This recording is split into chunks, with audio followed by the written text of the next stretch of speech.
It is Friday, the 8th of May 2026. It's 24 minutes past 9 p.m. A very good evening. On the dulcet tones of anamnesis and then do we start our weekend over here. And speaking of weekends and Fridays, today it's 100 years ago that someone was born whose voice is very much heard throughout the world. There might not be a single person on the planet that does not know the voice of Sir David Attenborough, who is celebrating his 100th birthday today.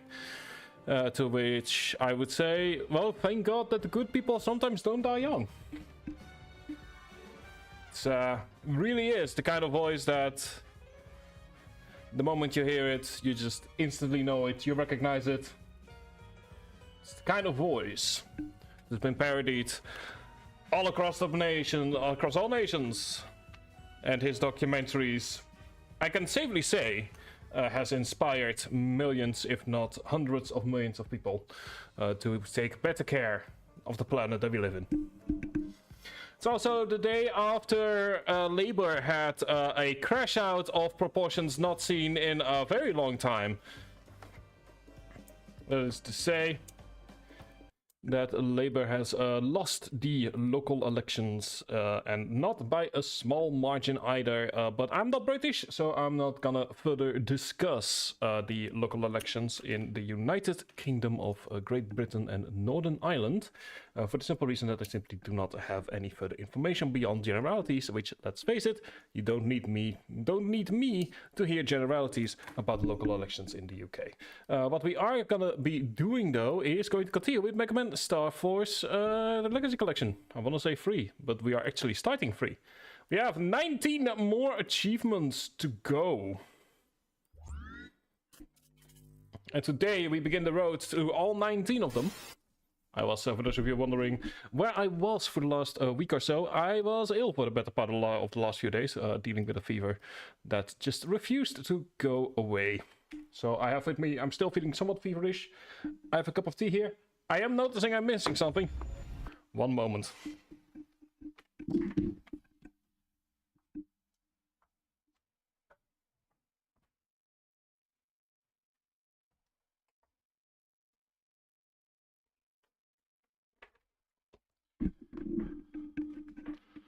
Because what I was missing was my water bottle.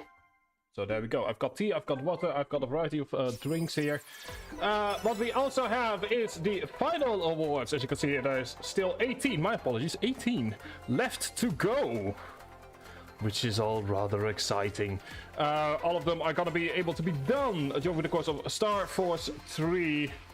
Including beating up the final bosses, getting Star Chance mode, and many illegal cards shall be had. Let's first go to the settings, because it's time to move the assists back to standard. Move you back down to 100, damage reduction back down to 100, Zenny back down, HP recovery I will keep that on, I guess. Might as well. And guaranteed escape. Code text voice is in English. For those of you who are new, you might be wondering, why am I so excited? Why have I been so excited for Starforce 3? That is the game I used to speedrun once a long time ago, like 10 to 11 years ago. You can still find the first run I ever did on the YouTube, or not the YouTube channel, on the Twitch channel. Might one day turn them into like a full singular YouTube thing from like years ago, but maybe not. We'll see. Anyway, we're gonna go ahead and be doing Black Ace. Before we do that though, a couple of quick administrative reminders. Let me go ahead and grab them real fast, because we are slowly but steadily getting closer to the end of the Legacy Collection Marathon. We'll probably take another 5, 6, 7 streams. Got quite a few weeks left to go, but just in case, we have a new schedule coming up, which I do very quickly want to share with you guys, in the sense that I'm just gonna talk about it and I'll let you guys try and remember, and everything will be put up in the announcement section of the Discord once everything is finalized. That's gonna be a joke, it's gonna be said quite a few times. Yeah, anyway, we are going to be showcasing Infra on Sundays. After we are done with the Starforce Legacy Collection, which is taking up the entirety of the stream schedule, on Sundays we're going to be doing a return to Sunday sessions, meaning that we will be streaming Infra, a game that is all about walking around, taking pictures, and being shitless over things that aren't actually scary. I've played the game before on stream, always sort of like as like a sometimes a bit here, a bit there. It is very buggy, but it's a very unique, one-of-a-kind kind of game that showcases the artistry of independent developers, and I'm more than willing to showcase the entire 50 hours that it took me. It should probably be close to 20 to 30 hours this time. I'll be doing that on Sundays. Might call it Sunday walking, something like that, I don't know. Then we're gonna go ahead and do a couple of free spaces. For those of you new to the channel, free spaces happen between big game streams. They will not be broadcast on YouTube. These will be Twitch-only streams where I just stream whatever I feel like for a few weeks. And then sometime around, I want to say mid-June, the end of June, we're going to start our next big project, which is Persona 4 Golden. It's going to be very interesting, very fun. It is the first Persona game I personally ever played. So whatever happens next, it will be lots of fun.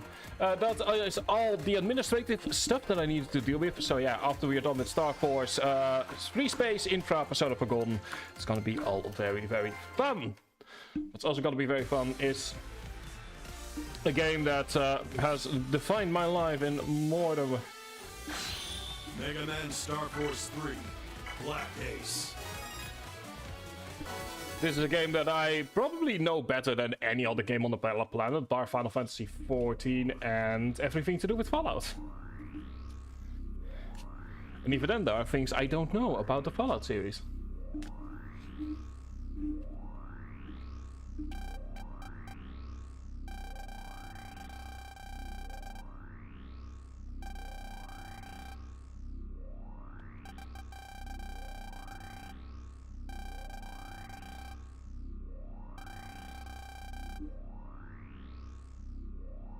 So we are starting off with meeting some new characters, and just like with Starforce 2, there's going to be lots of changes that we first need to go through. Tutorial area will be long as a result.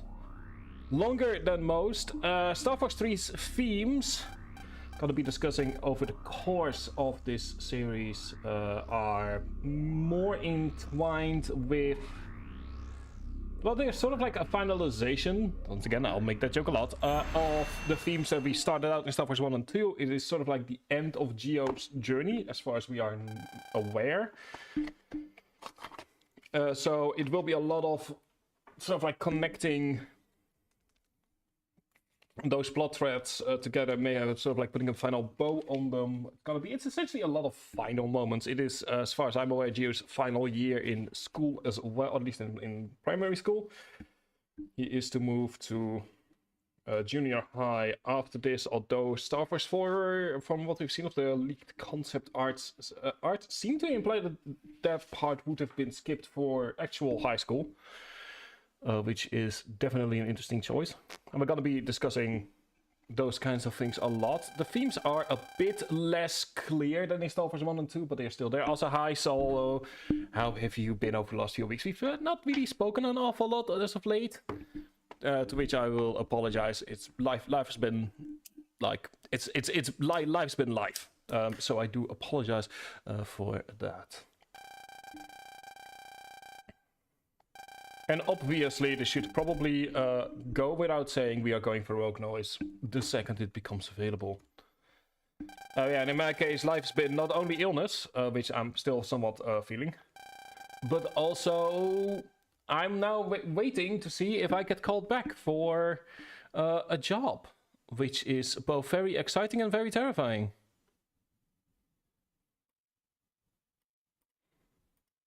I see Discord is currently having a bit of a stutter. Great. Otherwise, well, let's hope that today's gonna work out. Also, Sol, since you are this is probably a quick reminder. Since you are no longer subscribed to the channel, you will be hit with the ad breaks unless you resubscribe. That's just kind of the way Twitch works. Not much I can do about that. As per usual, I will stop anything and everything during the ad break unless we are just virus grinding. But then again, that's sort of how it's been for the entirety of this stream series. I know that just about everyone has long since wrapped up their Starforce stuff. I haven't. I don't care. Why would I? Like, man, I do it in my own tempo. And the body is... Sometimes the mind is willing and the body is very, very weak. Also, there we go. Good lord. Oh, dear.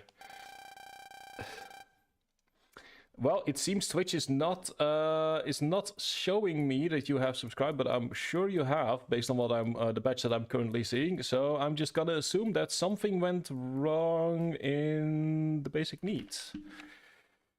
That's interesting. I will deal with that as I deal with it. It is not showing up on OBS. Let me check here. That is often a sign that I need to very quickly do something here. Stream elements. Update your details. No, I don't want personalized. No, I don't. There we go. Okay, that's weird. Well, we shall see what happened there. I do not, in fact, want personalized offers because they are always reasonably shit.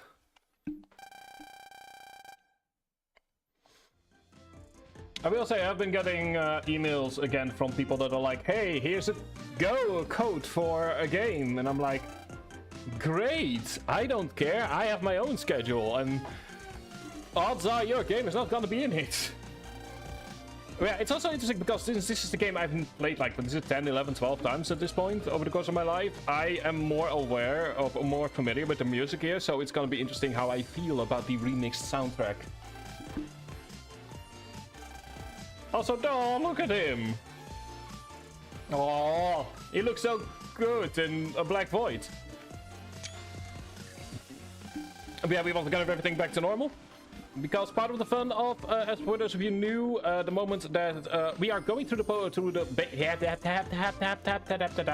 we are going through the base game as if it's just a normal game, bar one or two exceptions, including the ability to just get HP back after every battle and the ability to just run away. Those are the only two. Those are the only two rules that we have in place for the advantages. And then once we enter post game, all bets are off, depending on how I'm feeling about it.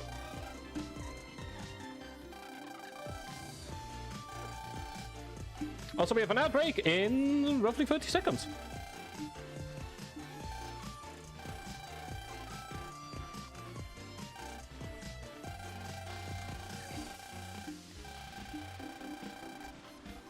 Oh dear, I hope for you that it's no longer lagging, dude.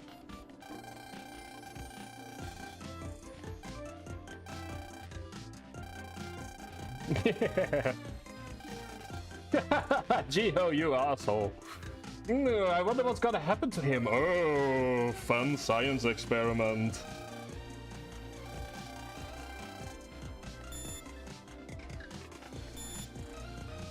I love how Geo's response to Megas being annoyed is just like, ooh. Kind of reminds me of like how I was with an ant. It's like, we all have a bit of sociopathy in us, and as children and ants, yeah. Not proud of that. Anyway, there we go. Take a look at that. We now have the Hunter VG. Yes, the final upgrade.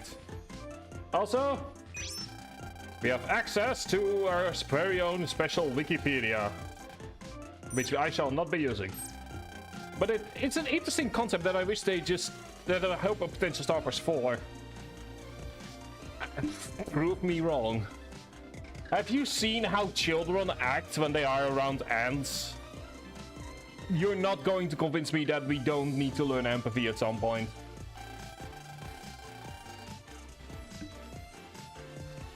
Anyway, we currently have an ad break, so... Yeah, it was, you know, like, well, I remember when I was like 5 or 6 and I was in the backyard of a neighbor.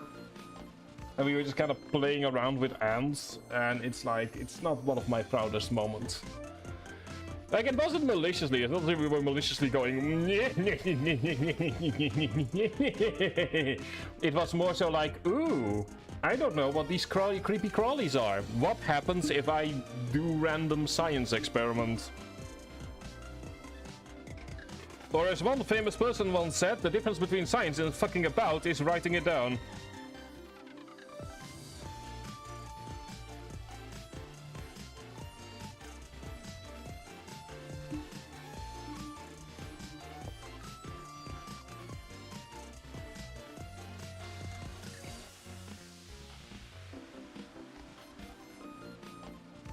So yeah, just kind of waiting for the ad break to end.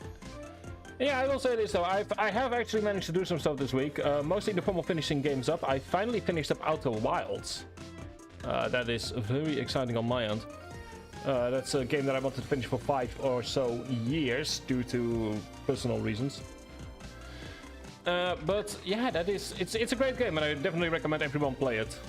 Just, you know, go into it as blind as possible. We're talking about the Wilds, W-I-L-D-S, not Worlds. That's an RPG, this is an exploration game. That's the main difference. One of them is in a single solar system, one of them is in multiple solar systems. That's how you best remind it. The one we're talking about is in a single solar system. Anyway, there we go, we are done with the ad break, so welcome back. And we now have the Hunter VG. Like I said, this is genuinely a great little... If we are immediately talking about the good stuff, we will be gushing about this game quite a while over the course of the coming series. One of the things I immediately enjoy is this sort of like Wikipedia thing. It's like, no, it used to be in Star Wars 1 and 2, stuff was just kind of thrown around. But now, with a single click of a button, you just get some information that is installed. Sort of your own little mini Wikipedia, just without the AI bullshit.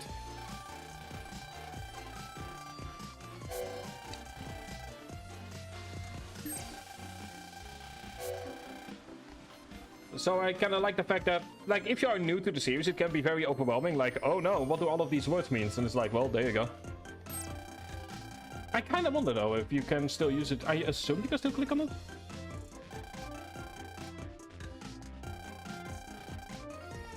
And yes, we can from now on virus bust without needing... Or we can actually see what viruses we're busting these days. Unless your name is Mega Man, then you already knew.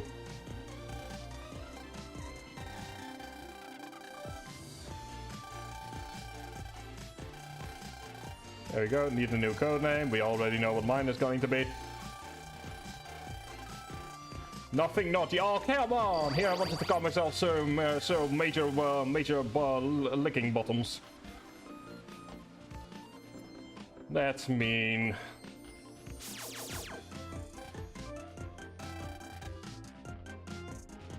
What? Major Licking Bottoms was in the army. There's no need to laugh. That's why it's called Major.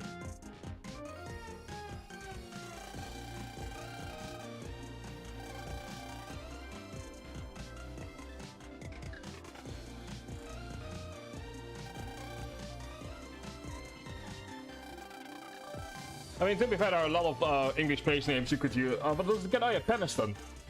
The other name I had for myself was Sir Peniston. I'm sure it won't be allowed either. Capcom being a bunch of... I mean, to be fair, Peniston is an actual place in Britain and is often used as a way of showcasing if a program is like just randomly just looking for word combinations or is taking context into account. Because obviously it said Peniston, but it's written as, you know. So people often use it as a way to see what kind of profanity filter is actually on there. Like, is it just a bunch of words or is it like context specific? Like, as in, like, have they made it so that, like, oh yeah, if it just has the combination P-E-N-I-S in it, then it's immediately blocked? So is it like, okay, if it has this list of approved words that have that combination, it matter, it you know, just ignore it. So that's always interesting.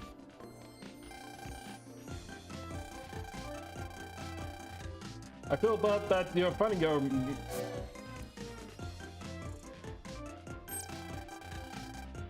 Also, there's no shaming in not being able to find your pants in the morning. I couldn't. I mean, I'm still streaming and being able to do grown-up stuff like groceries.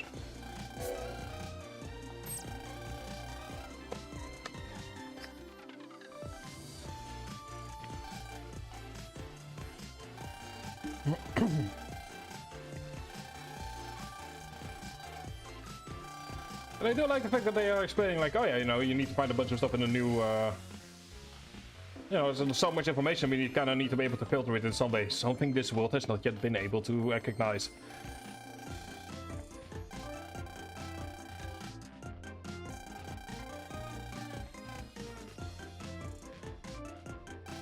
Exactly. Well, boredom new. Also, yeah, this is a new system. I genuinely really like this. It obviously cannot be retroactively implemented because so much of Starforce 1 and 2 are dependent on the way that their specific lower screens work. But I really like this. That, like, okay, you immediately get to see the name, any potential important information that you need, without actually having to become Mega Man and jump into their stuff, which is really useful.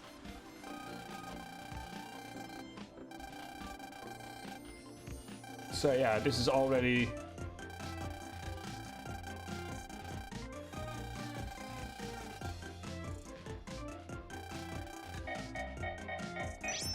And there we go. Gained some additional information.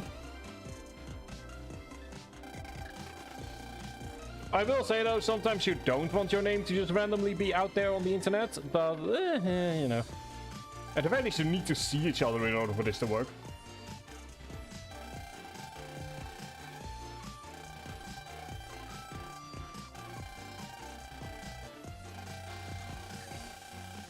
I'm also, something that never shows up in this game, but something I like to imagine is that someone becomes so addicted to it that they just walk into a random pole or against a random tree, because let's face it, that 100% will happen with this system. It's a little weird, because I think Starforce 3 is also genuinely the game I have streamed the most to completion.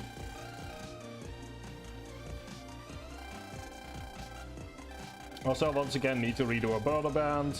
This time around, though, this is a new thing that is genuinely really fun, is there is no limits to brother bands.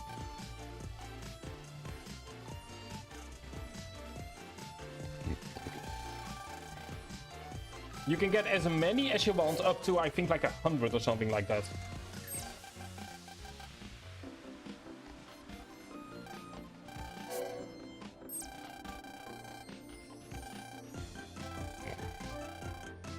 Yeah.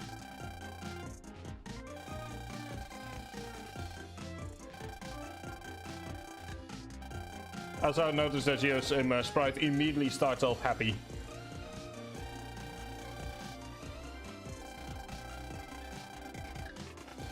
There we go. He very happy indeed. Like I said, and it's once again, it's that thing, like if you go from 1 to 3, we've talked about this a lot in the Starforce 2 streams. Like, it feels wrong that he's always smiling, given the fact that there's that connection missing, like he's only just started to work his way out. Then again, you can argue that if you skip 2, it becomes the pop-sci version of depression, like, oh, look at him, he's once again happy, he will forever be happy. Whereas, it's essentially a funny coincidence that if you play Starforce 2, like as in 1, 2, 3, that you get sort of like how depression actually works, whereas if you remove Starforce 2, it becomes the pop-sci impression of depression. Where it's like, oh, he once was sad, now he's happy, he will never be sad again.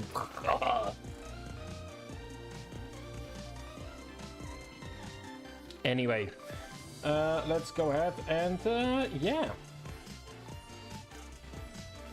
I am so happy to once again be in here. And there we go, let's do our first save over here. And yeah, as for our better cards, it seems Geo has a massive gambling addiction because all of the cards are gone. Look at our cards. They are no longer where they should be. Oh, hang on, I just realized that I have the desktop audio up as well, as you're getting double audio. My bad.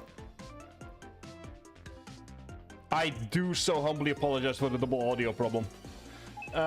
Anyway, yeah, we have access to a new card, which is Divide Line and B-Slap. B-Slap, my beloved. Anyway, Geo has an addiction, and unfortunately for him, it means that we no longer have all of our cards. Just like Lamb.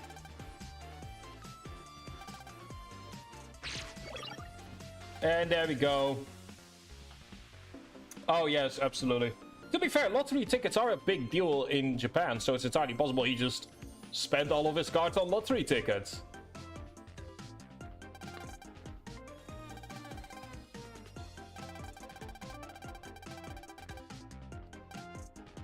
Also, yeah, we get to see Megas in the real world! Hooray! Exactly, there we go. There's our head cannon.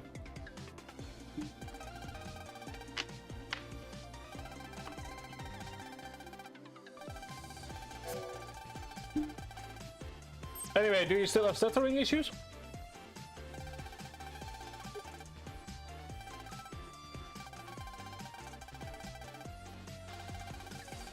If it's son of data shoved down your gullet, I don't know, man. You're the wizard here. Tell me how it feels.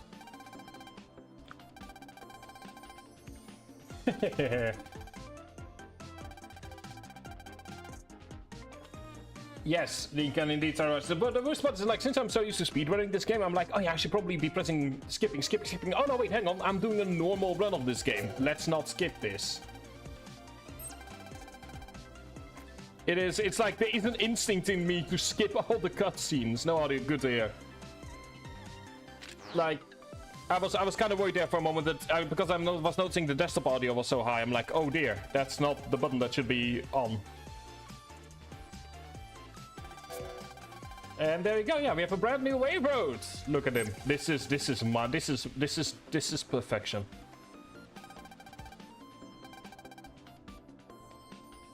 Oh, good to hear.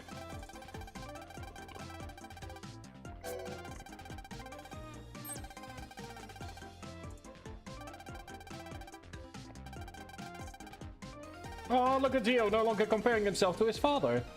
Oh.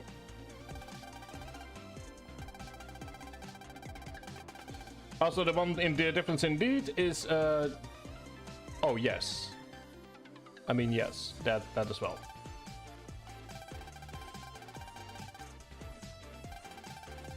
That is the one difference, you can no longer see people. So, what are the odds that Geo is running randomly into people as he's doing this when we are not controlling him? I mean, he is still a kid after all. But yeah, the intro for Starforce 3 is a lot longer than it is for both 1 and 2.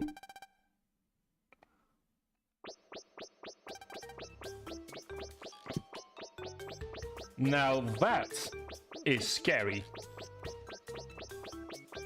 I just want to point out here, we have a screen seemingly capable of mimicking emotions.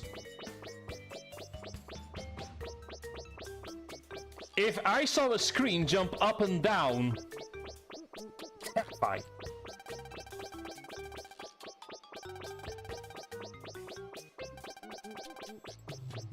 I kind of want to say, I mean, I luckily don't have TVs in my home, but I would probably call an exorcist. Also, can't you see Megas? Snack shop, first floor, gotcha. Oh god, now it's moving closer!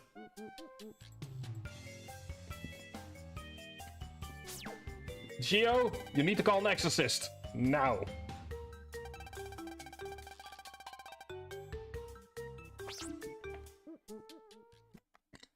Pardon me. And we also have something here that we cannot use yet. You know, I kinda like the pixel version more, but this is just as groovy. Just needed to make sure that we still have a groovy soundtrack going on there.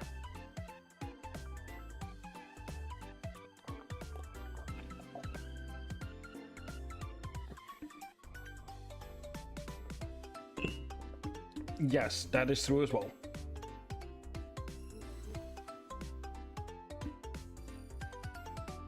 See, even the chickens are grooving to the song.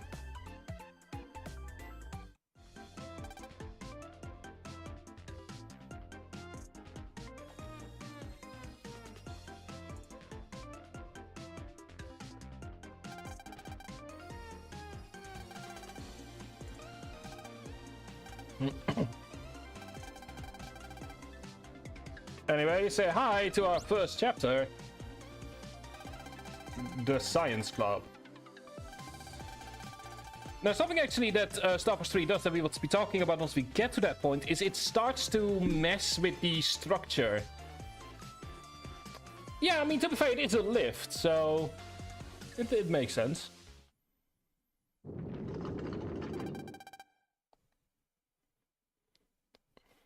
But something that Starforce 3 actually does is it starts messing with the accepted structure compared to Starforce 1 and 2. So 1 and 2 are very rigid in their structure. It's like, you know, you've got like a little chapter where there's like something bad happens, and then there is a boss and a dungeon. Starforce 3 starts messing with the formula more once we get past the first few chapters. Like, there's still clearly defined chapters, but it is no longer as clear-cut that it's like, okay, chapter, dungeon, boss, chapter, dungeon, boss. Like, that structure that has existed over the course of 1 and 2 starts degrading as we move on throughout the game.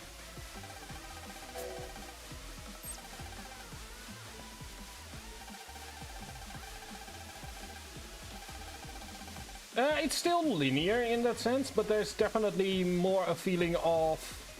It's no longer as segmented. Let me actually go ahead and do... I will say, not the biggest fan of... let me see here. Oh, well, there we go. That's not... kind of seeing if I can... No, general settings, there we go, audio. It might be me, but the sprinkler is very loud compared to the music.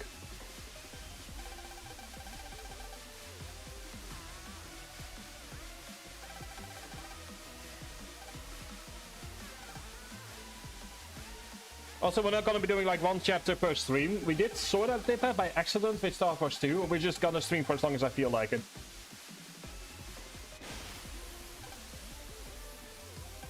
Also, the virus is taking a personal insult to Woody. Oh, look at him spin, spin, spin.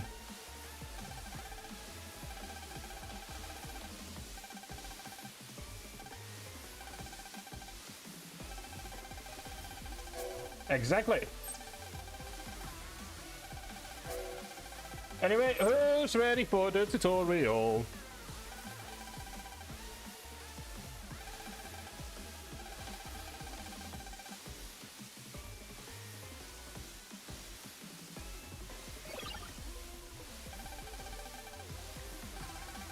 Now, the worst part is in my mind, I know how long it takes me to speedrun through these sections. So I know that chapter 1 roughly takes 20 minutes to speedrun through. Which is really annoying in my head. Like, it really is an instinct that I need to get rid of.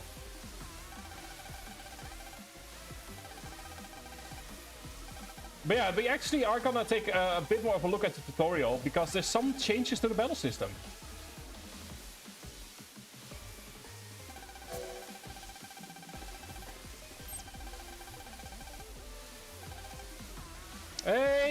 Hey Resonant Hearts, how are you doing today? Welcome to the first Starforce 3 stream. It's a game that I've played so often that I can dream the entire thing. But that doesn't make it any less fun to play. Hope you're having a very lovely evening so far. Or afternoon, depending on which one of you two is talking.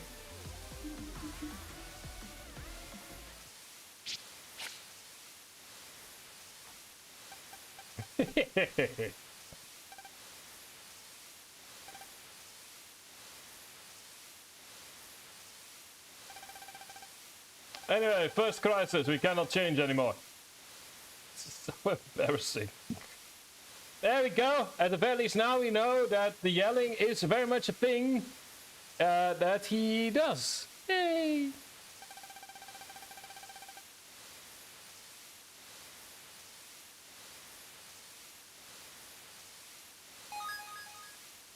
Like, now we know that the yelling isn't purely for show. He actually does the yelling.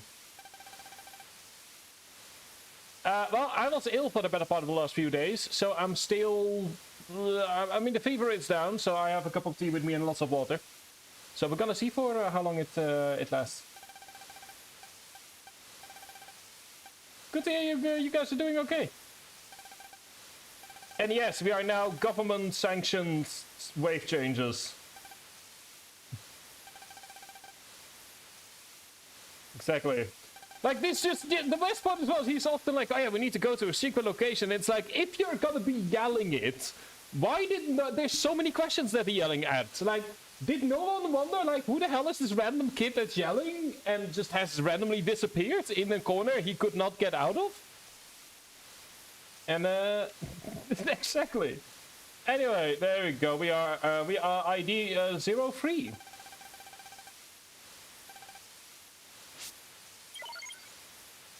So yeah, congratulations. We are now government-accepted wave changes. Authentication code is not required. See, just Stella police just ruin, even ruining secret heroes.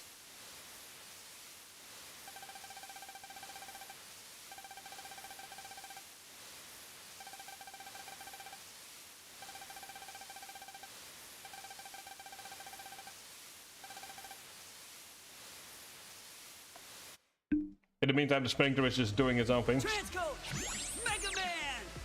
Ooh. Cool. That's a hiya, buddy.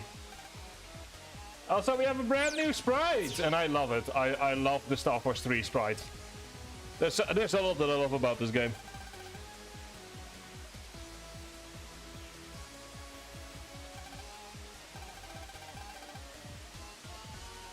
Like, just look at our boy over here. Exactly. We have a passport to the wave world now. And yeah, like I said, I have the official works over here. Well, it's actually the very first official works of a game that I ever bought. Like, his design is so cool in Starforce 3. I've moved the mic down a bit, but that's because I'm still kind of trying to figure out the sound settings here, because the game feels quieter. But I've moved it back up.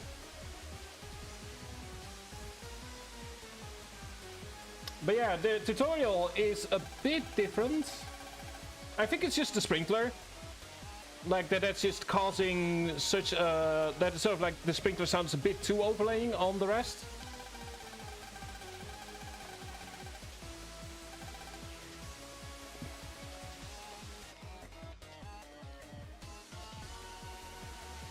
But yeah, we now have access. I'm assuming that we can't actually run here.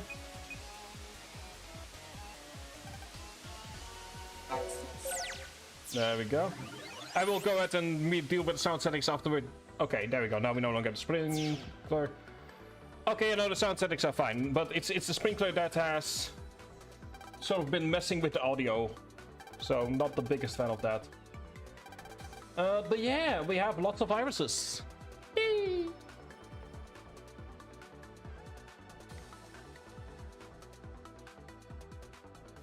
So the biggest change is... so the biggest change actually to Starforce 3 is, until now, you could only ever go with the same column. Ooh, nice little electronic, a nice little electronic arrangement to the music. Yeah, this is sort of like the same basics, but the same column can be selected, and this is a new rule. It's in the same row as well, and this is a big change. And going from Starforce 3 to Starforce 1 and 2 can feel a bit weird because the rule is only introduced in Starforce 3. And the same name. And that is not like the biggest change, but it does allow for a lot more variety in how you tackle things. And it's why during the Starforce 1 and 2 streams, it often seems like, hey, it's clearly you're trying to do something that you can't do. It's because of the row rule that only is added today, or it's only added into 3. So from there we just go ahead and there we go. It also allows for more freedom in your card selection. But yeah, these we've all seen these before. So we're gonna go ahead and skim through these. The rules are very much still the same.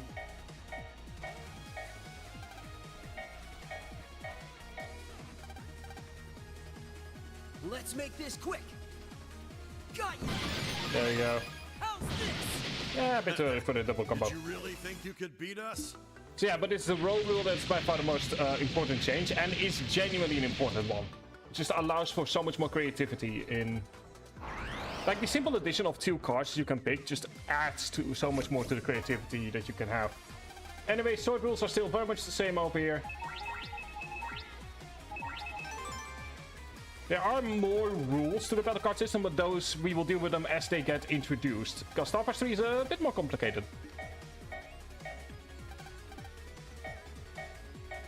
So the lock-on is still very much the same as it used to be. Getting out of this in one piece.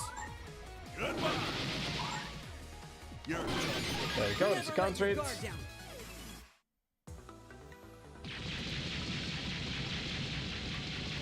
Also, Starforce 3, I feel, uses the shield a lot more compared to 1 and 2. And counters are still very much the same as they have always been. But yeah, the roll is by far the most important.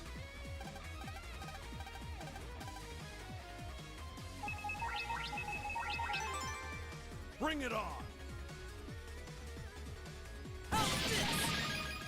Got you. Goodbye. That's a 3 for 3. Alright, that was great. I'll take a triple counter like that.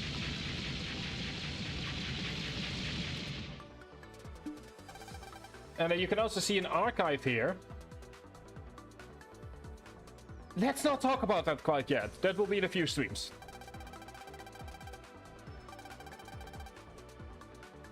Oh dear, I wish I had I wish I had a way to help you, dude. What I will say is we have ads in 1 minute and 40 seconds. Also, Geo, the entire world knows whether you're a Mega Man. Like, have we forgotten that in 2 you were seen multiple times?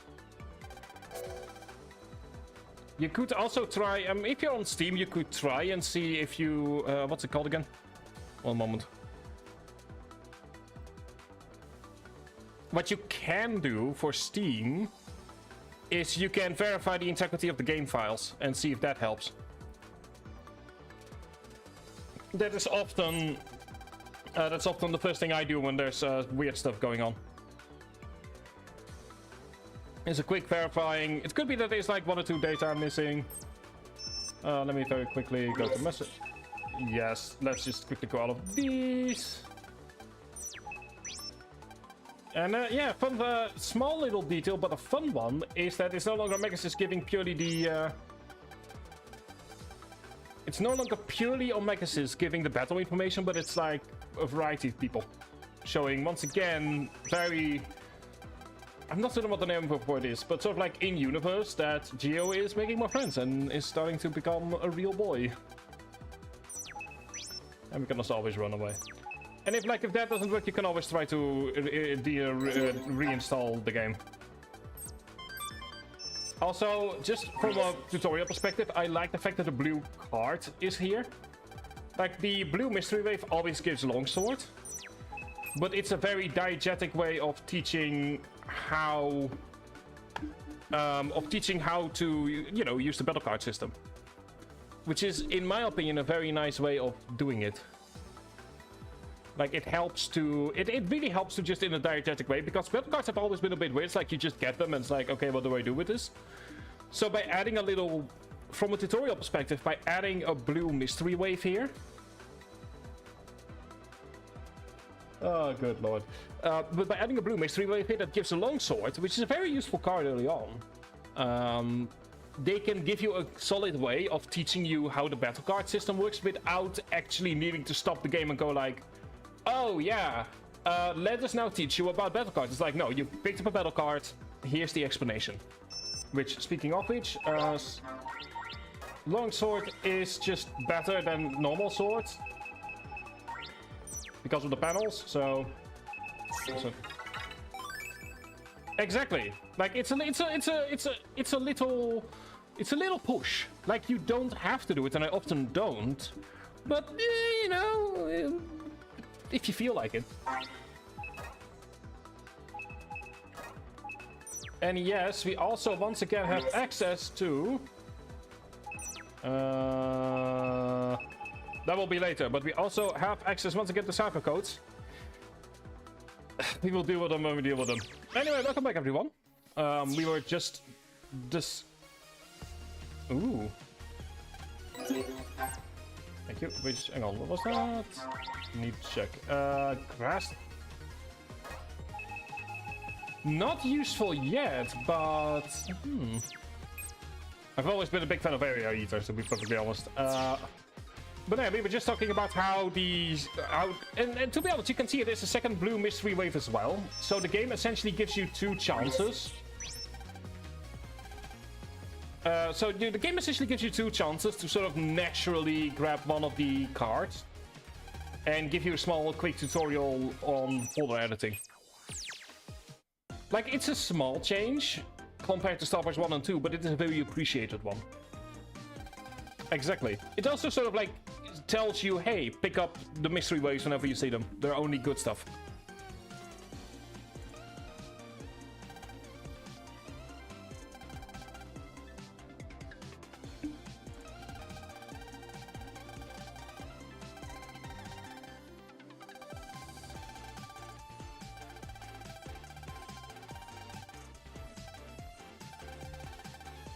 Also, like I said, it's Geo is like, oh yeah, I want people to not know I'm Mega Man. Buddy, you were on television multiple times during the last game. There's no one in this place that doesn't know who you are.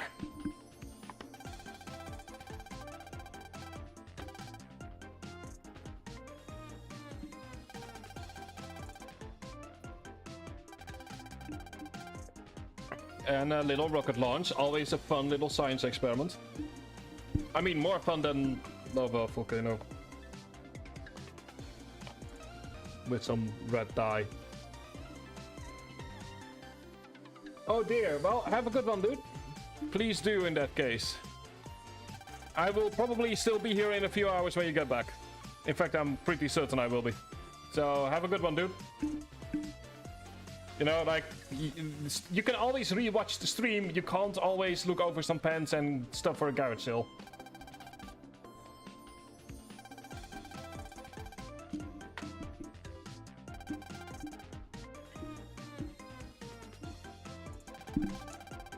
From the team with the purpose to launch a rocket. Oh, that's cool. Like I said, rocket launches are just more fun than the eternal volcano. There's only so many volcanoes one can see in their lives in science lab.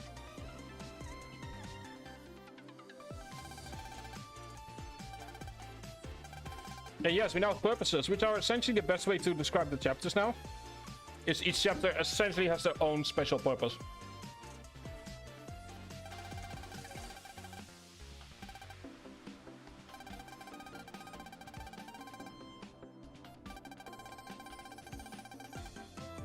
Common as of late, oh dear.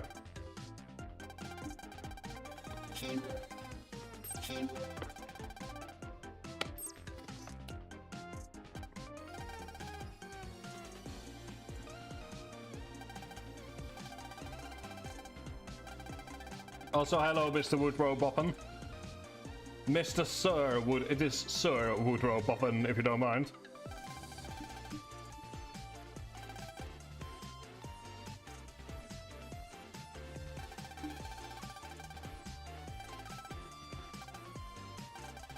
Anyway, hi Woody.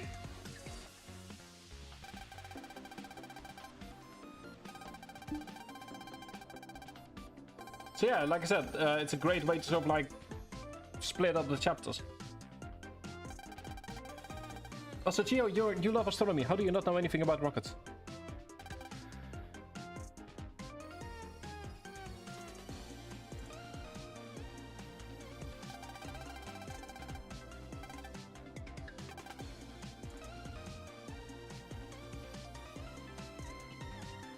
And there we go. Ah, the yes technology.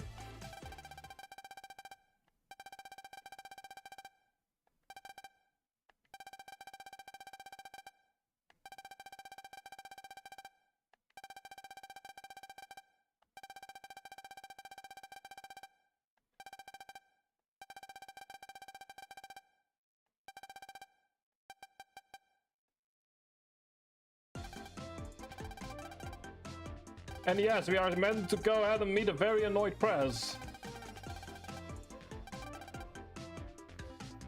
Hehe. It's going to take our time to just, in the meantime, explore. And I believe this means available to us now. No, not yet. Boo. Hiya, buddy. Transcode! Mega Man! There is no need for us to do this, but we might as well. Some basic viruses, we can just delete them. I'm ready to fight! There's no reward for them. Go! But you know, might as well do some basic cleanup. You could beat us? And it gives us access to Grand Wave. Which is very nice indeed. And let's go to the first floor. I will say there's one in Geo's bedroom that I don't think I will ever delete. You know, I like the idea that it's Geo's little pet. Bulletin board. It's a very terrifying Luna.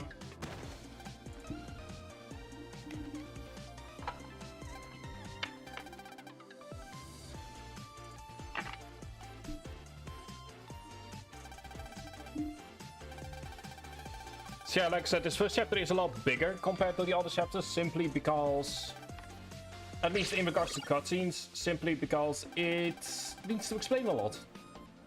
Even compared to Starforce 1 and 2, there's just a big changes have happened in society.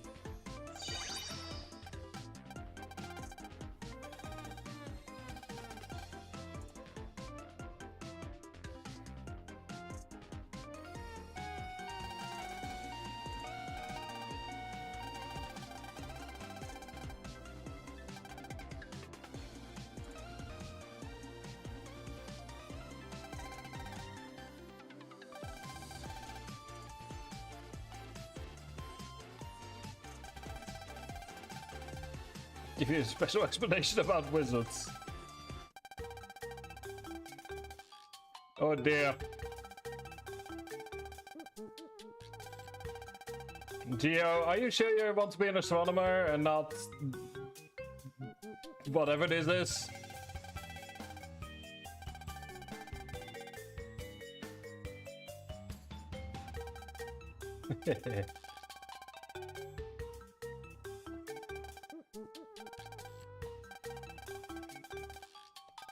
But yeah, anyway, to avoid Geo turning into Zack there, yeah, no, wizards. They're essentially just EM beings. People can now see them.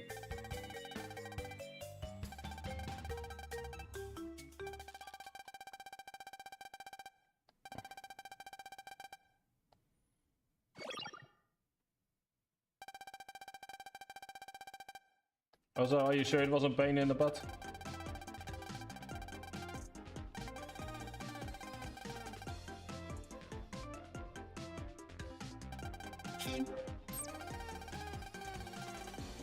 Yeah, I love that. This is just... Also, Mega's over here just...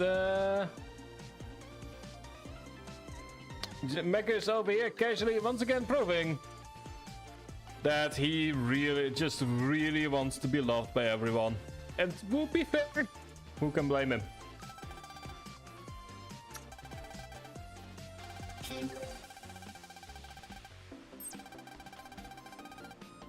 Oh, I disagree. I think Megas has deserved some of it. He has earned some of that love that he's giving himself. Also, fun fact, the map, I believe, is fully functional. As in, like, it's the actual map of the school. As to what happened to the gym, no one knows.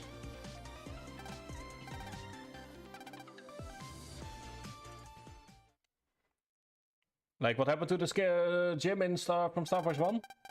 Some say it never existed at all.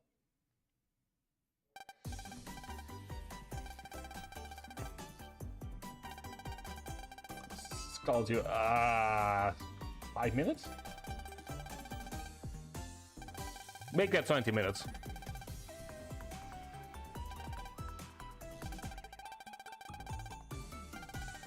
Who will support you from here, traitor?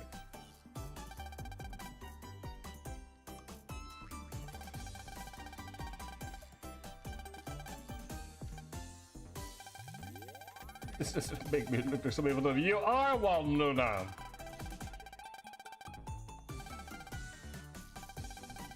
It's like you make me look like some evil dictator. Well, look isn't necessarily the right word.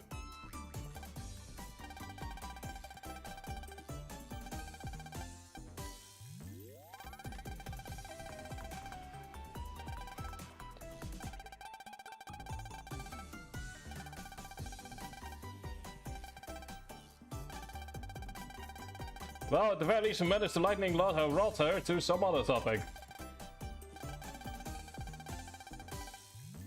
And full of random market. Oh, cool! Just a plain old kid. Oi! He's a plain old kid with an astronomy obsession.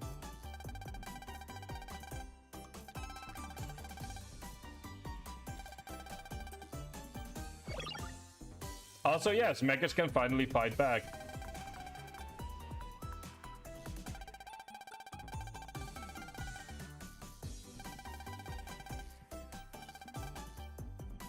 Exactly. Come to Geo's Hunter.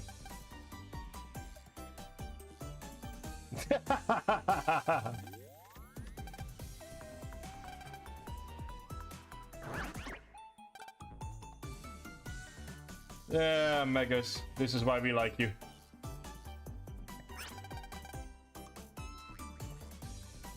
Geo, don't try to catch up. You'll just make yourself dizzy.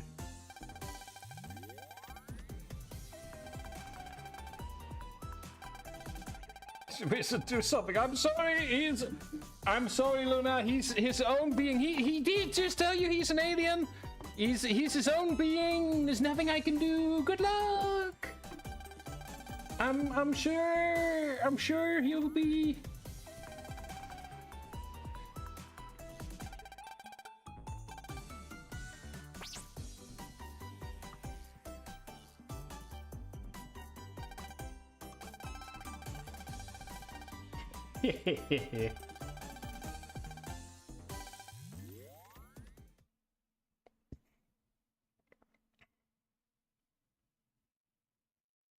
I love the fact that the snack lady is just watching.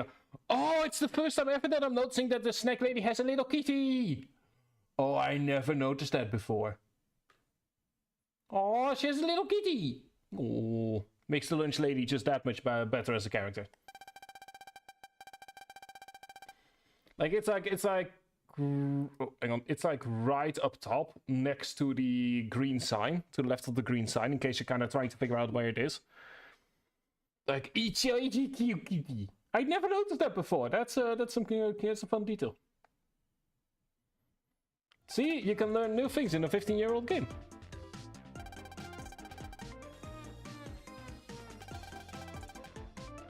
I also love that Snack Lady was just watching Omexis casually run again after Luna and just was like, yep, this is just a normal day in this school.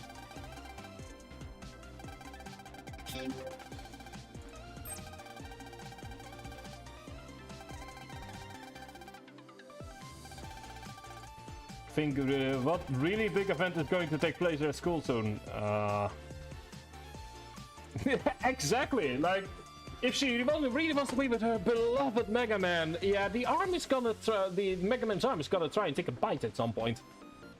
Then again, this is Geo. Megas is technically being Geo's dad, so you know, it's just the dad protecting his son.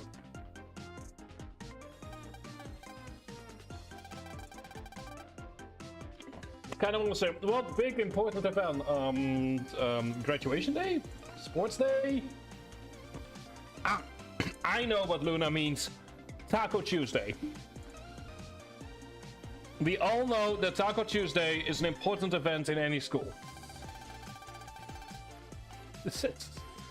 Pizza is also welcome. Also, we are once again talking about tacos on this stream. Good lord.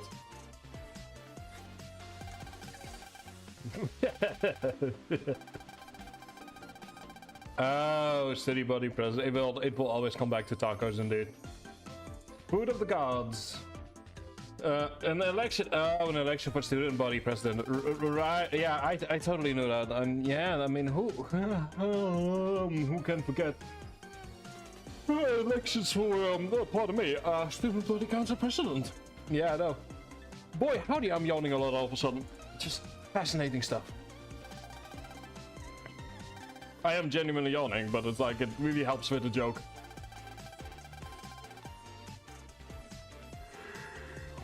Yes, I am pretty much running around heckling from the sidelines. I've played this game 12 times over. I'm allowed to. Exactly, fascinating.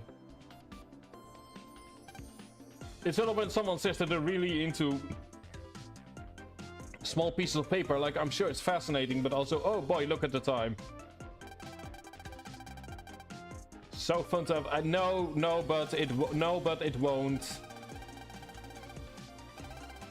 The job as well as good. Gio, you're just saying that because you fear for your life. Exactly. Speaking of 999, maybe I should play that as well at some point again soon. Oh, that would be a fun one for the autumn streams, to go through the entire Zero Escape collection again. You are giving me ideas. Or maybe for the Sunday streams after we're done with Infra. Soul, you're giving me ideas. You're giving me very, very bad ideas.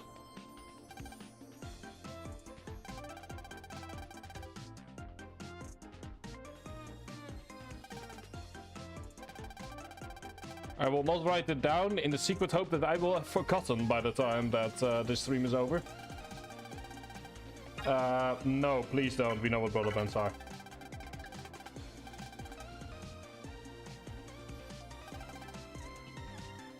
Also, we're gonna need to change that particular profile. He looks too Geo.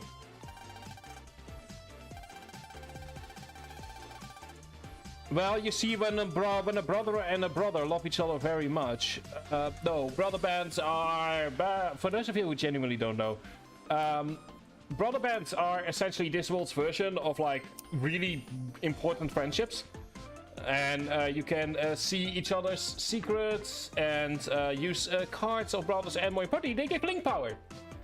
For a cultural documentation of the concept of link power, please check Season 3, Episode 4 of Black Mirror called Nosedive, or Season 5's Meow Meow Beans of the hit comedy Community.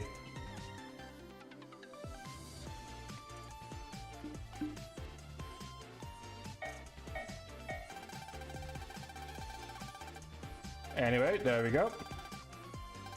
Because let's face it, this world absolutely would abuse it. Would abuse link power. Yes. I will just go with high. I'm lazy. I'll just go with high. I'm really bad at all of a sudden being like, oh, what message do you want people to see? Hello. Hey.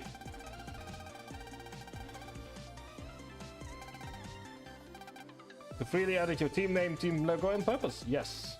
Or same team by choosing the same team name. How cool is that? And then we have weaknesses, favorite bosses, and favorite cards. Now, I will say, Starforce 3 is the one Starforce game I have actually fully 100%ed. So, yeah, I know more about this game than I probably should.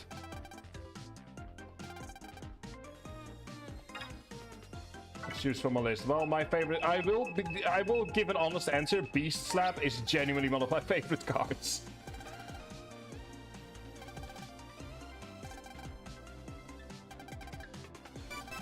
There we go, became Brother Bands with Luna. Also, notice the fact that we went down by 40 compared to the last game.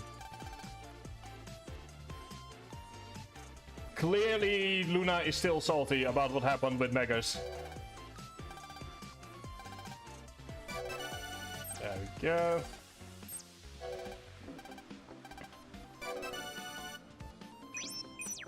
Also, he loves GHG's buggers. So yeah, we start the game off with a solid 180 link power.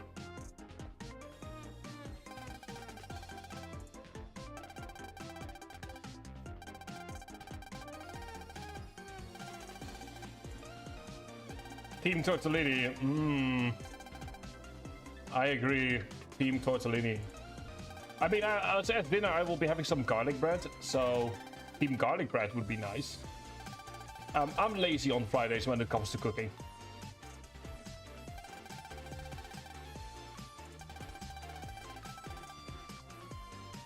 Couldn't sleep at all. Oh dear.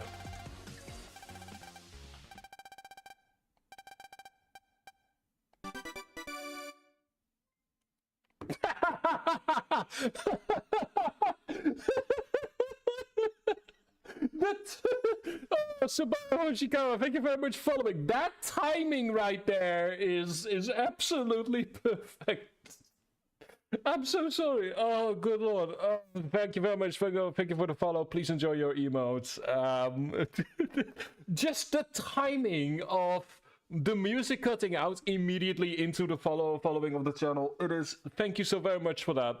That's beautiful. It is well done. I hope you're having a very good day. All right. But yeah, thank you so very much. It is. I genuinely. It's just perfect timing on your end. So I hope you're having a genuinely very lovely day and that you are and gonna be enjoying the Starforce streams. And yeah, I'm also kind of speechless.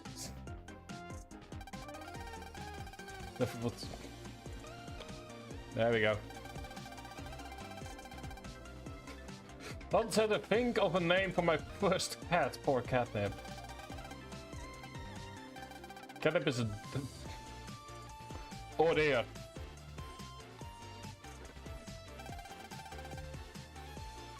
I hope you're having a good day. I also love the fact that there's more just, you know, shit talking and more banter going on between the kids.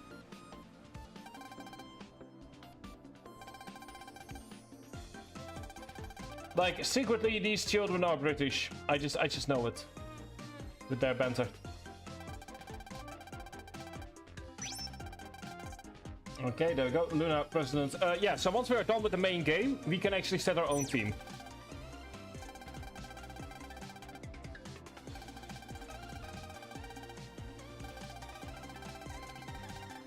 So, I already have ideas for what the theme is going to be once we're done with the main game.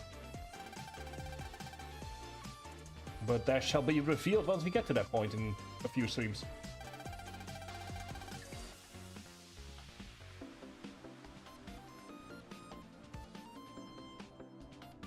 There we go. Trouble and help them out. Yeah, so we're sort of like just kind of being let loose. My approval rating will skyrocket. Oh dear. Also, yes, Zack now has a wizard as well. And it's exactly what you think it is.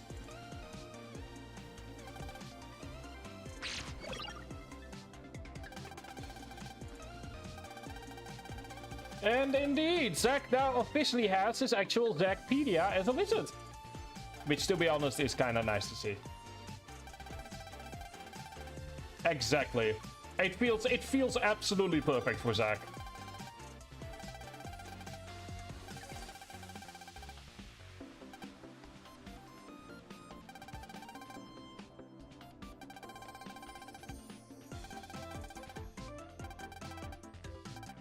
Also, is Zack still obsessed with growing taller? No, it won't. We all know how Press is gonna act when she becomes it.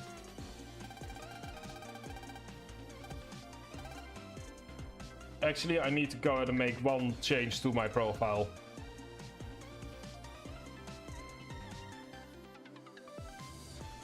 As in...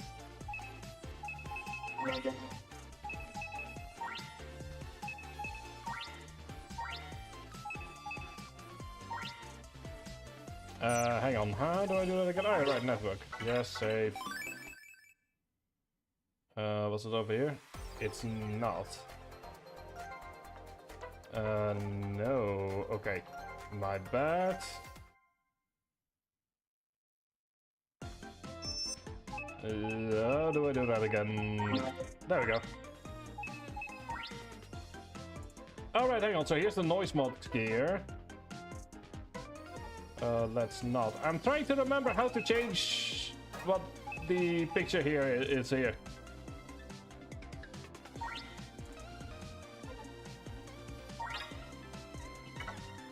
Yes, I do.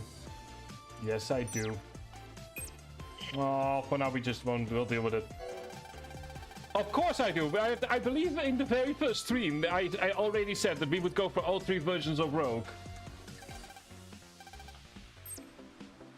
Also, hello, mysterious person that has randomly appeared.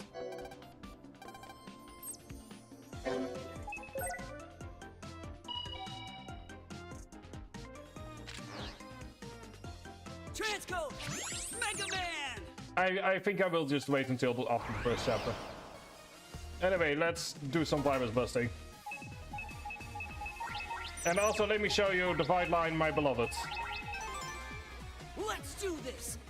So remember all those enemies in the first 2 games that had just ran up to you? Goodbye. Go! Well, no more! Wasn't even a contest. For with Divide Line, you too can become your enemy's worst nightmare.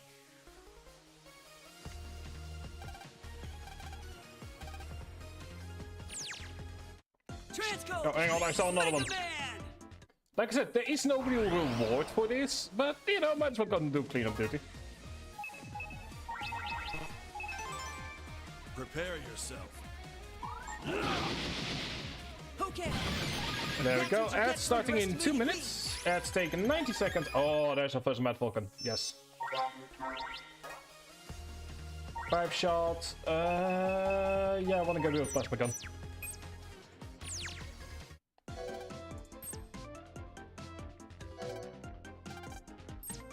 So let's just go ahead and talk to random people.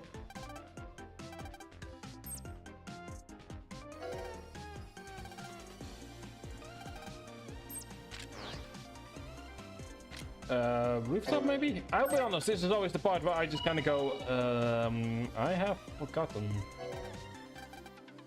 Okay.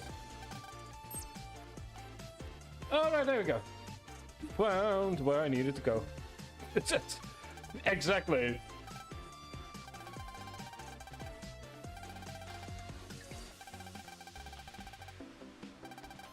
And yeah, we are getting an introduction to the upgrade to the Matter Wave.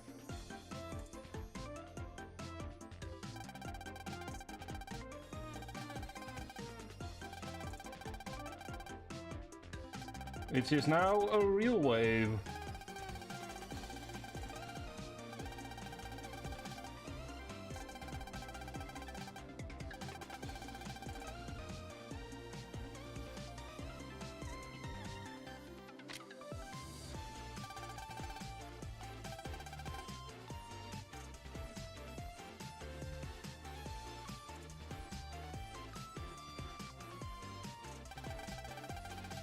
So there we go, we've got 2 people that are about to be introduced to Luna. 4 people.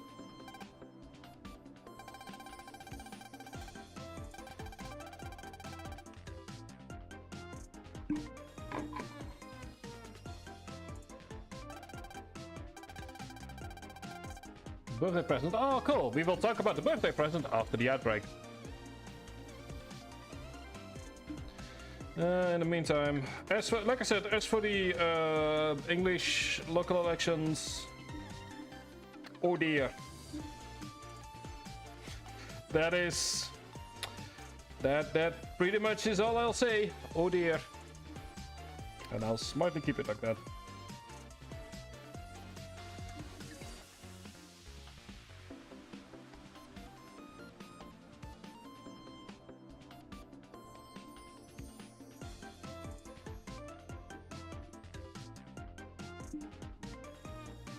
Exactly.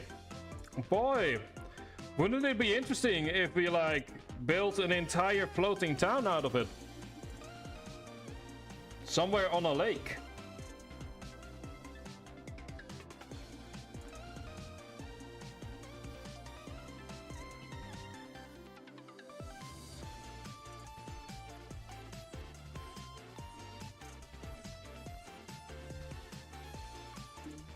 So yeah, in the meantime, I'm just kind of reading Reddit.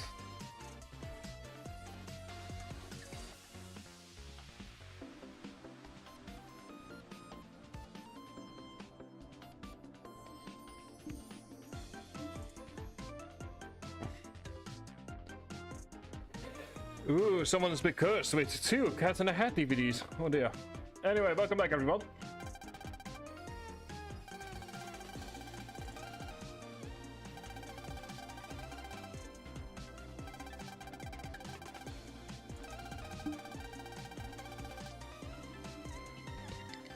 Exactly. And now they want to make a little tree full of beautiful flowers.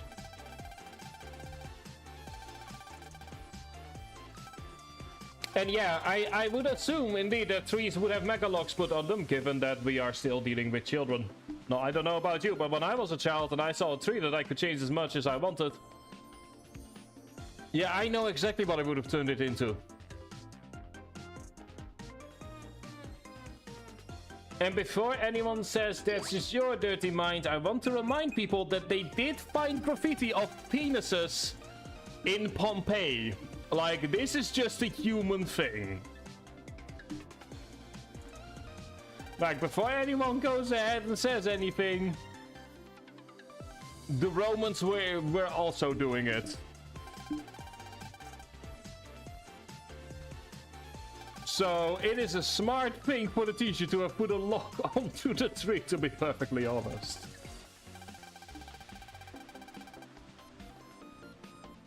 Boy, the kind of information that I just have in my brain randomly in order to justify my own actions. It's amazing. Having so much trivia stuck in your brain is really useful, but you need to justify your own bull, you need to justify your own stuff.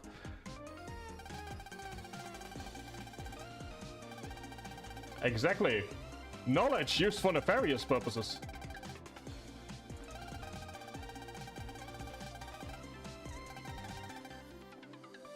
But yeah, what I also like about this tutorial specifically, if we're going back to sort of like the tutorialization of Starforce 3 specifically, is that every single bit of this tutorial slowly opens the world up bit by bit.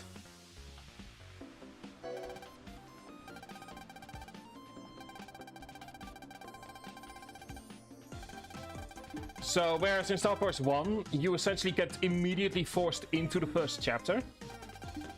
Same with Starforce 2, surprisingly. In Starforce 3, there's a little bit of a tutorial phase first. That slowly moves into the first chapter. Like, every single thing we do for Luna will sort of open up the world in one form or another. It sort of teaches you about the basic mechanics in a way that's more natural compared to some of the stuff they did with the other games.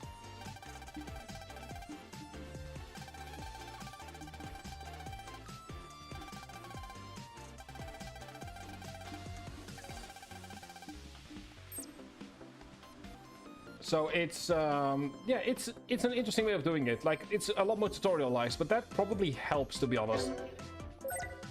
Like with Starforce 1, you essentially have the tutorial, and then you're immediately jumped into the Bud Bison chapter.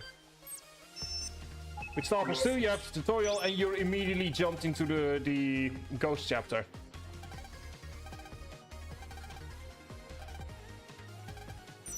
Yeah, we have just been told something that we are not really gonna be using.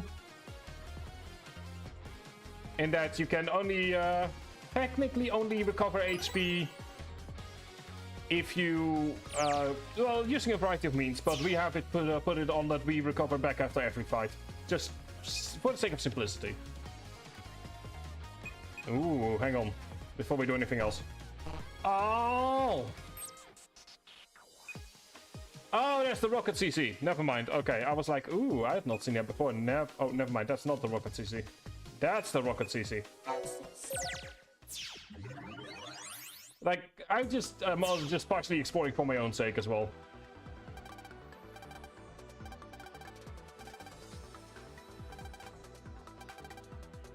Also, the poor guy has fallen asleep. Oh. Display of the specimen is fixed. Yay! And we also gain default cards. Which means it's a standard card that will always appear. But I don't have a default card yet I want to use. Kind of will depend on what our first change is going to be.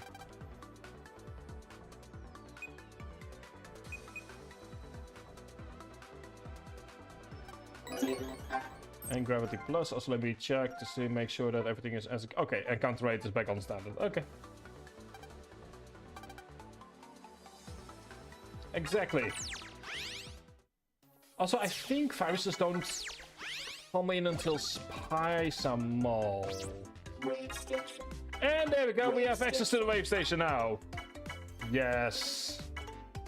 You can go to download the first set of white cards, including Invisible, Ground Wave, Sword, and Vulcan. Also, this is also really fun and very useful. Which is that we also gain access to which viruses are in any given area. So got some news. Second of Dreams spoke viewership this week with an incredible 40% audience rating.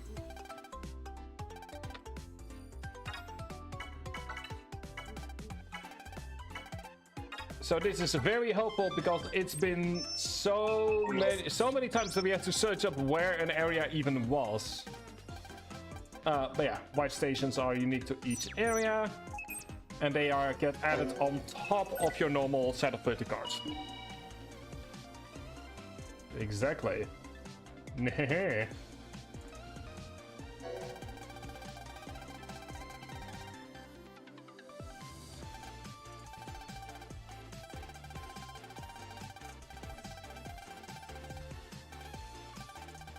This is the real Wave 3.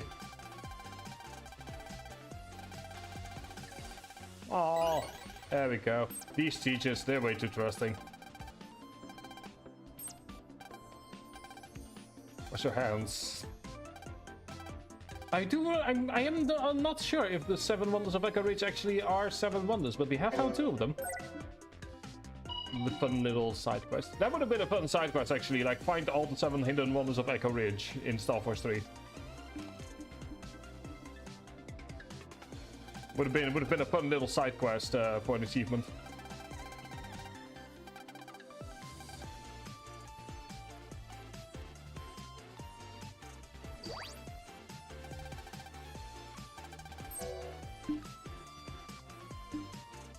Exactly. Okay, and let's see what... and to be honest, I believe it's actually, surprisingly, is cherry blossom season right now in Japan, so...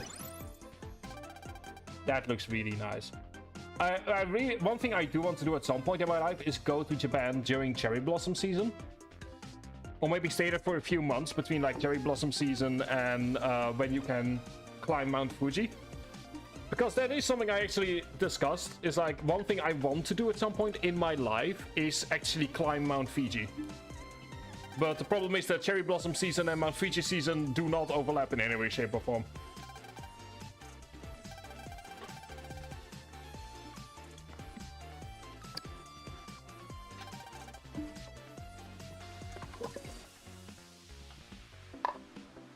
There we go. Also, this is why Luna is a bad student body council president. Because she is claiming Geo's achievement for herself. That's just mean.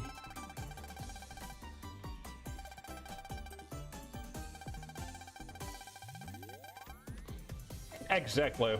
I want a recall election.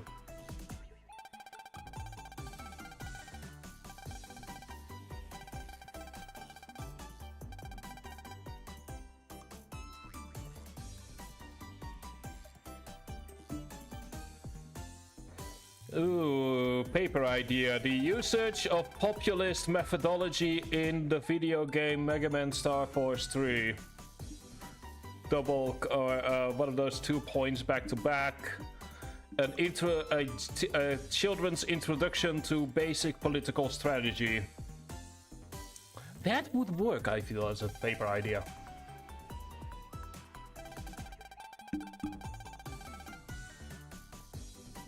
For those of you who want to know where the political jokes are coming from, I am a political scientist by trade. Or at least I have a study in political, finished a master's in it, so some of the jokes... I like to make fun of my own studies, is what I'm saying. Like, I like to be... To be fair, this is genuinely not a joke. One of the bachelor theses that was from my year was called Kanye West's birthday party. Like, if you want to know how weird the topics for our feces get, that's one. The other one was on Coca-Cola. So, I am actually wondering if I can find that one. I'm genuinely curious about, like, the Coca-Cola feces, because how you connect the two is, I'm not sure, but...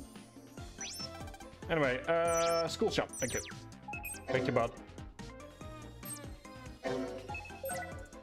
But it's like, it can genuinely be really fun to just kind of see the titles and be absolutely confused.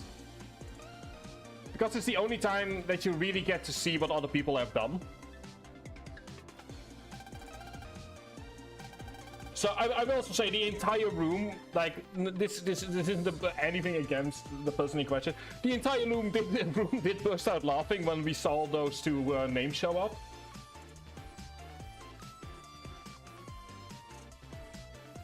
That's fair. But yeah, so it was not even in a bad laughing, like we're laughing at you, but it's more so like, you know, like, you need to remember, like, so about the Coca-Cola thing, you need to remember that, like, by the time that one comes up, imagine you've gone through hours or a full hour of stuff like the Iran-Iraq model, how warfare can lead to democratization within the framework of liberal philosophy. Or, you know, or a title that might be like Provincial Neglect, the differences between the differences within Dutch provinces in regards to political level theory. Like, imagine that for an hour, and then the Coca-Cola one shows up. That's sort of, if you want to know why people were enjoying it so much. Oh, cool. I actually used the Allergy of Emptiness from Hello Night for one of my papers, which was a fun paper to write about language.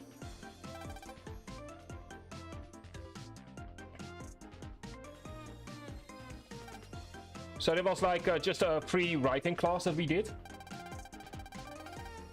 where we just needed to write something in 50 minutes, and I wrote about the allergy of emptiness and how sort of we can understand the words in a sentence. Like, the allergy of emptiness is English. We understand every single word in itself, but then when grouped into a sentence, the meaning might become unrecognizable, despite the fact that if we cut the sentence into its constituent words, it's just all readable. So that difference on how, like, how words can transform meaning in a way that becomes unrecognizable. And I use the allergy of emptiness of the allergy of hollowness because it's such a nice example of that. Like, all the words make sense until you put them together, and then it becomes this mysterious sentence that clearly means more to you once you've played the game. Anyway, less university talk. We're boring people that have not gone to university. Exactly. But we will wait for that for after the Starforce stream. I do apologize. I like to get away with my. I like to keep yapping about that kind of stuff.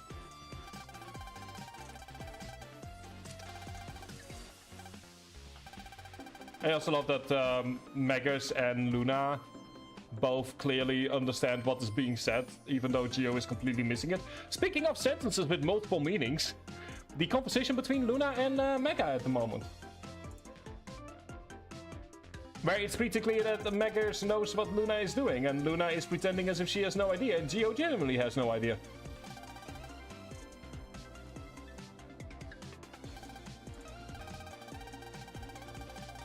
And all five. Megas knows exactly.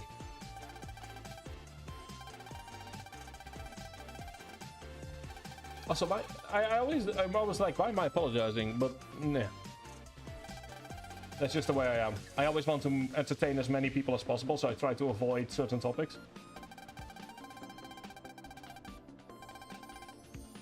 But yeah, we need to go ahead and go to Echo Ridge. Let's make sure that the email has actually arrived. And like I said, so now we open the world up. Also, by mysterious person we saw before.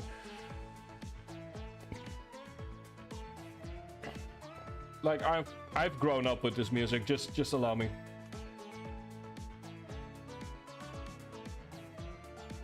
This is my Echo Ridge right here. Like, this music right here, this remix. This is the remix of my Echo Ridge.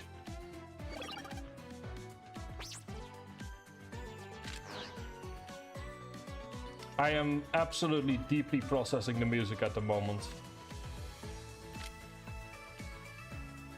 It's also a nice little remix. But yeah, once again, like, we've opened the world up. Now we have access to Echo Ridge.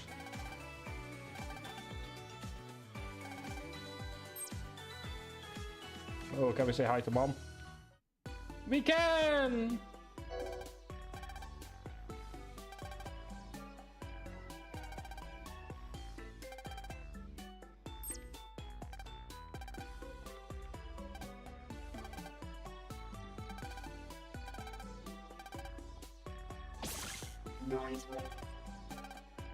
Okay, yeah, we are not pressing that button at the moment.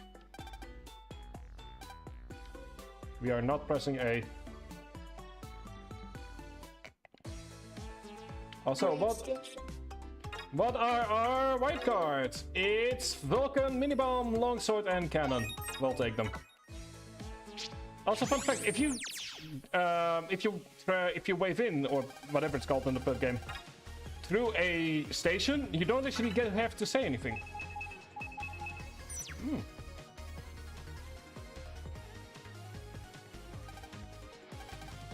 So that's a neat little detail. Oops. Also, poor little Hertz is being scared of my virus.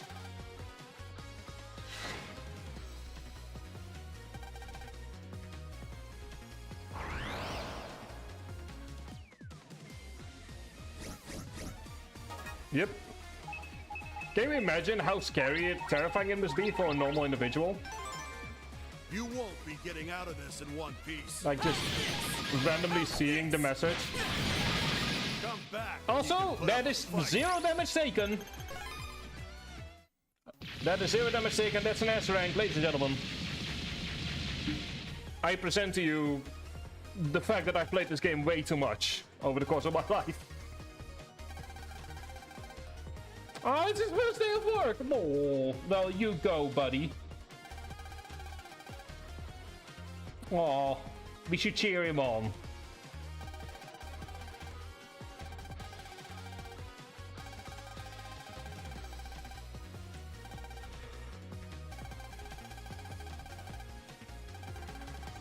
A low priority? Oh dear. This is really what's marked as low.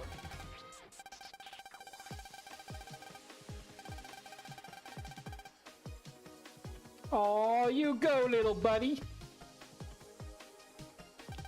Now I'm just imagining a little Hertz just being all happy that he's gotten himself a job. Like I'm just imagining the little Hertz just being like very happy and just like celebrating the fact that he's gotten his first job, and it's like, oh, I'm getting sappy in my old age, but I don't mind.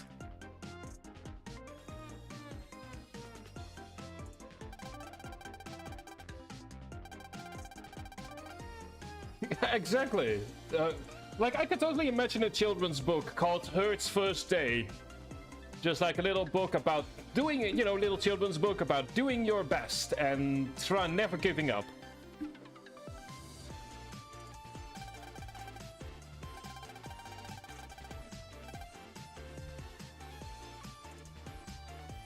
You know, the little Hertz that could. About a little Hertz that couldn't find a job, had no friends, but through the power of perseverance, managed to not only get himself a fun little job working in the mailroom, but also had got himself a bunch of new Hertz friends. Like, I actually think it would be, you know, you can make plushes of it as well, if we need to move into a capitalist mindset, but I think it would be a fun little...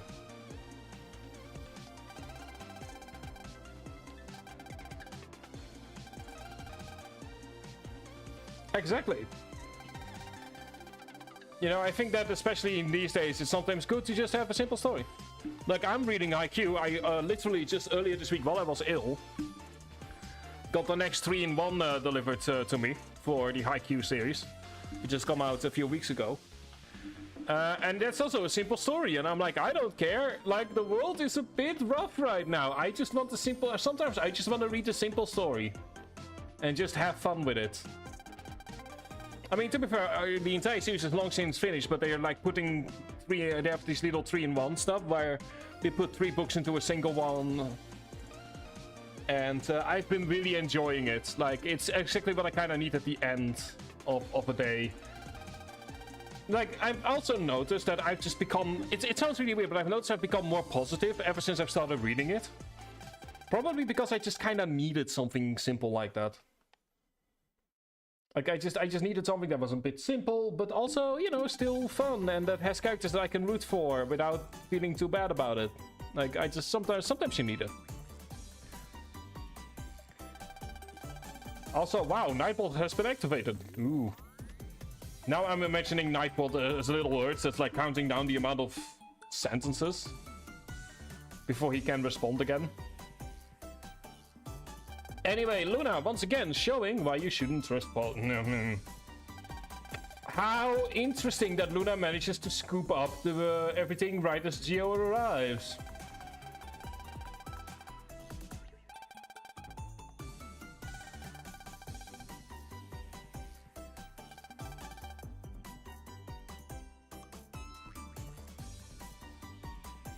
Like, boy, it is getting suspicious.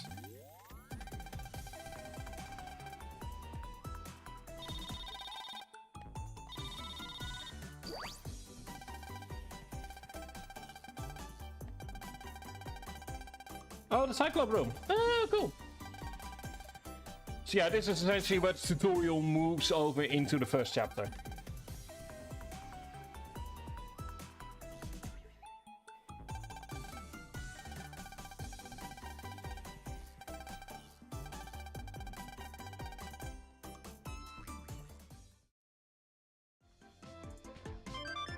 There we go. Oh yes, they got Mega Snacks.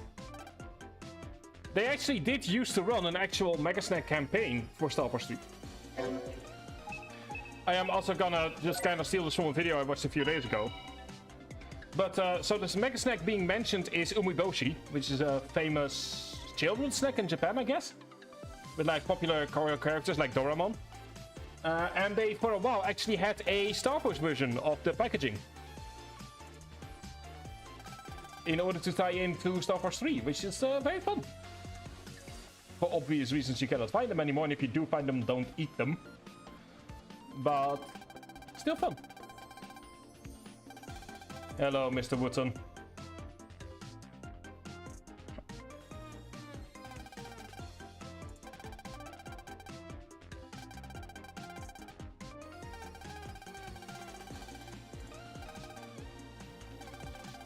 It's going to manage the construction of the road. No.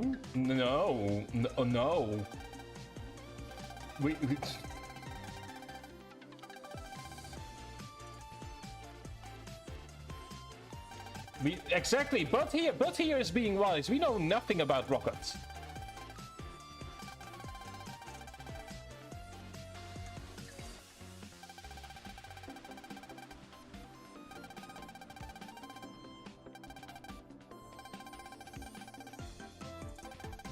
For once, Bud is the smart one. Also say hi to Magnus.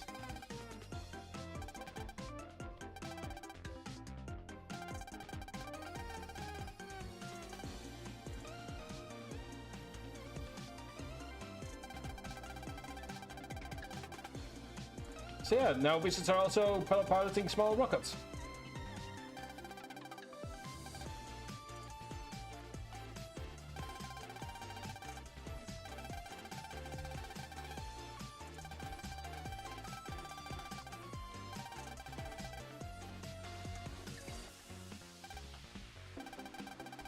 Used mainly by police and the government, which is why... What is going on here with, like... Wish is seemingly having a day today when it comes towards the badges. I'm not even going to question it.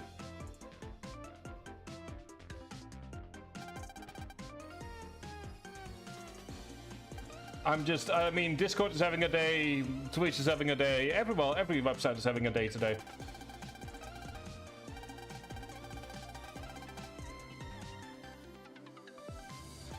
Also, Press once again showing that she's rich.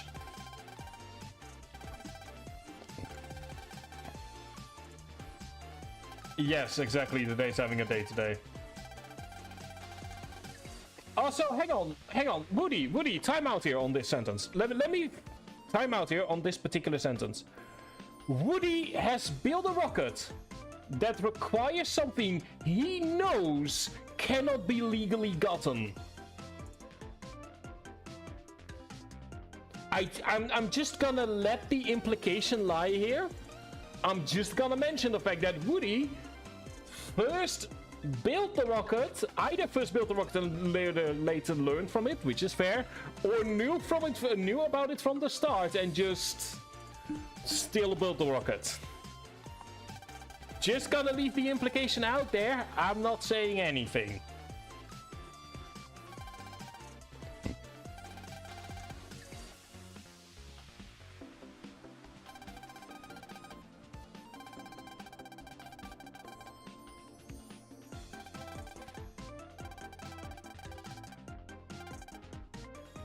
Like, I'm just saying that Woody... you know what? I'm not saying anything.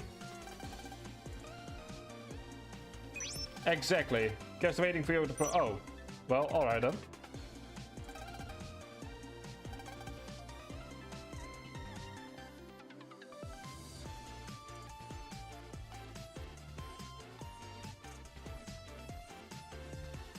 And yes, exactly. This is indeed for the school project. Like, something tells me that, sir, we just want to launch a rocket into space is not gonna cut it with the local government. I mean, I know my local governments. That's not gonna cut it.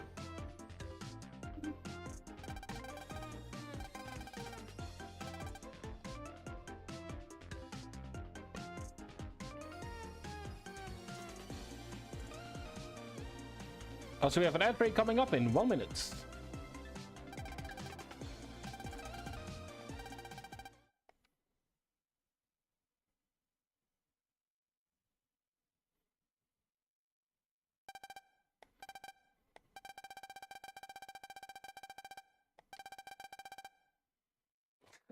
Fair. Very fair. And there we go.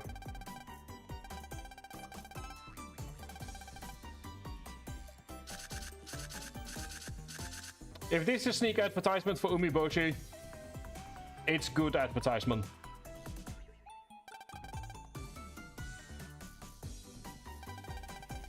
Speaking of advertisements, no. There we go, that gives you a ban. Congratulations, random bot, you have been banned.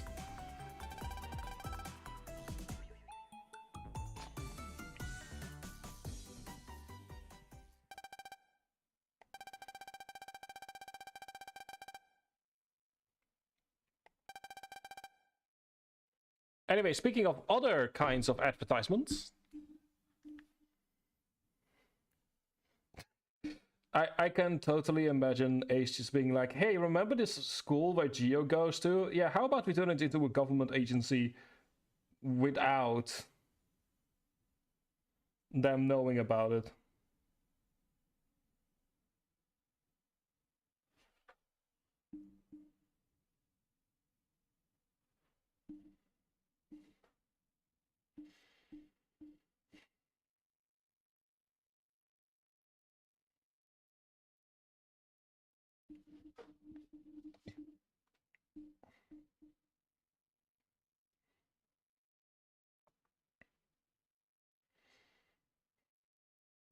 So we're just waiting for the outbreak to finish.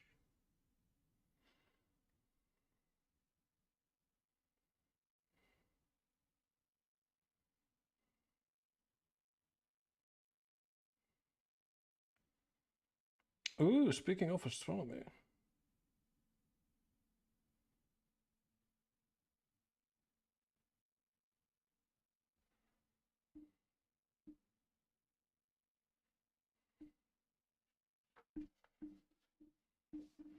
There's some stuff here with astronomy, but yeah. Exactly. Anyway, welcome back everyone. Anyway, say hi to Ace. He has a special sprite, which means we will see him often.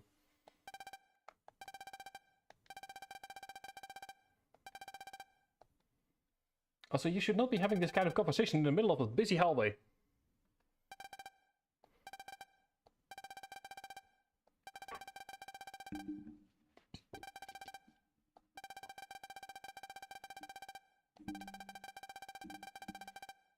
And yes, we need to... Exactly, he looks like a nice guy. I'm sure nothing bad will happen to him.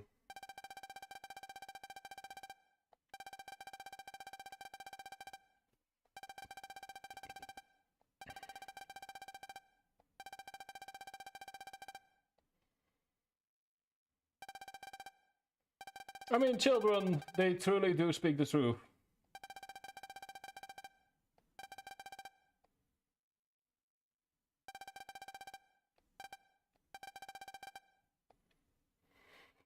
It's like, well, he looks creepy. I'm like, you know, there is such a thing as being too honest.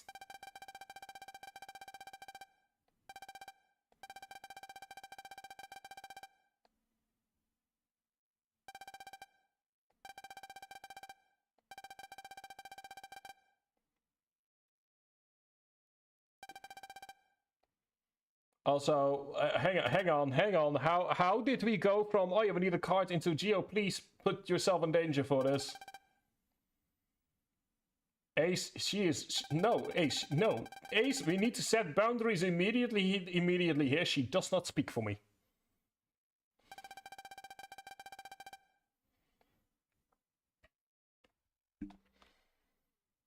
I feel that it's important to set boundaries from the start here.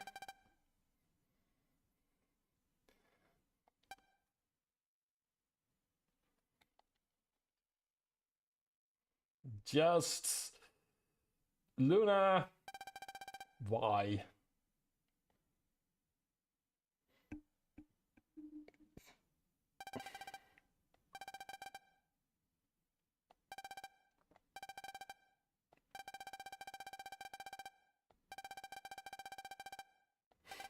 Well, going to spice up. Well, thank you for having made that choice for me.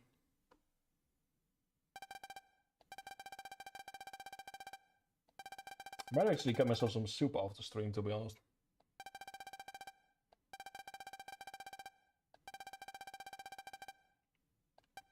And yeah, we now have a brand new train as well. Woo! Echo Reach is moving on up in the world.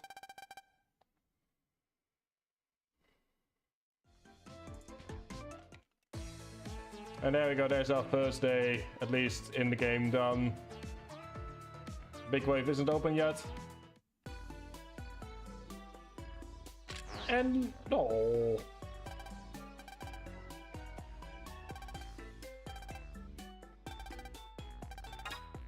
Sure.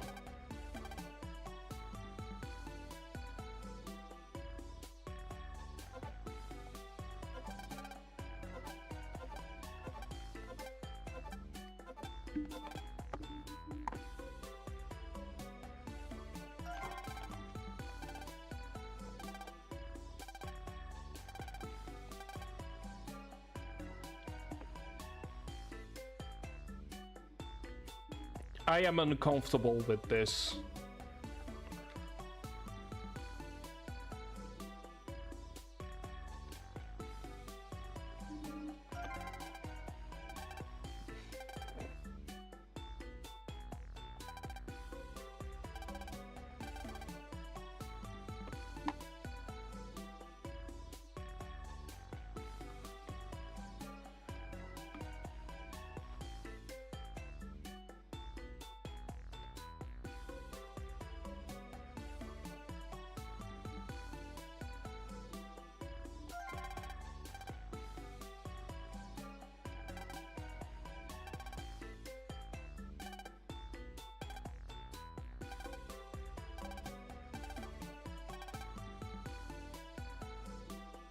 This one I can enter, honestly.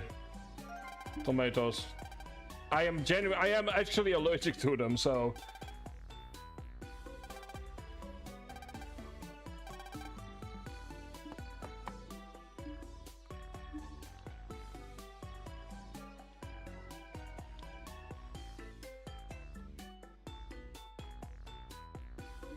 Yeah, in my case, it's less like, oh, I don't like it, and more like I'm allergic. So, you know, bit of a different...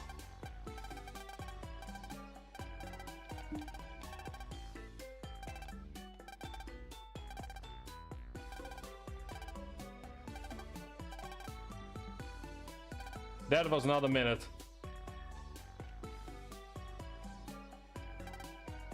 I know, right? It's fascinating.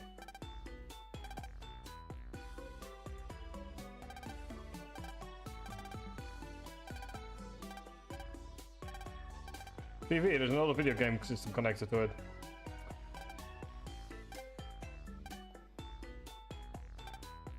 And Ryu, I believe that's like a real person?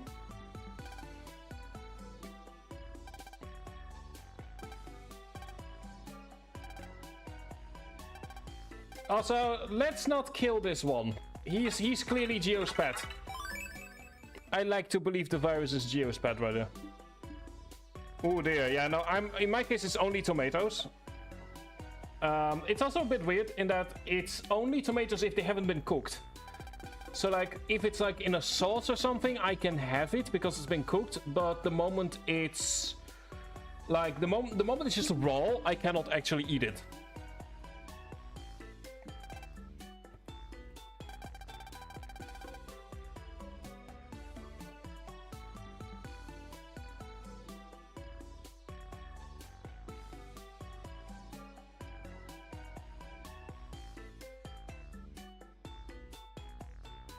Yeah, exactly. That's what they're thinking, but I genuinely can't be sure. So, like I said, sauces and stuff like that I can eat, but I on average just avoid even that. Like, I don't even eat ketchup just to be safe. Like, the thing is, stuff like pizza sauces I will still deal with, simply because that's pretty clearly being cooked in an oven. Like, you know, that's pretty clearly... That goes into an oven at 200 degrees. If that isn't cooking, I don't know what is. But, yeah, stuff like ketchup I just avoid. Because I just can't trust it.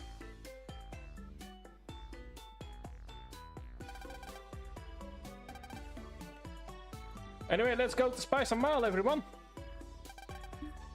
Also, alright, Megas now knows hope. Aww.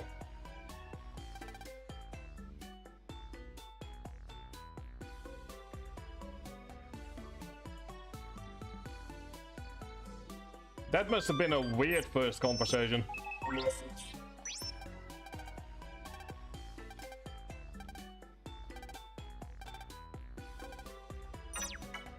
Sure, let's go and see what the tutorial program is. And yeah, so you might have noticed that some of the cards move below the other cards. And there's two ways to use it.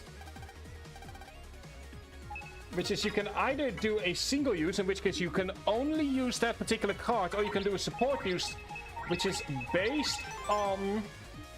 Also, it's a cheap way to go to get achievement for getting all 6. You ready, Mega? But depending on the crash the money. Depending on the card element, it will transform into a different card in that case. So it's sort of like risk-reward system, where depending on the power of the card and sort of like how the battlefield looks, you can risk it to use a single use, depending on circumstance. Personally, I most often use single-use cards whenever we're talking about Mega or Giga cards. Because Mega cards and Giga cards are also bigger on the battlefield. So there's also a strategy involved there where like sometimes you might want to take a couple of cards in order to remove them from the layer.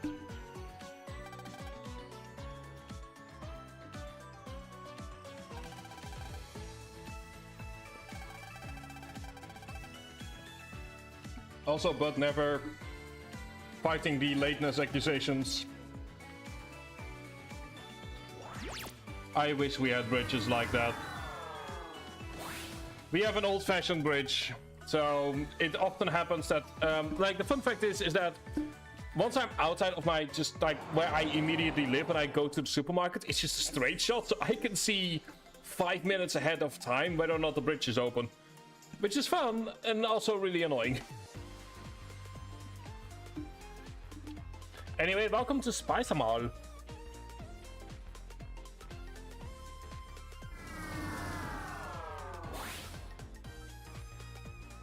That's just a quirk of where I happen to live. Like, not every single part of this country has it.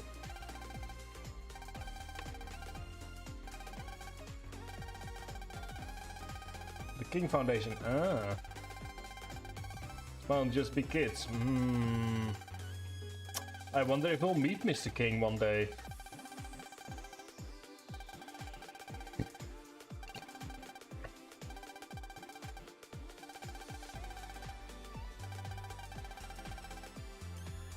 Yeah, they seem very nice. I'm sure there will be nothing bad happening whatsoever.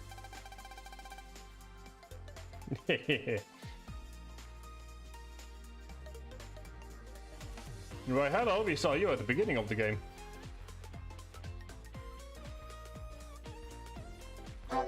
Hello.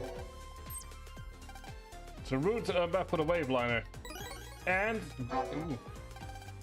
Also, congratulations! You now have to deal with advertisements in your wizard. Truly the 2026 experience right there.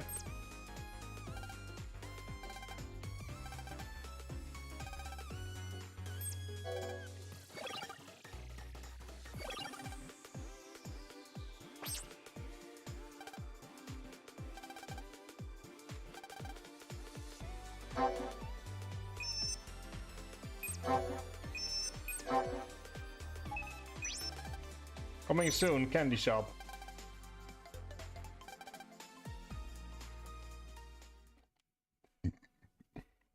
Exactly.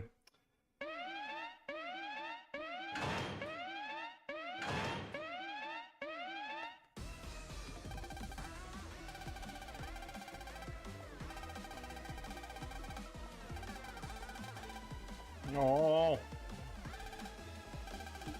No, are we trapped here? Boo. It's quite complicated.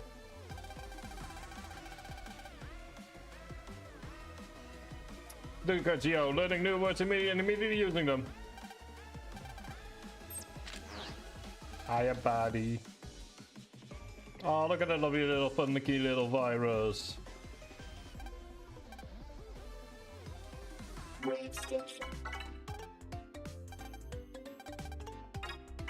See, we have... yeah, not as good as what we already have. Exactly. The problem with viruses is that the moment you allow them to communicate, it becomes... oh, who's a good little virus?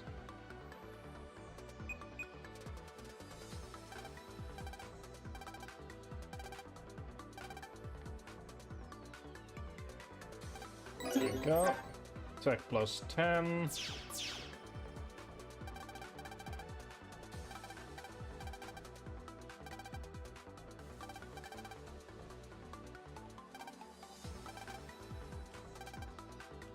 There we go.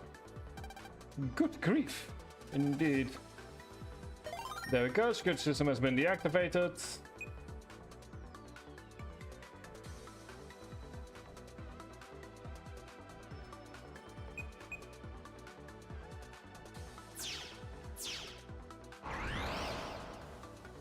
There we go, now we have our first actual battle. I do know we're gonna need to deal with 500 of them at some point, but... oh, alright, I forgot now, I can no longer just... this is quite work.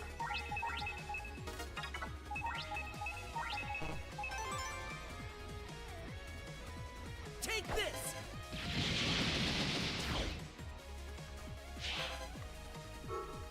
There we go, let's just add the barrier just in case. Ah, to be back. Here I go! We aced that! To our normal stuff. And we gain some zennies, thank you.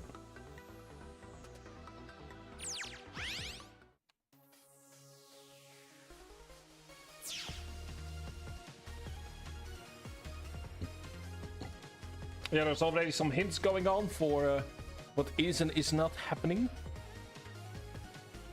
So, oh boy, I'm having some stomach troubles. One moment.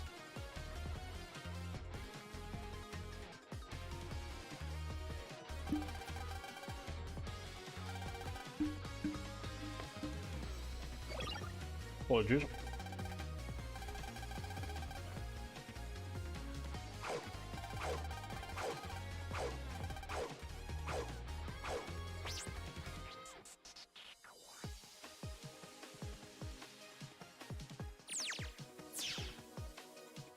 Yeah, we already have some hints as to that there's more going on.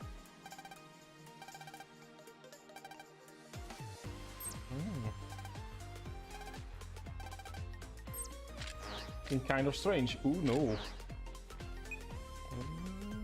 I want to grab it immediately? Yes, I do. I do, in fact, want to grab it immediately, just to be sure.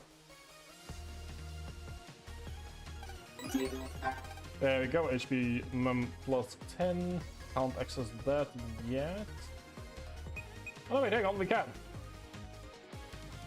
Never mind, access denied. Oh, was an authentication key. Interesting. Prepare yourself. Go! Goodbye! Okay.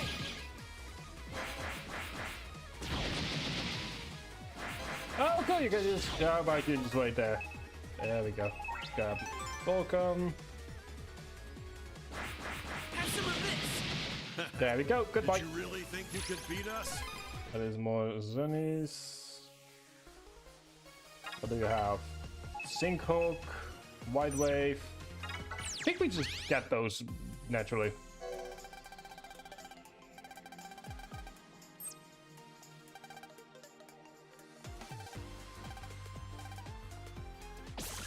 There we go, that is the control panel. And yeah, it seems like we missed it. Boo.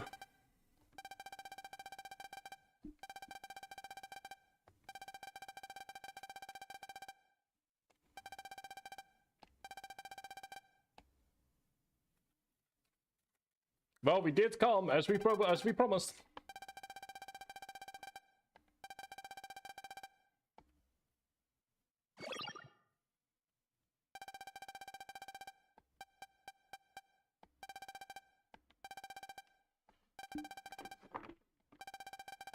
This is in a... Oh, wow, how fascinating.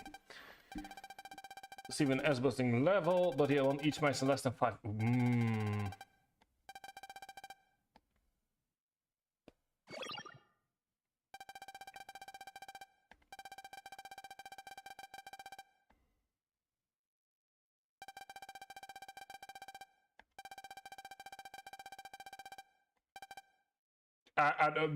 I'm sorry, but good sir, please.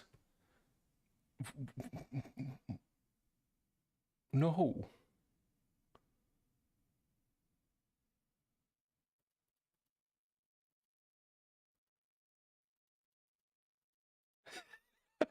Good. I'm now seeing what Silence has said in the Discord. Oh dear.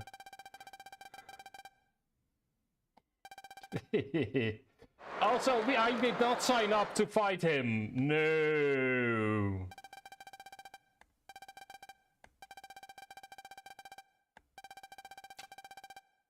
Yeah, no, we can absolutely no. We can back away. We fulfilled our obligations. We've come here. We've seen him. We can take a picture if needed as proof. I say we walk back. Also, why is he snacking like that? We absolutely can just walk away. We can take a picture, prove we've been here, and move.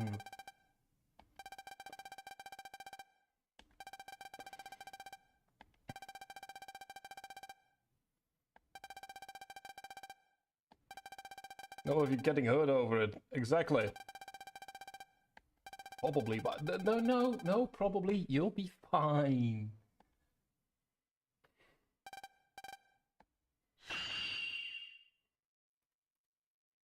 Like, don't worry about it. One moment.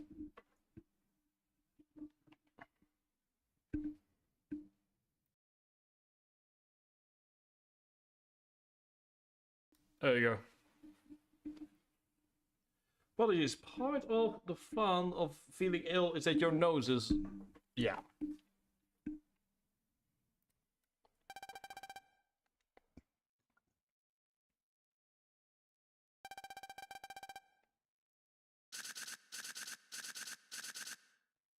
Munch, munch.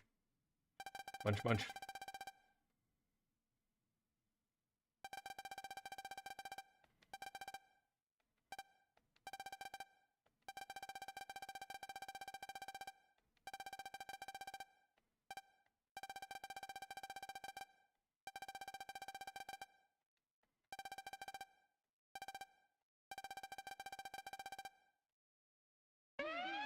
Oh no, what's that? There's an alarm stopping the fight. How horrible.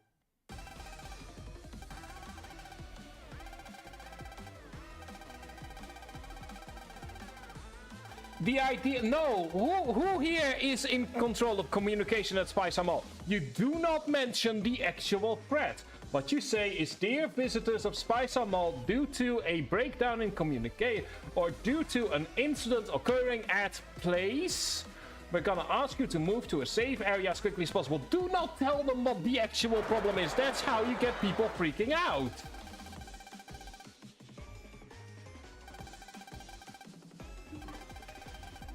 I don't know who was in control of the communications department, but they should be fired.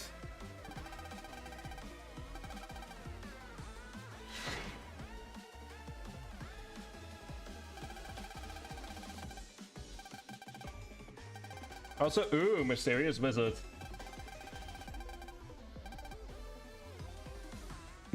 Ooh, mysterious wizard.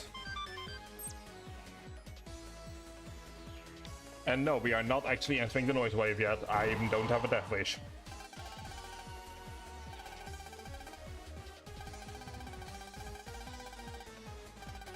And yeah, welcome to the what could be considered more difficult fight. Welcome to Wizards, 250 HP, our first mini boss. All right, let's clear him out.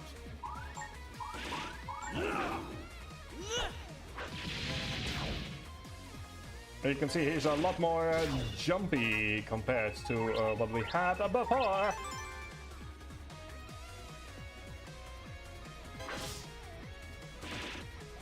Come on, buddy, over here. Come here, get your food. Okay.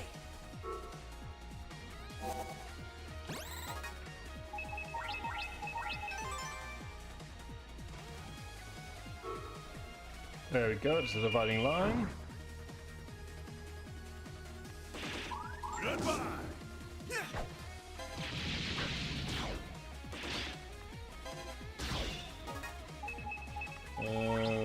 Yes. Have some of this. Okay. This is why longsword is so useful.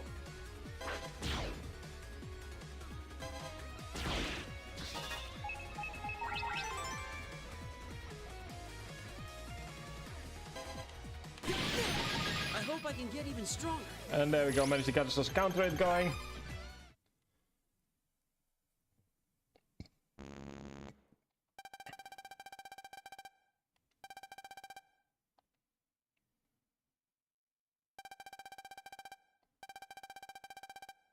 Yeah, we're learning that wizards can go out of control at some point.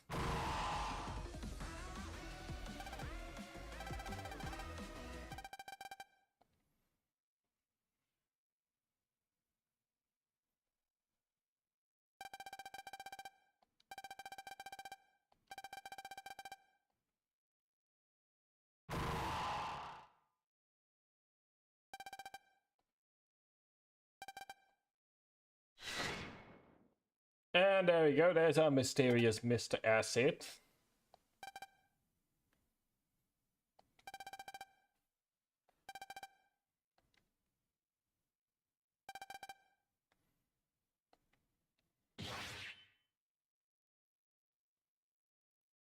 There we go, good boys, back to normal.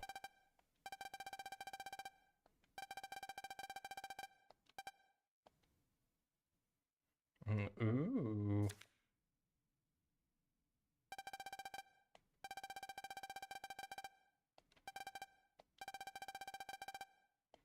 And yeah, there will be lots and lots of poker puns.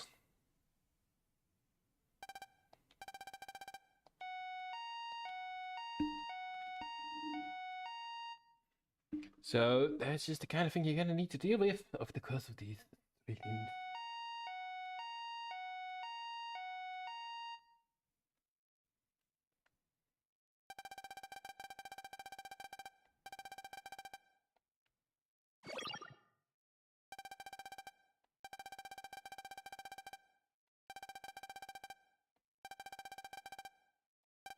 Yeah, it seems that Asian megas don't really get along all that well, which will be a theme over the course of this game. Or at least a continuing joke. Ads in 2 minutes as well.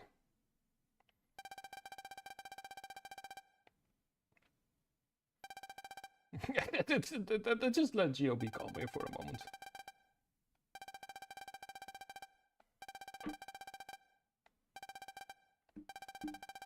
But he's a straight shooter. No.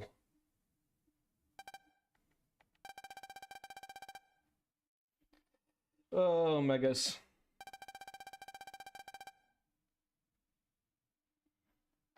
And there we go. There's a Gaikai energy card. Hooray!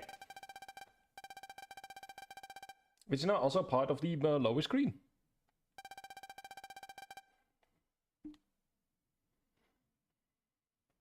You can also notice here that there's a lot more setup going on compared to both 1 and 2.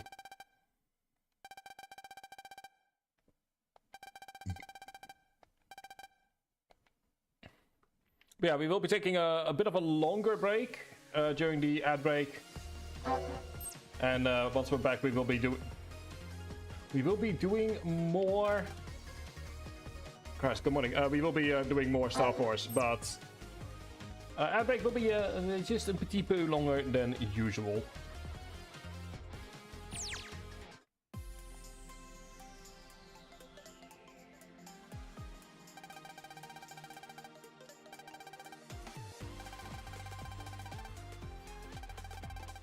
I want to give it to the size club. Yes, exactly.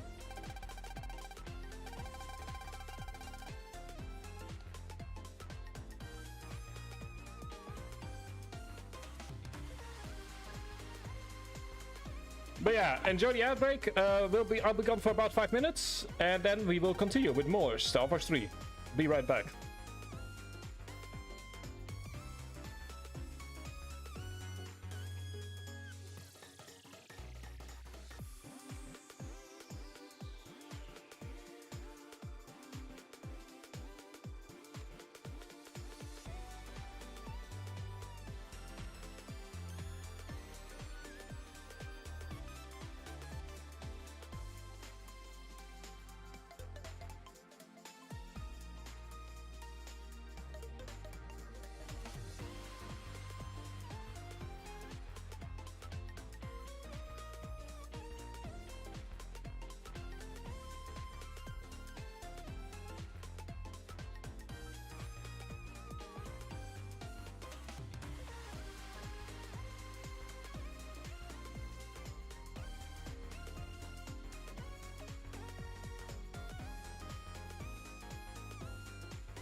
And there we go. We are back at exactly the 5-minute mark.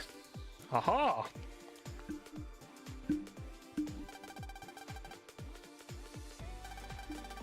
See, I can time my stuff by accident.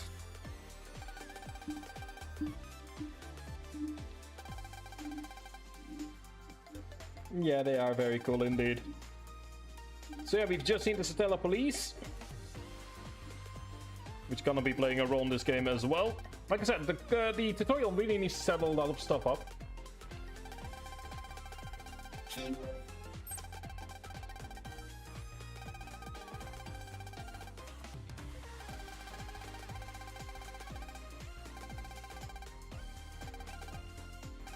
So I'd really like to kind of, I mean, I guess.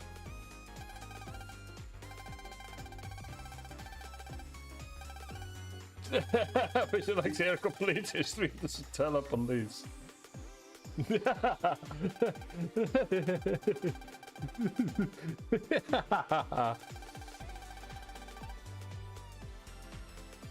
It's just with a great story.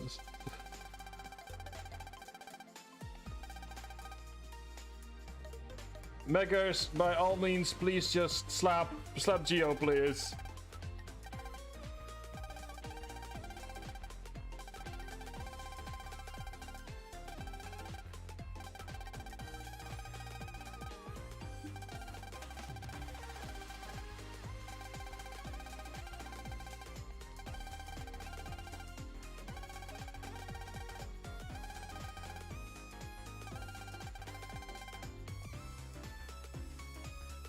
It's just, I love the fact that they're like, well, let's retain our watch. Well, no need for that. Something tells me that kids will be kids. Anyway.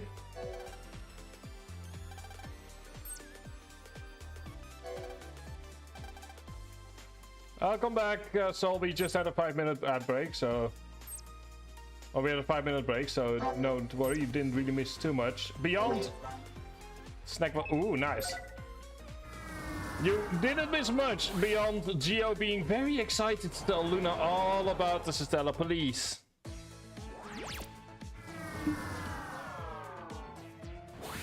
Which is a statement I agree with.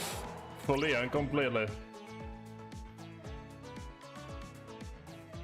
It's like, yes, Luna, here's a taste of your own medicine.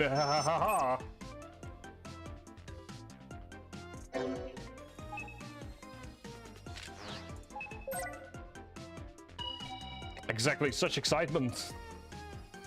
I do miss the days of Mecha just doing an uppercut, because I think that would have snapped Geo out of it.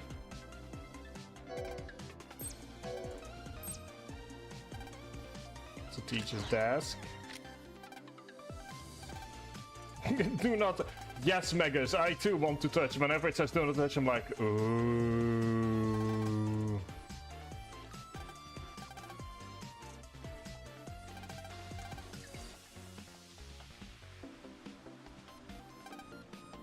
Exactly. Warning flammable. Warning do not mix. Warning do not shake.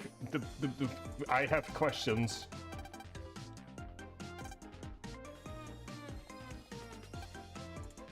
Huge man.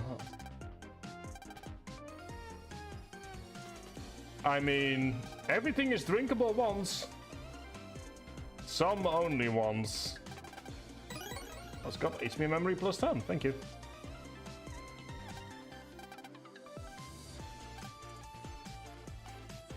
Just look at it this way. Everything is drinkable and eatable, but some of it only once. There are many people that have had that moment. They've died all for sake of humanity. I know, right? Only the most insightful stuff on this stream, including 100% of people that have drank water, have died. Clearly, we need to stop the menace of H2O.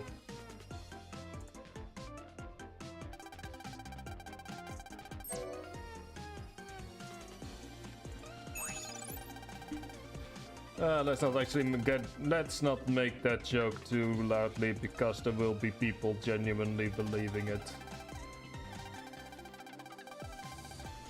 I know, right? It's a scary thought.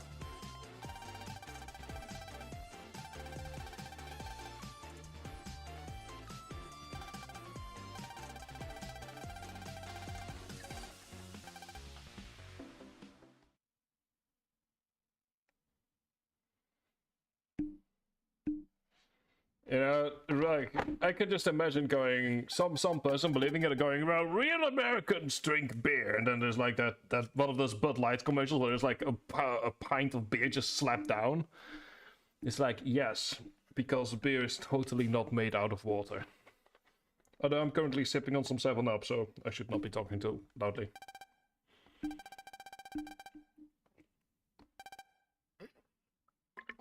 Reminds me of that Bo Burnham song. I think it's called Country Song.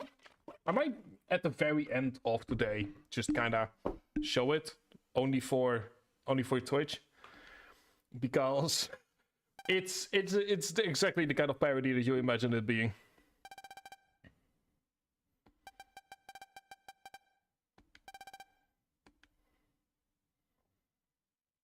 But yeah, like I'm totally imagining like now a commercial where like there's like a cowboy with a cowboy hat, and like he's got like a pint of beer, and he goes, "Real Americans drink beer," and then just bomb, just like smashing the pitcher down, and like beer flying everywhere, going, "Only sissies drink American. Only sissies drink American." Well, first of all, yes, but Bud Light is very much. Das Pisswasser, in the same way Heineken is, but that's a different conversation. But like, only sissies drink water, and then it's like, real Americans drink Bud Light, bomb. And just like, yes, because beer is totally not water, you know. Anyway.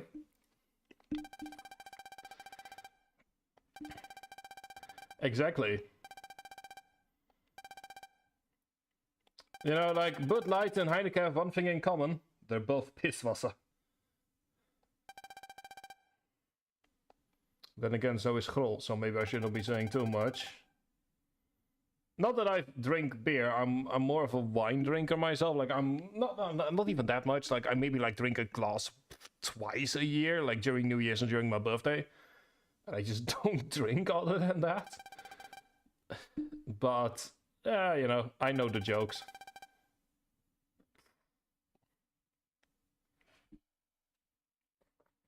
You know, I know my what the names of cars stand for jokes. And what is considered good beer and bad beer according to the internet. And students. Anyway, going back to child-friendly conversation, let's talk about shooting stuff into space. But yeah, no, we've been given the energy cards to Magnus and the Security Club. Which is fun. Genuinely fun. So yeah, the big launch is tomorrow, and I'm sure nothing bad will happen whatsoever.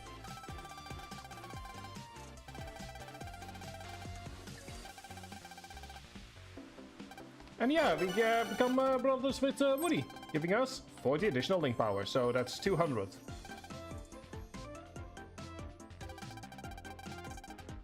Exactly, and I like the fact that you can, that, you know, there is some change in team names.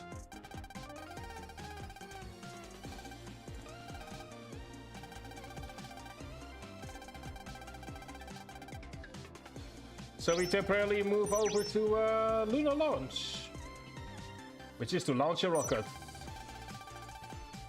Launch ceremony tomorrow, exactly.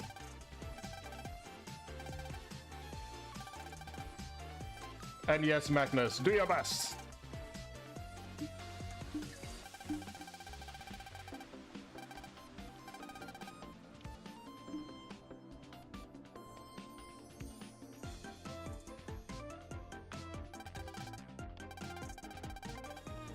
I saw the teacher casually says, "Let's go, Mega," and no one in the room goes like, "Wait.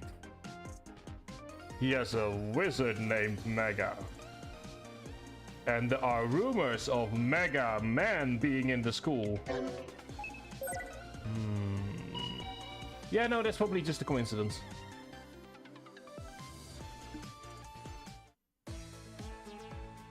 Just a funky coincidence. Just a coinky-dink. Truly, if only everyone was so blissfully ignorant. Anyway, there we go. Moving on to day 3.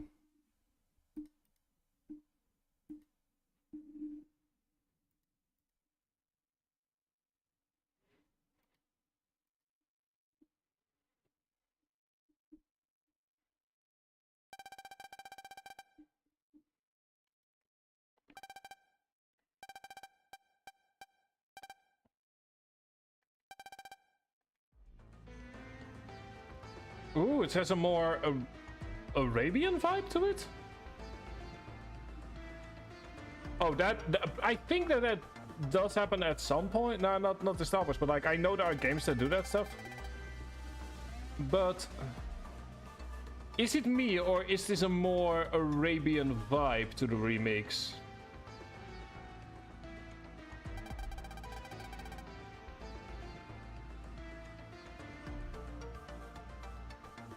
Like, I don't know, especially some of the instruments at the start.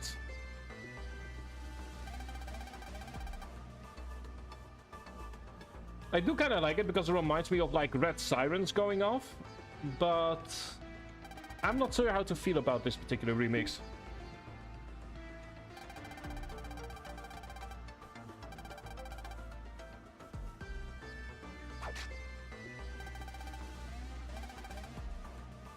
And yeah, the theme of Starforce 3, one of the major villain themes, is playing cards.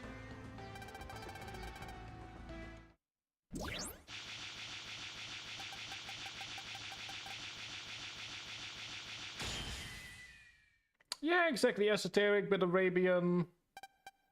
Bit almost at the end, almost as if there are like sirens.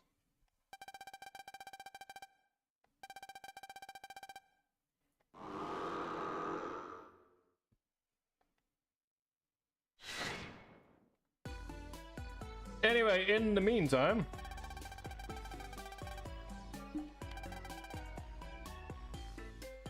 so let's go ahead and enjoy. There we go, TV.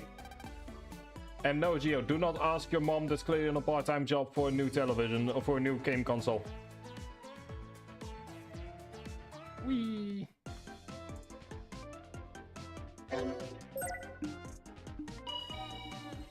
In the meantime, putting one foot somewhere.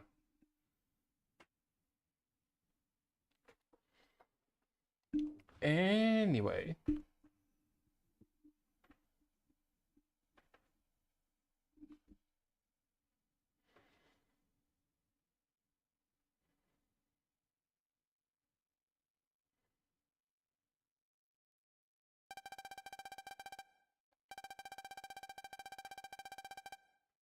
Yeah, something that I will say is in order to sort of like finish this whole thing, so once we're done with the post game, there will be a quote-unquote speedrun. There won't be an official speedrun, don't worry about it, where we just put everything to max and see what if what is the hypothetical best case scenario, or the most overpowered scenario for a player.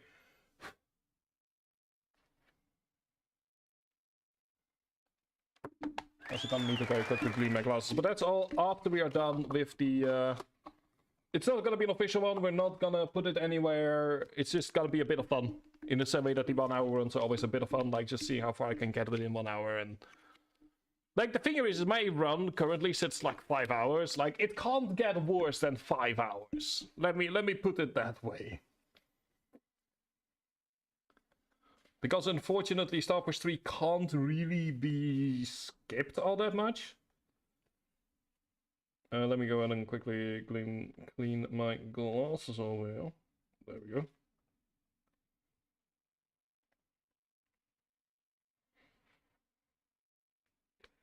Okay, that requires a second cleaning, one moment.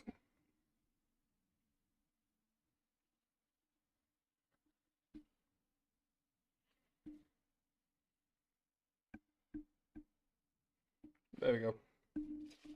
That works.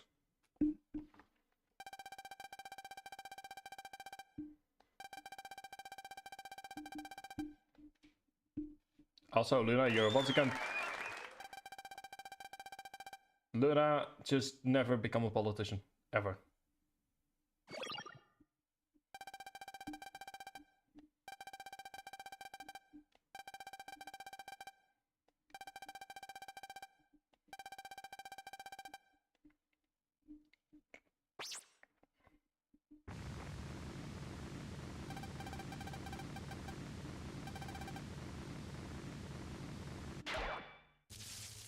Oh no, what's that? The rocket is going haywire.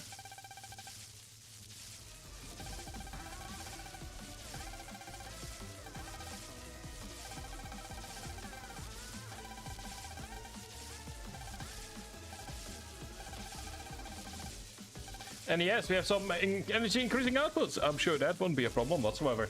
Also, happy Saturday to us Europeans. Yay.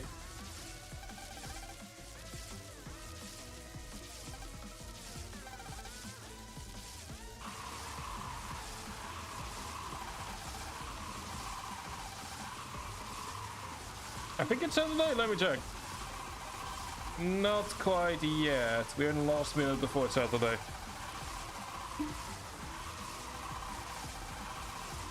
Then yes, we need to go to stop it from there. We go. Now it's officially Saturday. It's officially midnight. And yes, welcome to our first dungeon, I guess.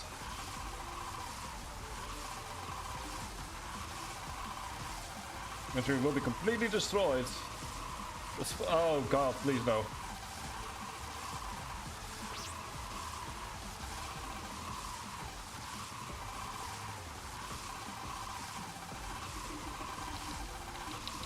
So let's go ahead and deal with an out of control Magnus. Exactly. Oh. I mean, but Luna, either we explode or the entire skull explodes. It's your choice.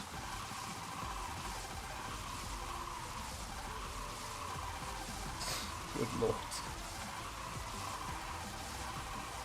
But yeah, I do feel that the mixing on the...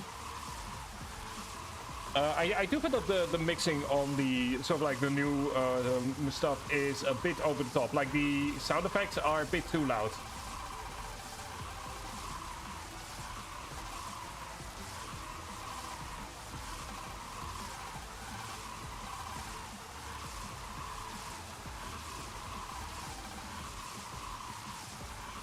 And yeah, I mean, of course, you know, scientist goes down with his own ship.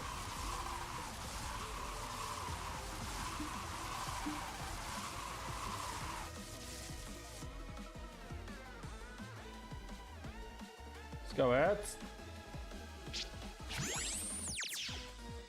As we move into our first dungeon, say hello to the Rocket CC.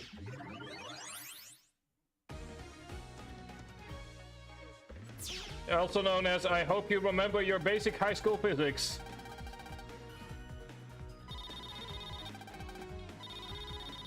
Because it's time to play around with magnets.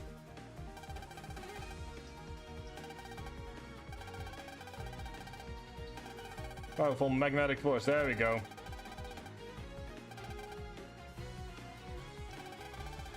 Yay! And coil, seriously, alright then. But I will say though, the one thing I'm not the biggest fan of in the tutorial, and I had kind of forgotten because I normally speedrun this game, is just how often Luna intervenes in talking. Like, especially by the time you reach the Rocket CC, it becomes a bit annoying how often she interjects. For no apparent reason other than to be like, okay, I'm around as well. Like, there's no reason that this couldn't have been resolved in some other way. Definitely gives, especially the end of the tutorial, more of a stop-start feeling.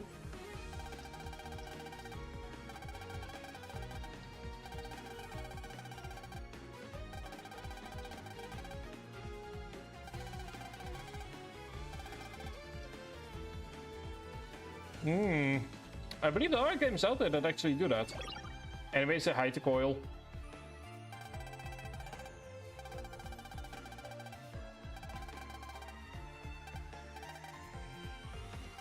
So yeah, Coil is gonna help us with the magnets. Basic rule, opposites attract. And people that think the same are pushed away.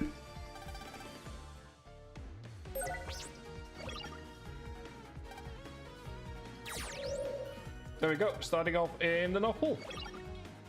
At least I always associate blue with North.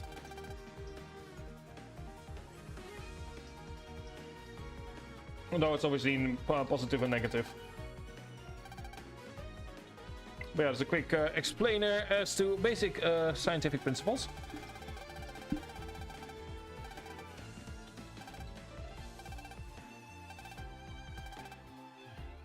Go ahead and indeed deal with the rocket core CC.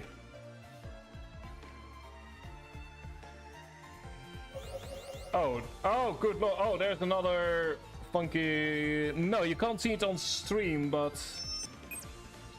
Geo is having a ghostly after image.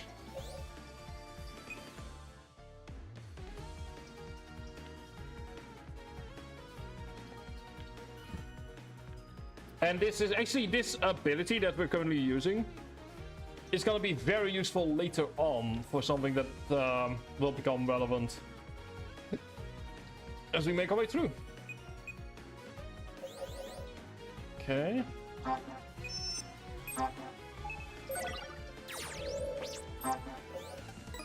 Got 800 zennies.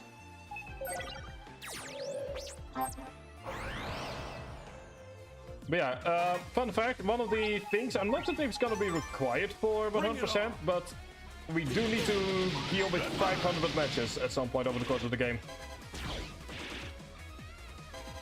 But, you know, post-game and all that kind of stuff, we will probably easily get to that number. But yeah, they changed it so that you no longer need to win PvP battles for one of the post-game locks. Okay, there we go, there's Zenny. Oh, right, we need to go and change this. I will say that I don't think... Yeah, okay, the archive isn't available yet. That's only post-game, I believe.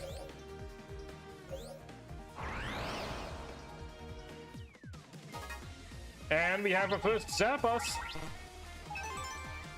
Let's do this. Nice and zappy zappy. Here I go. Ooh.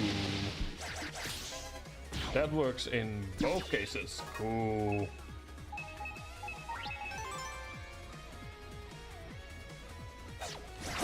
There we go. Showed of who's number one. And that's our first flash strike. Somewhat useful. Like I said, not the biggest fan of it.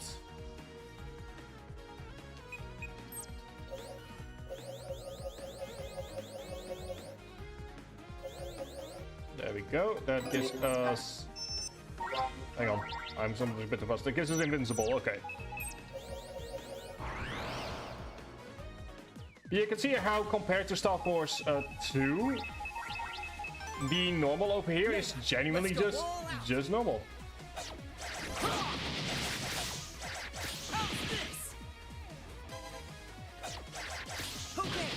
So normal is just a lot more normal in regards to how many enemies you have to fight. Wasn't even a contest. Go, it's more zennies, thank you. Moving into CC Core 2, I think the first two have only 2 cores, but it very quickly increases. Okay, let me see. Okay, that goes there. I want to say that one goes... No. We'll move over down here. Just taking a quick look at what we have.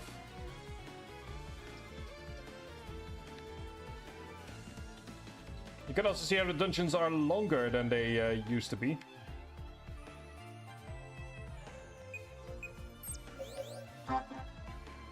Anyway, like I said, both are opposites. Thank you.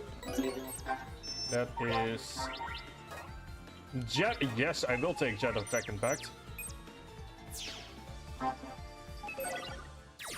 Can be very useful. There we go. Now we just wait.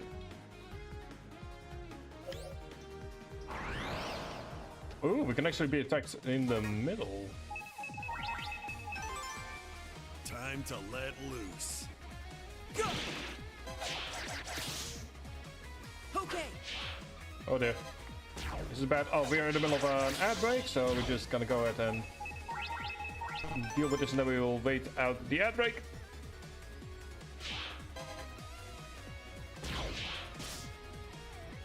Here I go. Here I go. There we go. I'll just take this. I dislike these birds so much.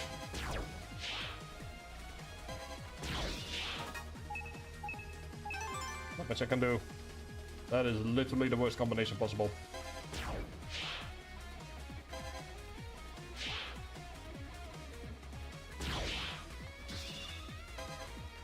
There we go. That's I that hope I done. can get even stronger. There's more zombies. We will. Alright, wait over here for the outbreak to end.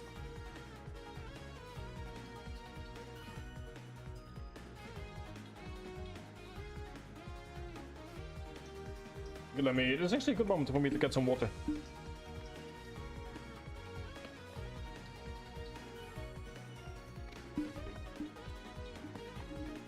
And to check teletext.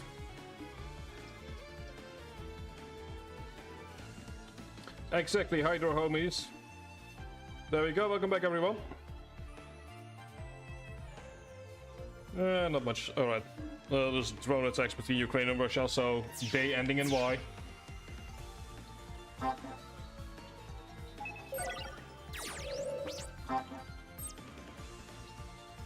Okay.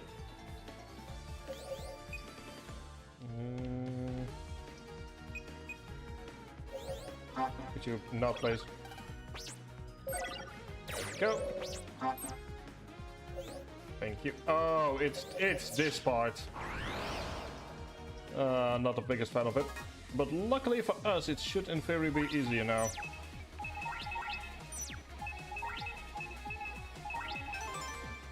Aha! Bring it on! Here I go. The fight line isn't that useful. I kinda hope that we would have beaten them, but yeah.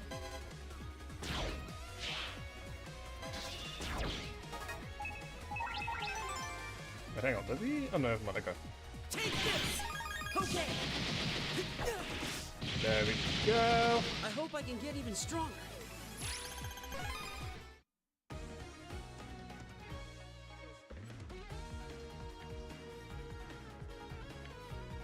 Whee! Okay, and then there is one more over there. I think that is surprisingly what we need. Yep. Because that is, there we go, there's the HP mem.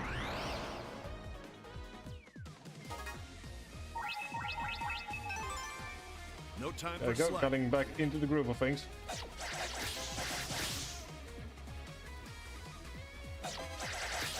Here I go. Take this. Okay. It's also surprisingly solid practice for Spade Magnus. Goodbye. As per usual, the enemies. A fight. In this case, though, it's more regular, normal tutorial. Okay. And that is large energy. Very useful indeed. Yeah, you know what? Zappers can get zapped for all I care.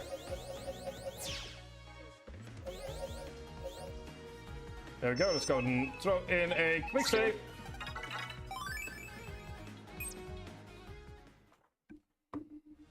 As we move into the first boss. Exactly.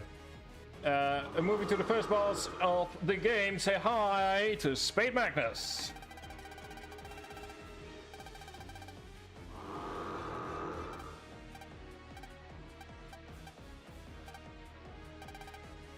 Love is like, yep.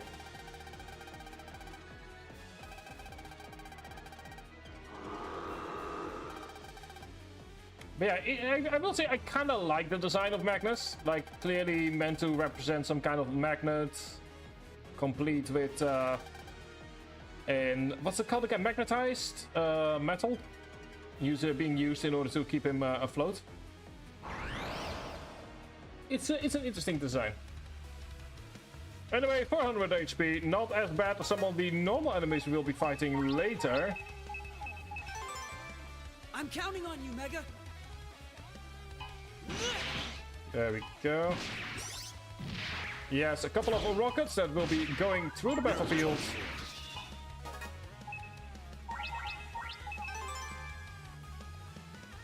I'll use the white line. So yeah, he's not that difficult, at least not yet, and he will also have a different attack that we've already negated. Ow. He's not that difficult, gets immediately hit. Just as I expected. So as you can see here, that is meant to be an attack where he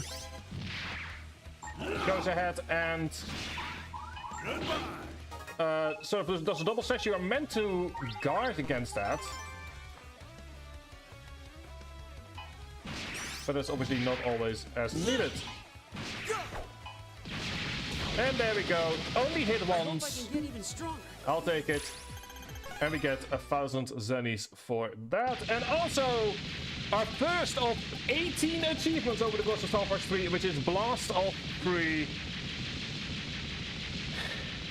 Which is defeat a berserk wizard in a rocket. We have 17 more to go over the course of quite a few streams. But a lot of them will be stuff that we are gonna be doing naturally anyway. And yeah, there we go. There's a little playing card being moved around. If you know your suits, then you also know we will be fighting 3 or so more bosses dealing with playing cards.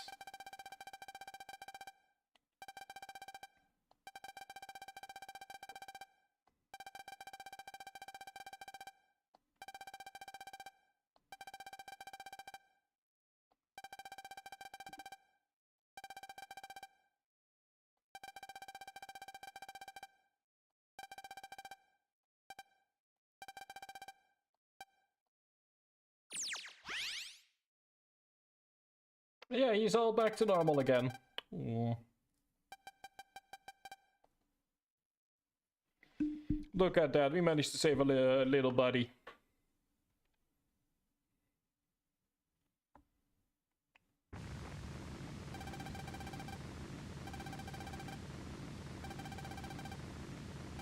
Exactly!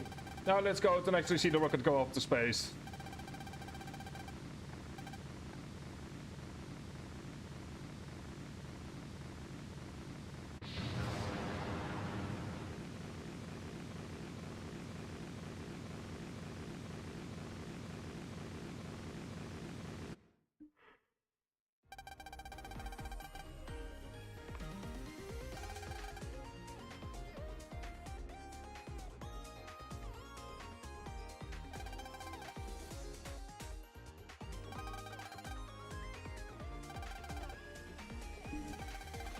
And yeah, exactly, like another great memory, indeed. Great memory, managed to get the rocket into space, managed to fulfill our first purpose as our team.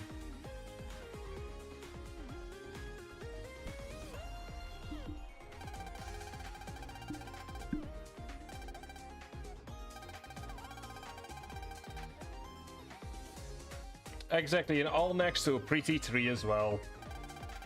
Truly no greater way to end this particular chapter. And we also get a little ding that we have fulfilled our purpose. And ooh, mysterious Ace Man is once again staring.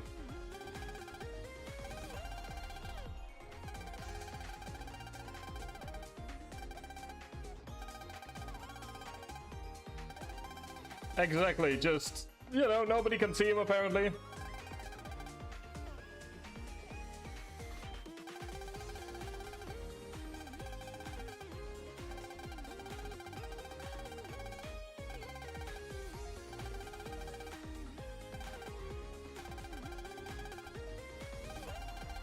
Yeah, there's also, yep, once again addicted. Many of those. Yes, you are. At the very least, Acid is trying to care for Ace. Indeed, snack. Snacks indeed. Snacks all around, in fact.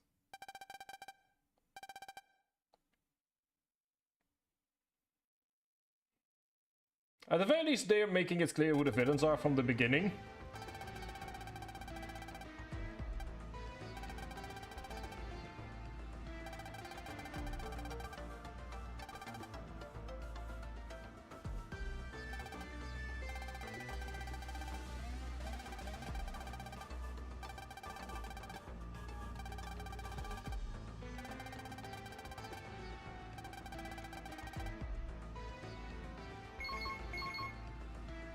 And a little phone call.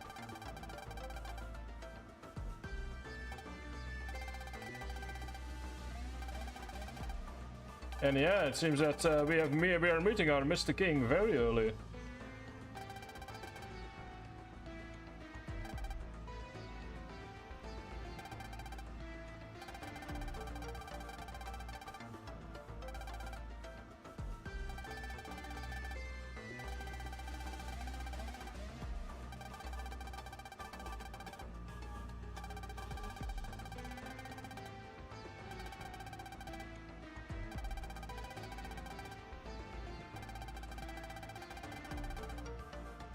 So yeah, we are learning a lot.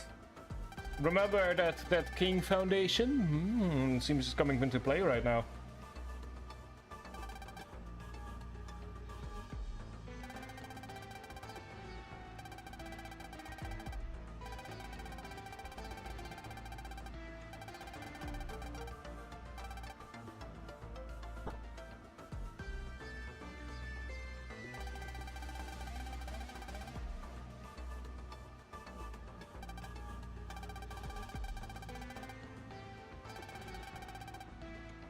And yeah, we are already seeing the dynamic that's gonna be at play between small brother and big sister.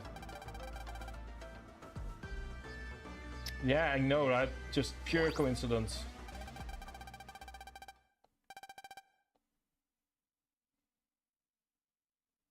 Just dumbest coincidence of all time.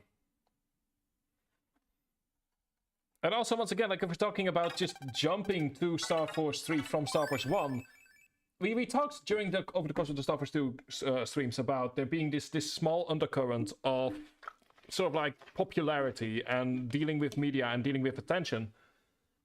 If you just jump from 1 to 3, it goes like, oh, how does he have all of this information? And the answer is because over the course of Starforce 2, this is one of those smaller themes that is running as a small undercurrent, a sort of like a D or even an E plot. But it is still important to establish the fact that, okay, Geo is now popular enough that people can just look his stuff up if they connect the relatively easy dots to connect.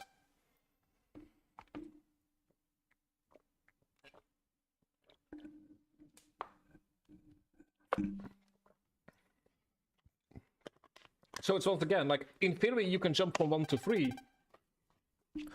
but in practice, the fact that 2 deals with media and deals with attention and deals with Geo or Mega Man becoming like sort of like this popular figure, despite not wanting to be, allows for a couple of the plot lines in 3 to make more sense.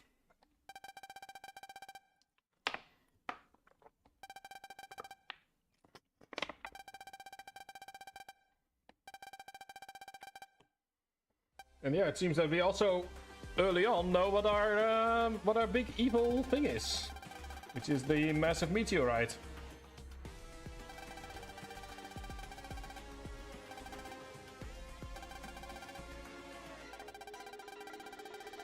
Exactly. Yes, very much so. They just went to the Mega Man wiki and just looked up all the information. If only they'd looked up how this game will go.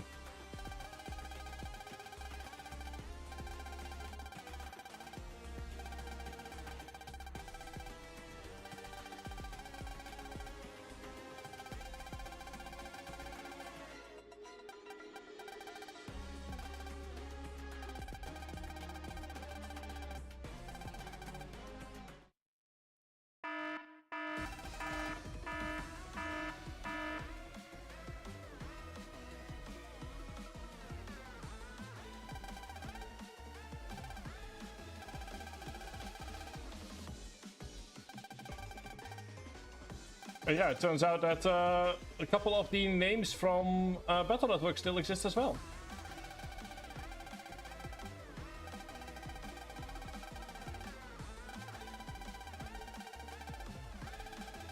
Calling their countries, networks, and computer systems. Ooh.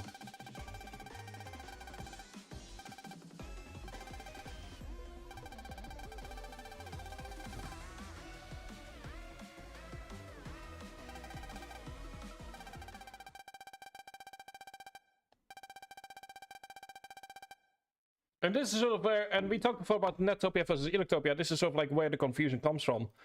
is in some cases it talks about Nettopia, in some cases talks about Electopia, and it's like, fuck if I know where Geo technically lives. He lives in Echo Ridge, that's the important bit.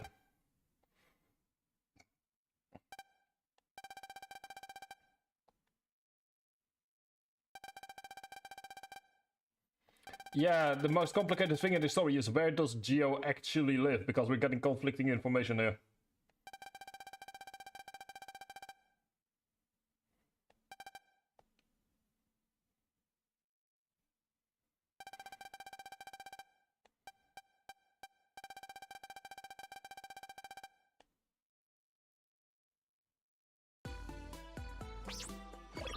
Also, Mega is getting some exercise.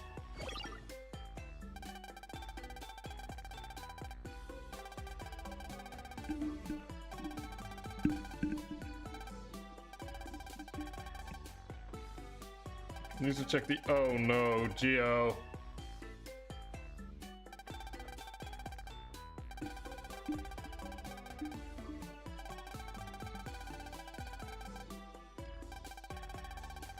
I think that idiot. See, hang on, there we go. See, Megas over here understands the problems with television.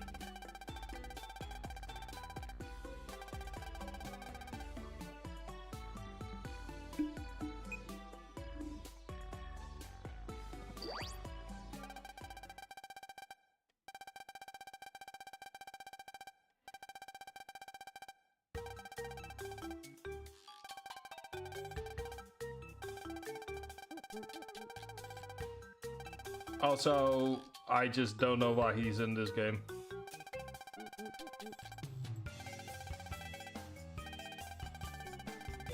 And essentially, I'm just gonna go ahead and skip half the explanation here. Noise is essentially just output.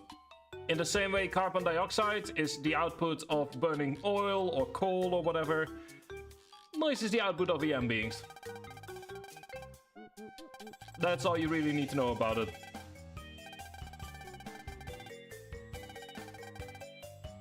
I disagree. Climate change still is very much the most difficult problem humanity deals with because we're not listening to the scientists. Seriously, if only we as humanity would... Do I want to go on this rant? Yes, I do. I'm taking a look at my user list. I do want to go on this rant. Okay, so real fast, because this needs to get out. If we as humans just would stop, and I genuinely mean just stop complaining about, but I want mistake, but I want to go vroom vroom for like the other, and this is mostly Europe, as you mentioned. America obviously has different problems, but if only we in Europe would stop going, but I want mistake. I want to go vroom vroom and bring child in car to streets over, then maybe we as Europe would be able to do something. And oh no, but I don't want a windmill, you know, the things that have existed for over 400 to 500 years without problems. Because the noise that doesn't exist when you actually test it, and the birds which are just not being hit by it by science. But I don't trust the scientists. In that case, we can't have a conversation. Seriously, if only we in Europe over here would just start listening to the experts on this topic. It's not fun, I get it. Welcome to being an adult. There are lots of things I don't like. And don't find fun, but I also don't pretend as if they don't exist. If only I could, that would make my life a lot easier. I mean, like, I very much trust scientists, but it's like, ew, but the scientists can be wrong. Yeah, that's how science works. Congratulations. Someone skipped a few lessons in their social sciences class. Like, god damn it.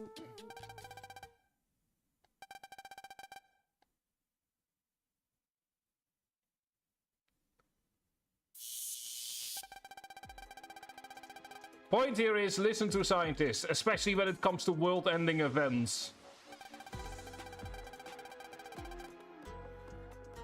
Like, here's the thing, right? When 99% of scientists agree, That should be a sign. Like, the main rule of science is we never agree on anything. Especially in the social sciences, right? Like, we essentially constantly fight each other. The moment that 99% of scientists, natural and social, agree on something, that's a sign. And it's a sign so massive that it can be seen from Jupiter.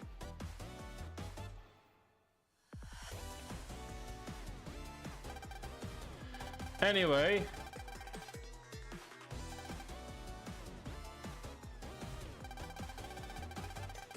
That must be why some people are blind to it, because they're living right below it. But yeah, like I said, it's just an explanation of what noise is, which is just the output. Not in this case. Especially not when it comes to natural sciences.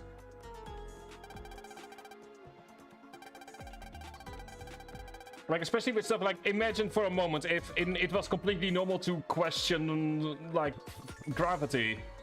Because 100% of scientists agree on it, like... Anyway, that's just my own tiny little rant. Yeah.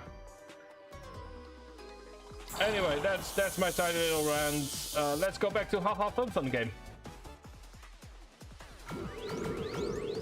And yeah, anyway, too much noise creates crimson.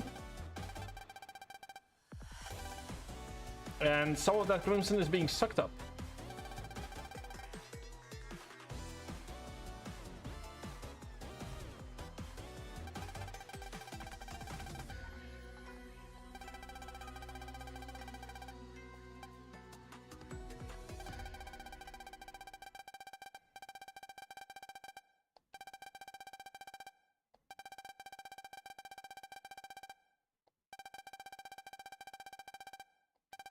Anyway, it's not as if I've ever pretended to be anything that I'm not, is the point that I'm making.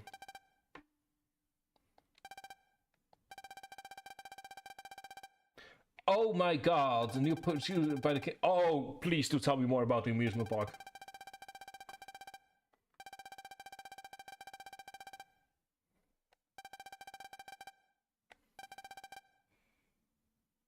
Exactly.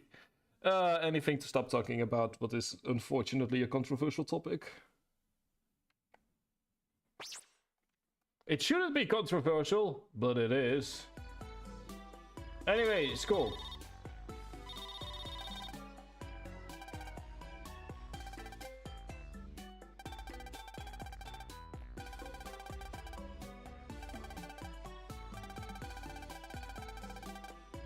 And yeah, we are actually getting a call from space.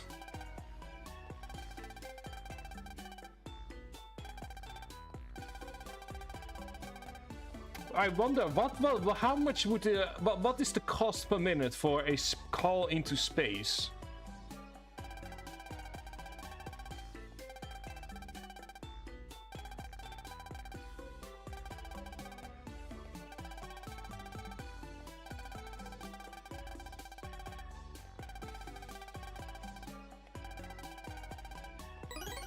And there we go, got a first power-up ability as well.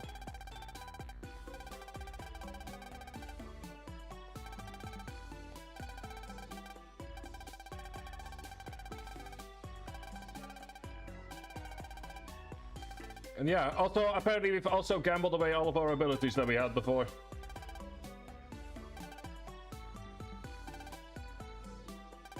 And so yeah, this is where link power comes in handy. There we go. It's as simple as a 1-2 ability. And we also have access to wave road maps. Let's go and take a look. Wave station. Look at that. Ooh, look at that. It's all the places we will go in the game. I know, right? I am genuinely really happy to finally have a map, because it is so often so annoying. The worst part is as well as I'm seeing all this and I'm like, oh yeah, I know exactly what all of these places are.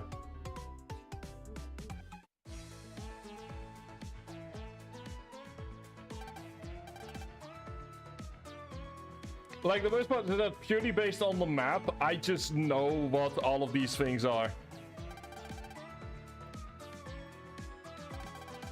It's just, yeah.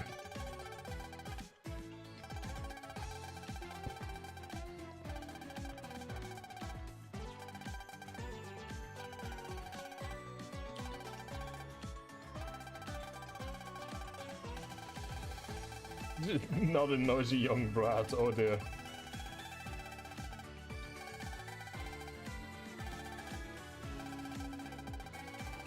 Luna, pot meat kettle.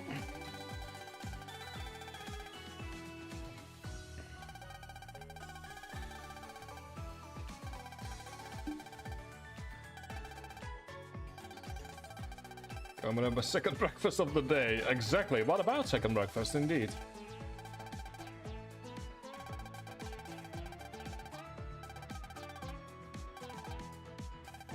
202, thank you. And yeah, just use a pop-up.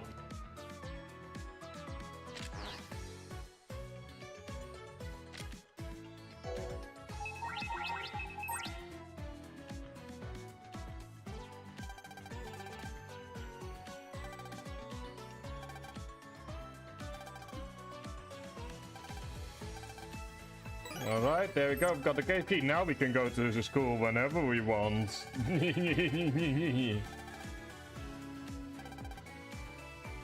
Midnight learning.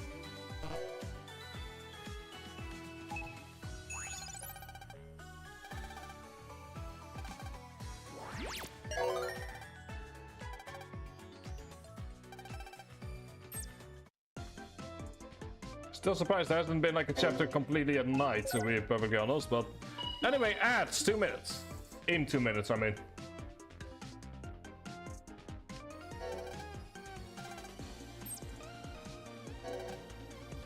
So apparently we've got us as a new student joining. I wonder who it could be.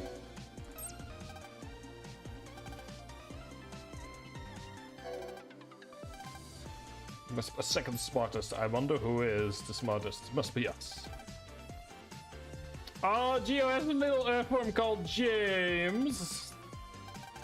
How cute.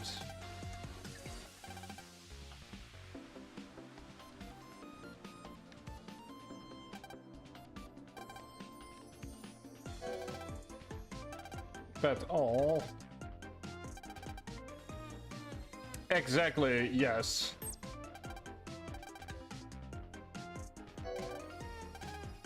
New student teacher as well. How curious. I wonder who it could be. Well, class, do we know who the new student could be?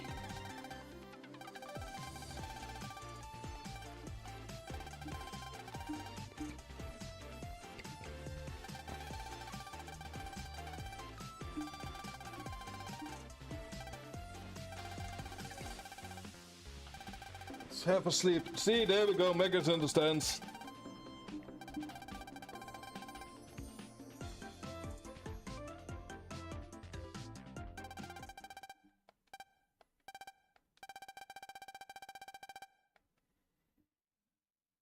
Oh my, what a shock. You're telling me the people that were trying to spy on Geo have gone to Geo school? Such shock.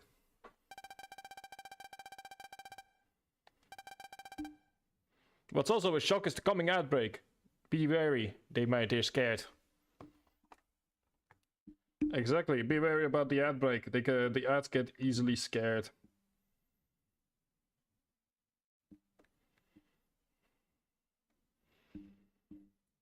Let me just go ahead and, in the meantime, do some more reading.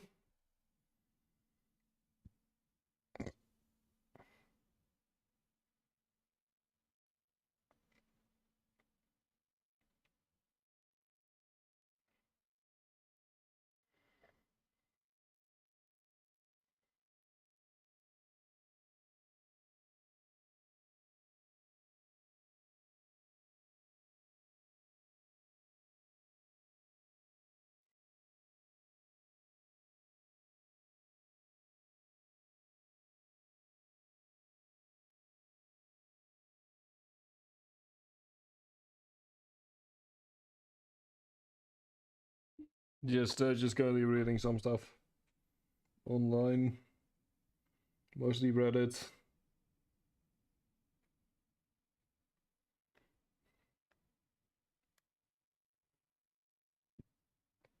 Oh God! Speaking of tomatoes, I'm seeing a picture of a burger with such a massive tomato that it makes me almost break out in hives.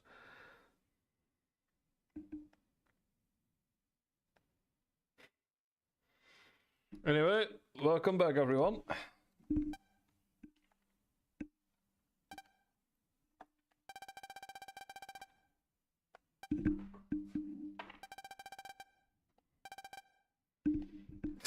To be honest, that would be me as well. Like, say hello.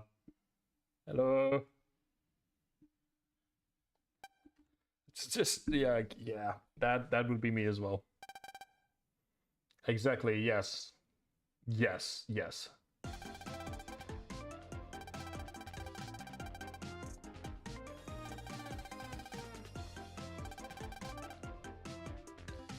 I mean, teacher's assistants can start at 17. There's nothing wrong with that.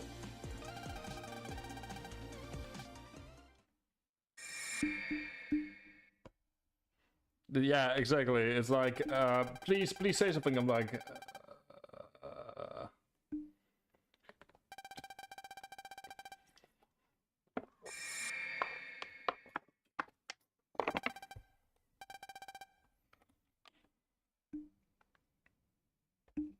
Also, I would probably be just as annoyed to say, like, imagine for a moment you're not only the new kid in the class, but everyone starts being around you, and it's like, ooh, what's your favorite movie? What's your favorite dinner? I've heard you're real smart.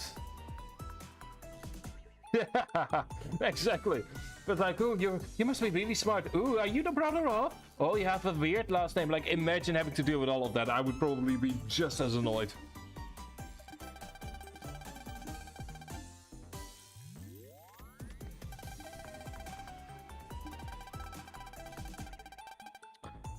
But please introduce me to that really great cheesesteak place near your house. By all means, you have my permission to introduce me.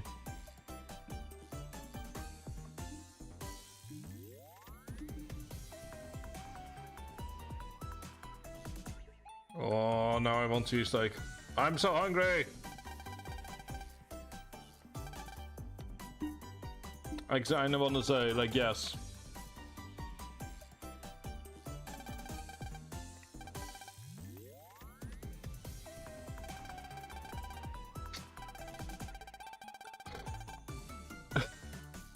Oh, Luna, you really are. Thank you.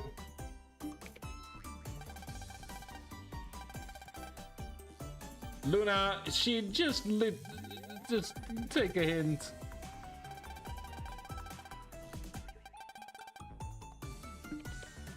Pardon me, just taking some screenshots. Please ignore.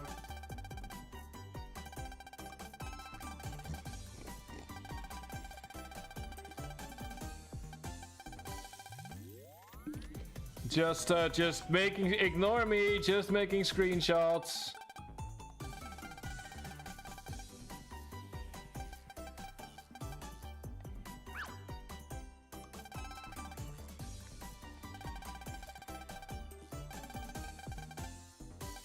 Also, Jack is me at the moment. To make you feel welcome. You're making him feel worse!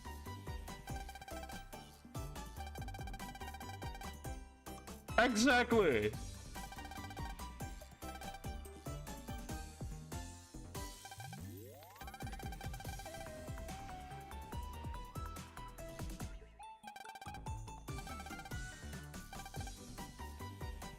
It's so much, I mean, to be fair, after 2 games, it feels cleansing to have put all of that out.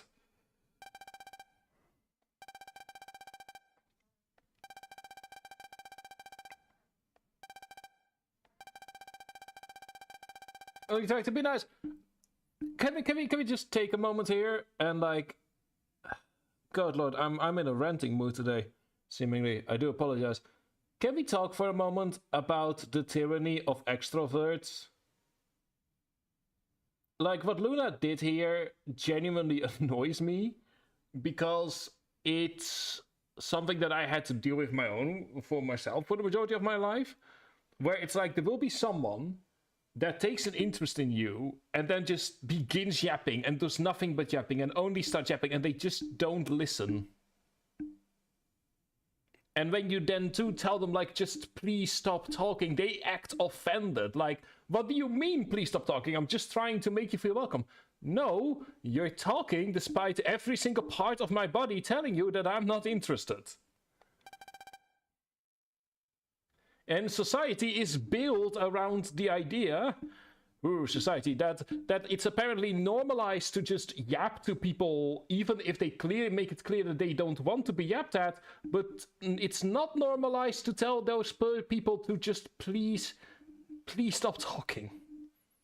Obviously, a stream is different because you make a conscious choice, but like, imagine being stuck, because I've had it before happen, where I'm on a train, and we will not talk about the salmon disaster. My nose remembers the salmon disaster on the train. Let's not talk about that. But like, where it's like on a train, and like it's a full train, like just to give a simple example. So exactly. Also, hi Shara, how are you doing tonight? Apologies, you jump in right in the middle of me talking about just an annoyance on my end.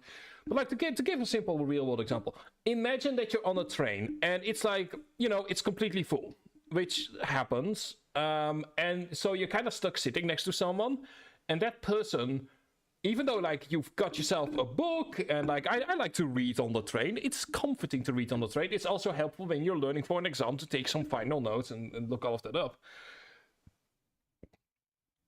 And then the person sees that you are reading, as in like there is a physical barrier between you and the person, and that person seemingly comes to the fascinating decision that the fact that there's a literal barrier implies that they can start yapping to you. They're like, oh, what are you reading? Well, first of all, there's a book, and it's like right between us, so you can see the title, first of all. But it's like, oh, I've never read that before. Is it a fun book? I don't know. I've only just started reading it. Oh, I wonder, have you read anything else of the author? Ooh, could you recommend this book to me? Do you think it will be a good book for me? I'm like, buddy, there's a literal book between you and me. It is so obvious that I'm just trying to read. Please let me read, because this is a book that I need to read for my studies, and I have an exam coming up in 2 hours, and this is the final chance that I have in order to learn about the things I need to learn. The classic airplane experience, exactly. Like, just, can we as a society normalize the idea that if someone is reading a book, just start small with, if someone is reading a book on a train or a plane, that's essentially a sign they just want to read the book. Can we just start as a society making a rule that if someone is reading a book on a plane or a train, that you are legally not allowed to talk to that person unless there is an emergency?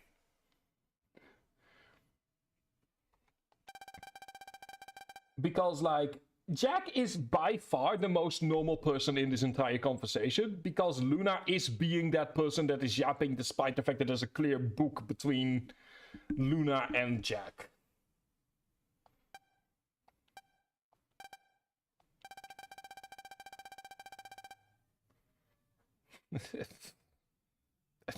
Trust me, I've had moments where here's the thing, right? Because, okay, so here's a fun thing. In the Netherlands, we have a couple of different train cabins, and trust me, this story is going somewhere. And some of them are just normal train cabins, and some of them are called quiet cabins. And the idea behind the quiet cabin is you sit in the quiet cabin if you want silence. Sure, people can still eat, people can still drink, people can still, there's still the sound of people reading books or clicking on keyboards and stuff like that. But the idea is, if you don't take phone calls, don't talk to each other. People sit in the quiet cabin to be quiet. Yeah, so guess what happens 90% of the time that it's busy and people are forced into the quiet cabin? It's no longer quiet. So you can sit in the do not disturb cabin people will still disturb you, and we are all too polite as a society to say something about it. Anyway, yeah, that just kind of, that's some stuff that just needed to get out.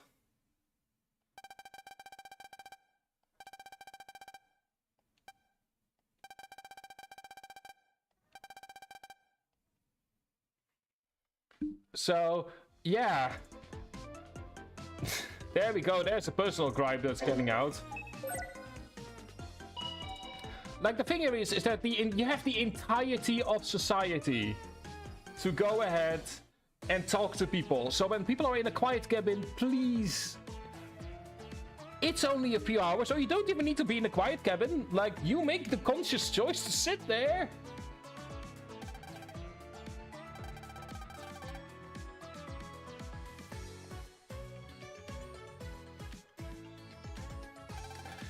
Anyway, Shada, hope you're having a very lovely day so far. And yes, I need to learn how to do the resting, brooding Batman face.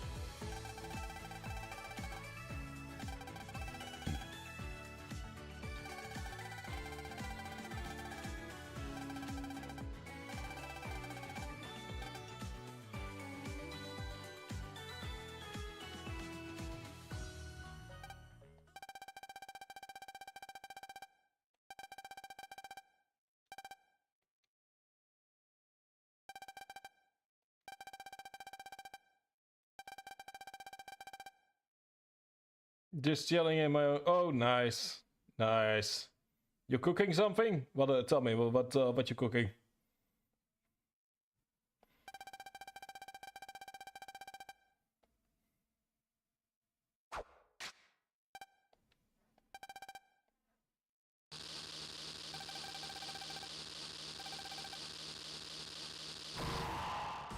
Oh no, not again.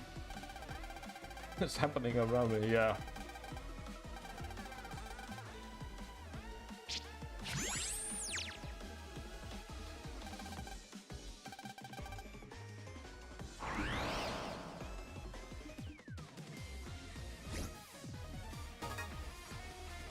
Oh, good lord, why are you... No, that is... No, no!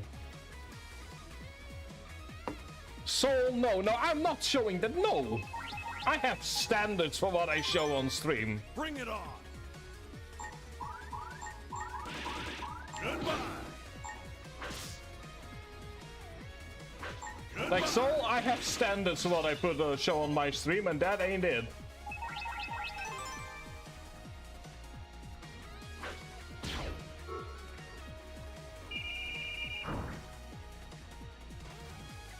Here I go. You're done for.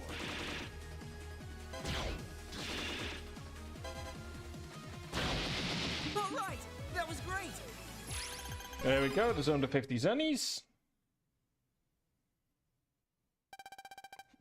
Oh god, yeah. Oh, now you've reminded me of the kimono thing. Why?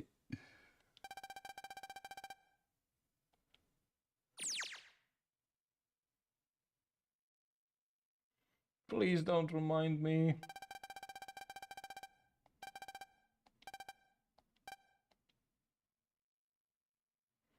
With the seat of relaxation. Ooh, nice. Nice.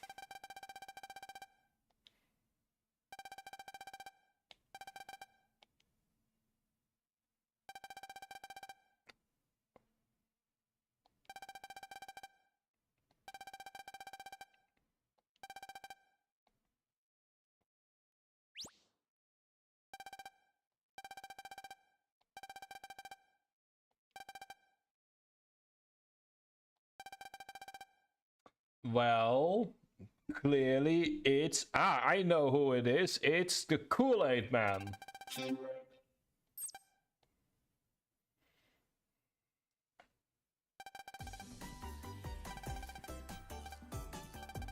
I guessed wrong once or twice to be a tease. No!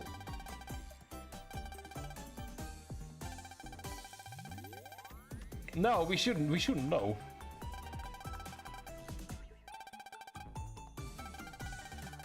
It's been a full month. I have friends that I don't speak with for half a year.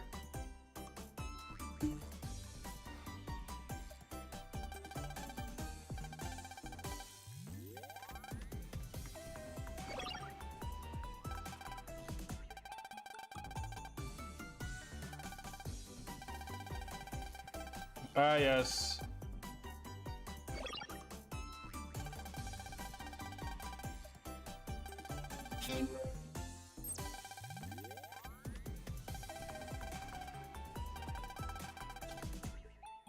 Exactly, you go, girl.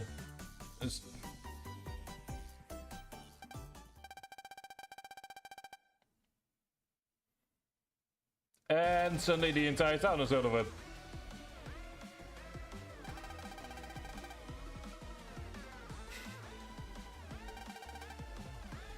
Oh dear.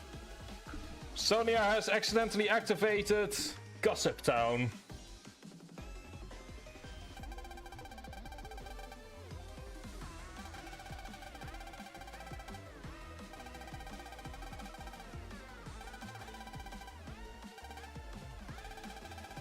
You're on your own for this one. Oh dear. I do love the fact that Lyra is like, lol, this one is of your own making. Good luck!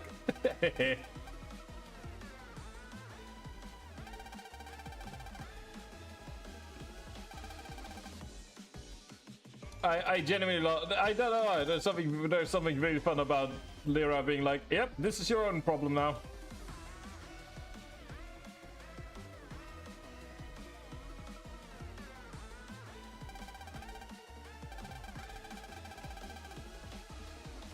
It is genuinely, yes. Gossip Town is the most terrifying ability.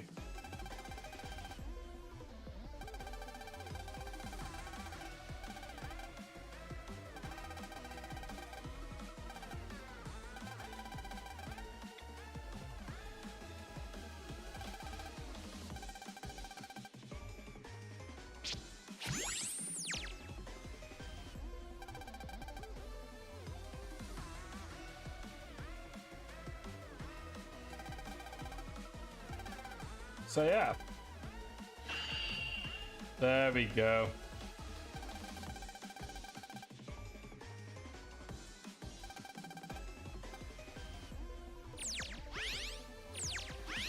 So what's the best way to avoid a bunch of fans? Why?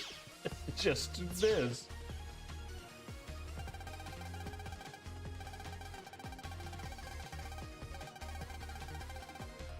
And there we go, we know the fourth person, or we know at least one other person.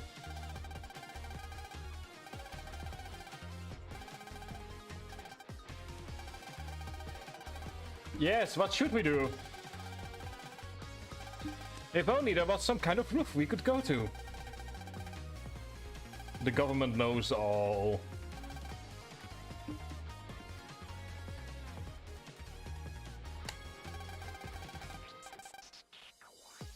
She very much is just as spooky as always. Also, fun fact. Ooh. I wonder what this is going to be. Got the, there we go. Oh, but can we take a second one? We can, thank you.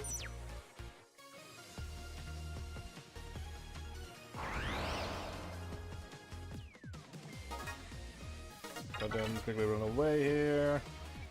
I know I need to get up my 500, but yeah. Shall we? Why not? Meet our first EX. It's 800. It's no longer EX. It's instead version 2. This is a dumb idea. I do not care. Bring it on. Gonna need to do this anyway at some point. You can immediately notice he has a couple of brand new attacks. Go! Take this! Ow. That's painful. Oh, right, I don't have... Oh, right, I forgot I don't have that yet.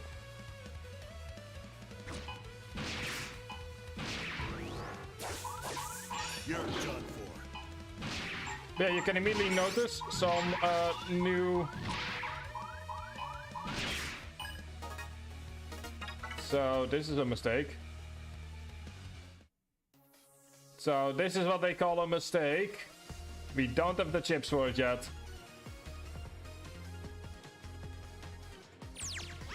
In theory, I could just go for full on, you know, just quickly go and bust a max mode, but no, that's not how we're playing this at the start.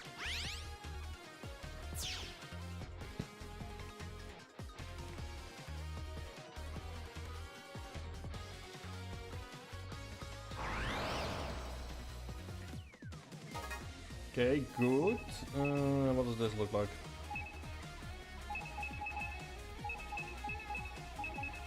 Oh my god, it's a wild Swedish pony! How are you doing tonight, dude?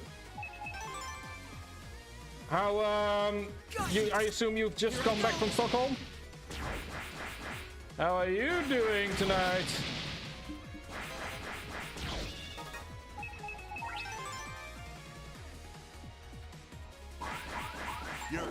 There we go. Let your guard down. There we go, some more Zennies. How's the Swedish pony doing?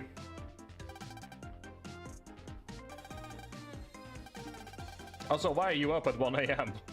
I have a feeling I know why, but I'm still gonna ask it for posterity's sake.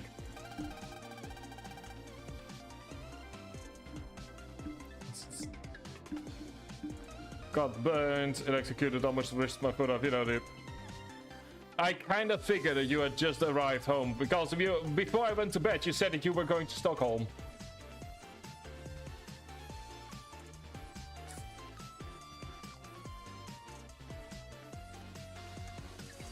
I'm kind of surprised that you weren't drowned, Pony. I feel like drowned is the kind of weekend activity that. Yes. He's going to steal all of our beef and turn it into surstrumming.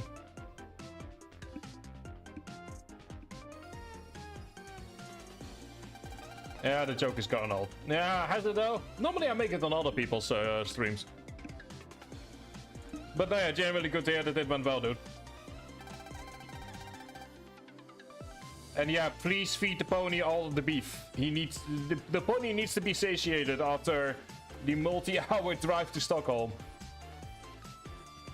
But yeah, welcome in, buddy. Not often I get to see you here, so do enjoy your time.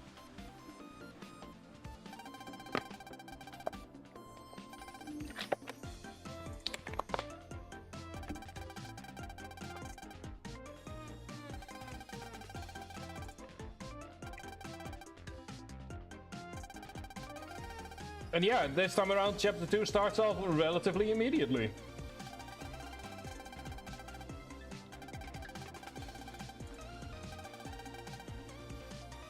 Sleeping, oh. Yeah, I mean, you know, like I'm still recovering. But it's getting better every day. I'm also very much terrified. The annoying thing is it's now officially Saturday, so I know that I won't get a reply until like Monday at a minimum, and I hate waiting. Like, there's nothing I can do right now, but just wait for an answer, and it can take 2 weeks, and then yeah. But yeah, we're gonna be using the next ad. Do we use the next ad break? Yeah, I'm not sure yet. We'll see. Yeah, I know, right? Boy, it's been quite the week. Also, in a not so surprising twist, it turns out everyone was ill on Wednesday in the country. How mysterious. And yeah, Sonia is going to ask us to be on television.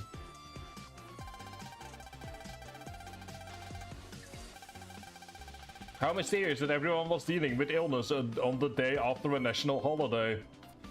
One of those mysteries we will never solve. And thank you, Bunny, and all the headpats and hugs to you as well.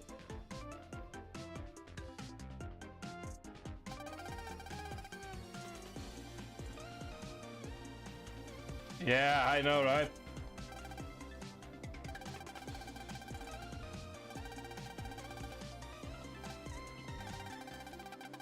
You're also doing a concert after the recording. Cool.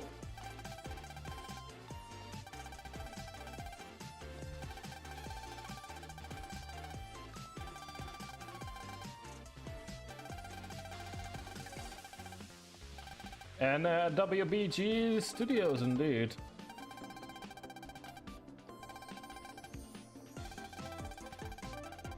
Ooh, cool. The only studios I have ever toured is Walt Disney Studios in Paris.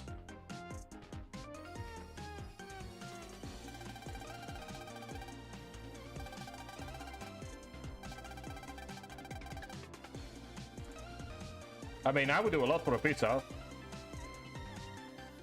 I am easily... I know, right? Actually, surprising fun fact, I have actually been on television. Like, genuinely, like in real life. Was part of like this... was part of like this youth thing that was like all about nature and stuff like that. So we had like gone throughout the city and just kind of collected plastic bottles. This was back in 2002 and 2004. So like collecting plastic bottles was like collecting plastic bottles was still like a whole this big deal. So yeah, we were on national television doing that.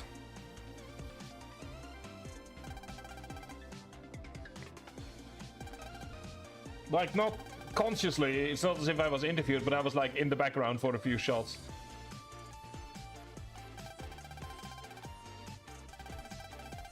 In fact, my Twitter handle has once been on my Twitter handle has once been on television. Try explain that one to me. And I've also, my Twitter handle has also once been in a radio show. So yeah, it genuinely was. It was like one of those shows where they like they just go online and go like, "Ooh, let's see what people think about this." And normally they have people that are like that have the handles like Andrea Sparkle and stuff like that. So they normally have like stuff where it's like, "Oh yeah, here's Andrea Sparkle who believes this. Here's Jack like a river who believes that." And then like all of a sudden, it was pretty clear that the presenters had not seen before what was being said. So they come to apparently to my tweet, which was just randomly selected. I had no control over that whatsoever. I wasn't even aware it was going to happen until someone pointed it out to me as it was happening live. And they were like, and this person, they had no clue how to handle the fact that some people like to be anonymous online. It was like this whole deal where like a party leader wanted to take a few days off, you know, because their child had been born, and I was like, what's the, you know, my tweet was in sort of like the vein of, what's the big deal? You know, if he wants to go ahead, take a few days off to be with his newborn baby, let him. Like, I don't see the big deal. And then they were like, oh yeah, that's a perspective we have not seen before. And the presenters had zero clue how to handle my name. It happened again a few years later when on the radio, where I was just kind of tweeted something that like a song sounded like a jingle, and they were like, "Oh well, I hope that that's not his real name." And I'm like, "No, of course it isn't. I'm not actually called Tribe King in real life." It's genuinely fascinating to see people just not understand the idea that people want privacy online. Speaking of privacy, perhaps one of the following ads will help you with your privacy concerns. I'll be right back in a few minutes. I quickly need to go to the toilet, so I'll be right back.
Oh my, what is that? What I see on my table?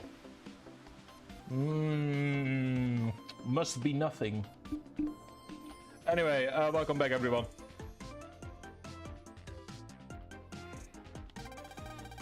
Yeah, I must have been seeing ghosts. I know, right? Fascinating.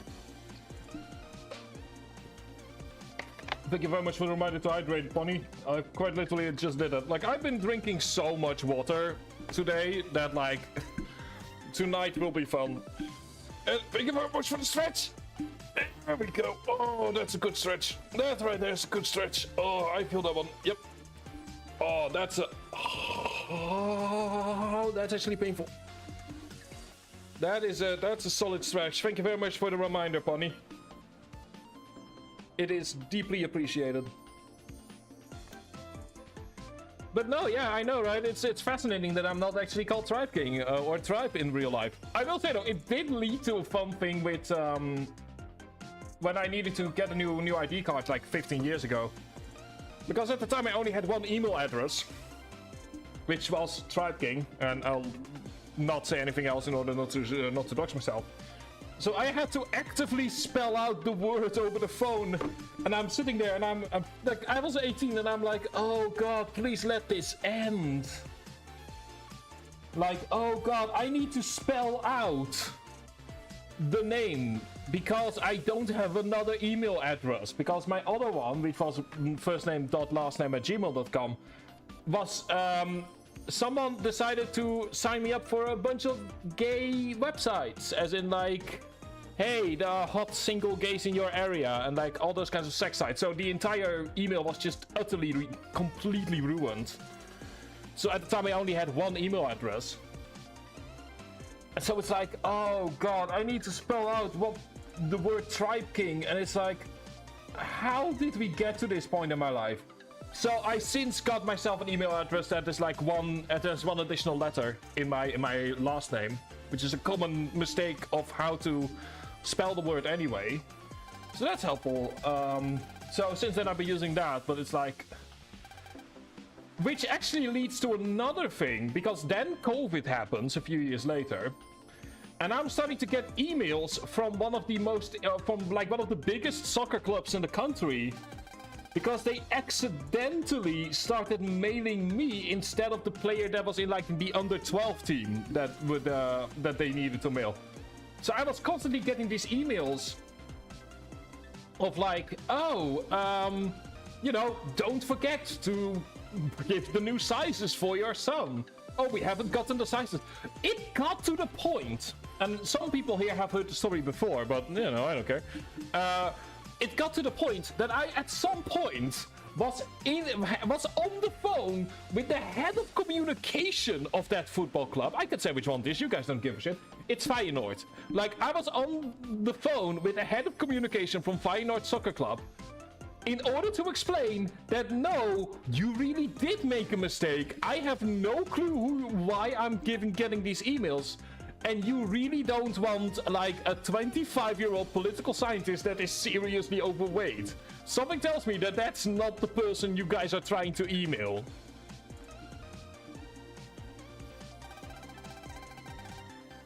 So, I guess that this is my life. My life is an absolute riot. Oh, and I also got some emails from a school in Los Angeles that was sending... I am 100% certain. I absolutely don't like soccer, to be perfectly honest. I've made my dislike of the sport known pretty well over the course of many years. I'm more of a cycling fan. Doesn't mean I don't own a bunch of tracksuits from soccer teams, but hey man, if it looks good, it looks good, right?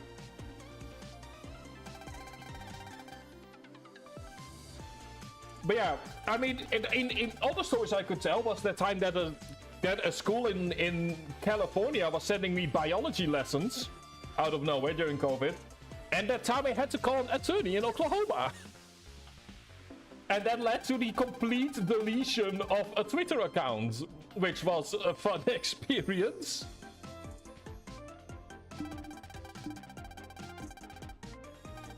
My life is just fascinating.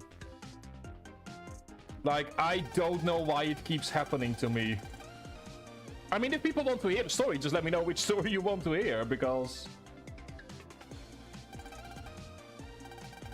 Like, I'm more than willing to chat about it. Like, it's just my life sometimes. It's like, I will have months where nothing happens, and all of a sudden, I am in, like, it feels as if I'm in some kind of, like, prank show out of nowhere. The answer is yes. Well, the California story is surprisingly simple, which is that, so during COVID, you know, people obviously had to all of a sudden start doing stuff from home. And so I started just, like, I'm busy, I'm finishing up my first year at university. And like all of a sudden, beginning of April 2020, I'm start getting these emails of like, hey, here are your biology lessons. Here, remember, there's a biology exam coming up. It's like, okay. At first I think nothing of it, and I'm like, oh wait, hang on, real fast. Can suffer, there we go. The big wave has officially been opened. So let's go there first.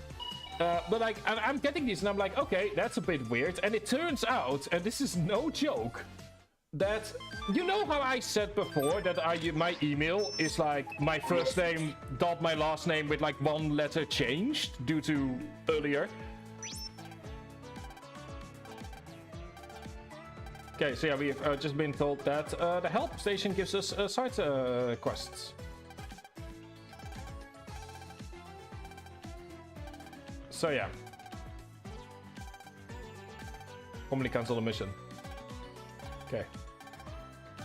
Somebody can cancel pop with some others. Yeah, so you still unfortunately cannot. Yeah. Anyway, so remember how I said before that my email is first name dot last name with one letter changed? So it turns out there is genuinely a person on the planet with that name. And because they had just never bothered to get their email address, because why would they? They just send it to the first logical email address, which is mine. Like, there is genuinely someone with my first name dot the changed last name, and he lives in California. And at the time he lived in California, and he was going to school somewhere, and that school had logically decided to just try firstname.lastname@gmail.com.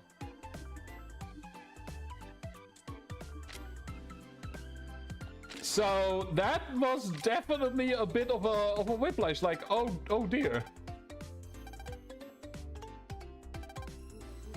Yeah, we have cipher codes here once more. I know, right? We are not gonna be doing any of these right now. These will wait for the post game. Are you a real person? You don't seem to be using a photo anymore. I mean, hang on. Oh, I know, right? It is. Hang on, because you're saying that, and meanwhile, I've not gone to Twitter in like ages, but purely for the sake of argument.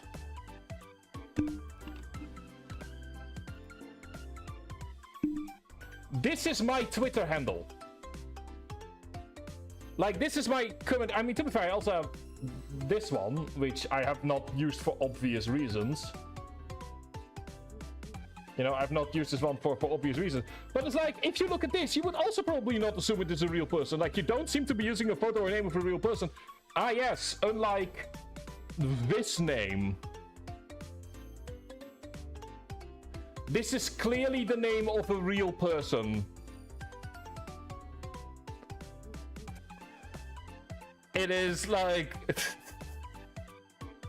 And if you go to my Blue Sky, it's like, ah yes. This is clearly the name of a real person on Blue Sky. Same with the... Hell, let's make it even more obvious. Ah yes, what we are seeing right here is clearly a real person. Like, clearly there must be someone on Earth that's called this. Like, how is it even an argument?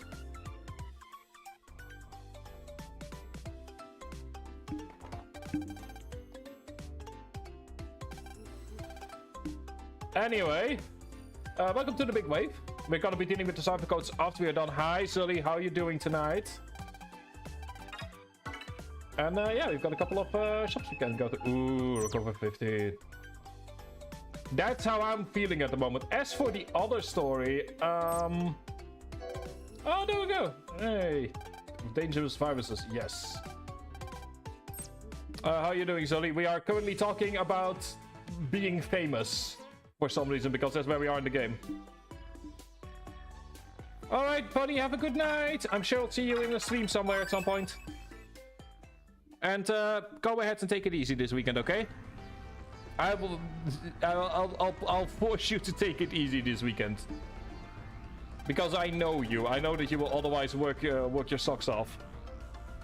But yeah, have a good night, dude.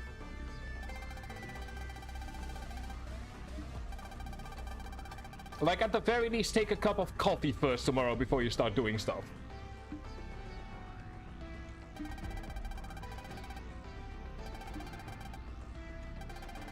But yeah, I hope you're having a good night so far, Zully.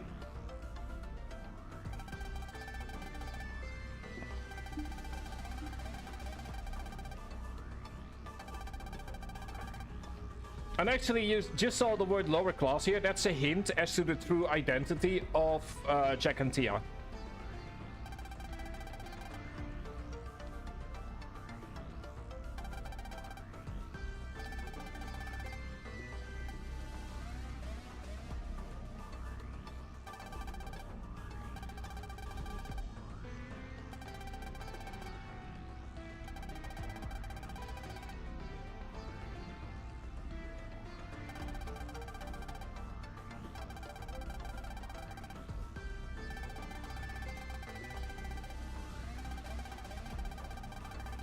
It is definitely the different soundtrack is indeed it feels exotic.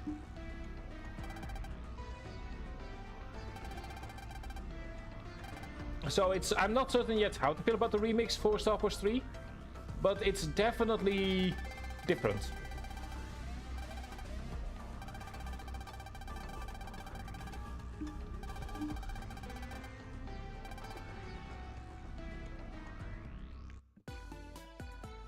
It really is. Anyway, as for the other story, so it's probably not, oh dear. But as for the other story, this kind of requires us to talk about He Who Shall Not Be Named. That's to say, if you are part of the Mega Man fandom, you'll know who I'm talking about. Yes, that's twat. Anyway, so he had a sock puppet account on Twitter at the time it was all going down. And I was arguing with that sock puppet account because it was a boring evening and I had not much else to do. And at some point there is a second sock puppet account that starts talking, that is pretending to be this famous, seemingly famous Oklahoma attorney's office.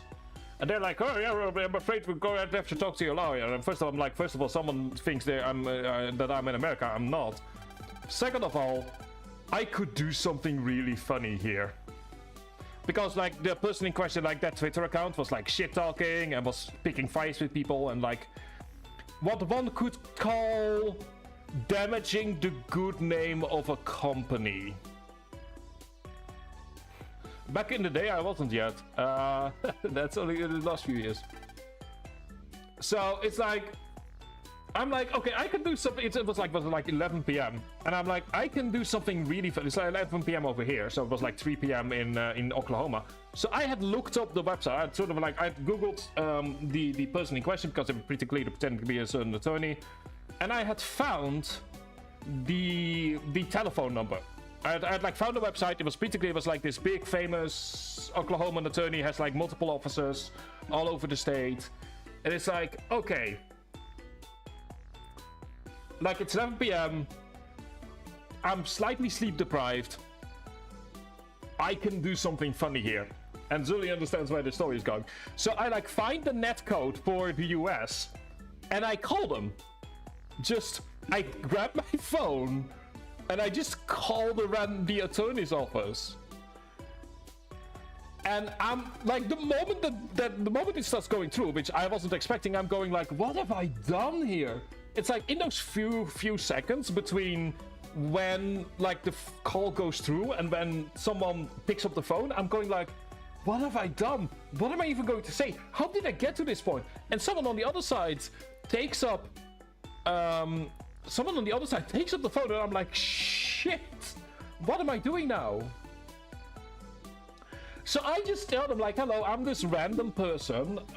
You don't know me. I don't live in the state, but you need to know that there's someone on Twitter pretending to be your boss, because I've seen that they were impersonating the boss of the company. And I'm explaining, I'm like saying like, you should probably take a look. This is the handle that they're using on Twitter. And she's apparently, in the meantime, while we are talking, she is looking this up, and she's seeing everything that the fake person is doing. Picking fights, making a mess of himself, yada yada.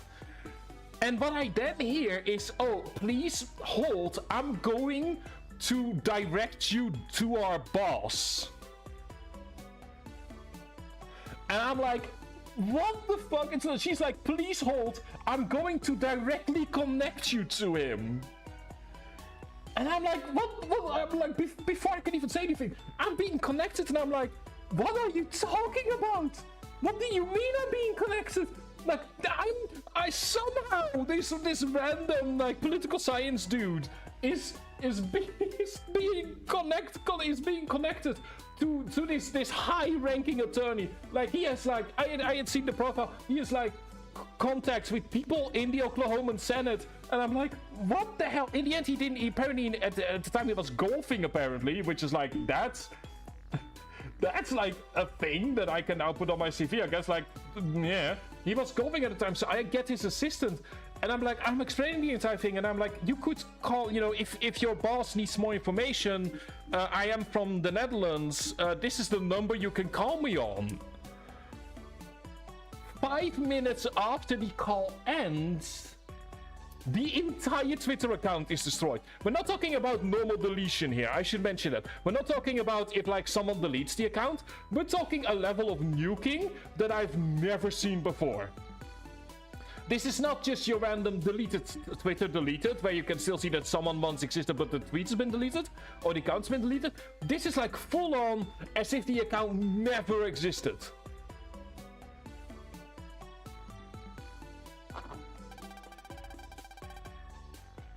And it's like, I'm seeing it happen in real time, and I'm like, what have I done? So apparently, based on, apparently, I can only assume this, right? Like, I have no information on what happened here. But I have to assume that the assistant called her boss, explained the situation, or maybe just replayed the call for him. That person got onto someone at Twitter HQ, and the account was just nuked. And this was before Musk took over. So it's like, what the that's the only thing I can imagine that happened, because this wasn't a normal deletion.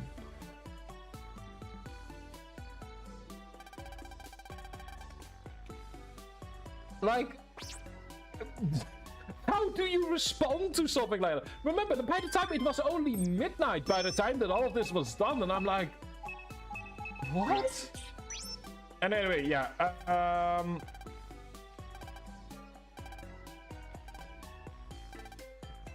okay, yeah, they're explaining us hack patterns. We've also got panel formatting.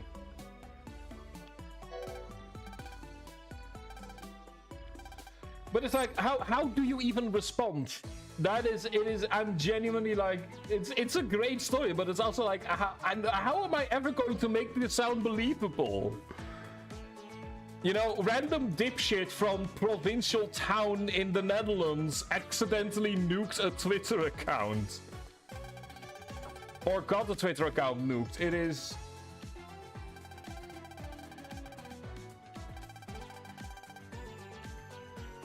Anyway. So those are some funky stories. It is, yeah. And remember, all of this began because we were talking about being famous and like being on TV and stuff like that.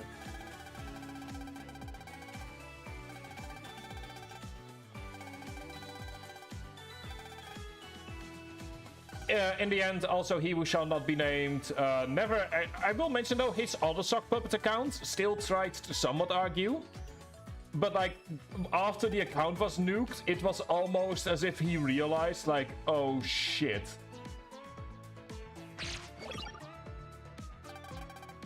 It's almost as if he realized that, like, oh shit, he's biting off more than he can chew, and I was never contacted by them again. They did still try to kind of go like, oh yeah, I had a Discord conversation with him, and now he's saying this and that, and I'm like, buddy, I tried to give you the benefit of the doubt.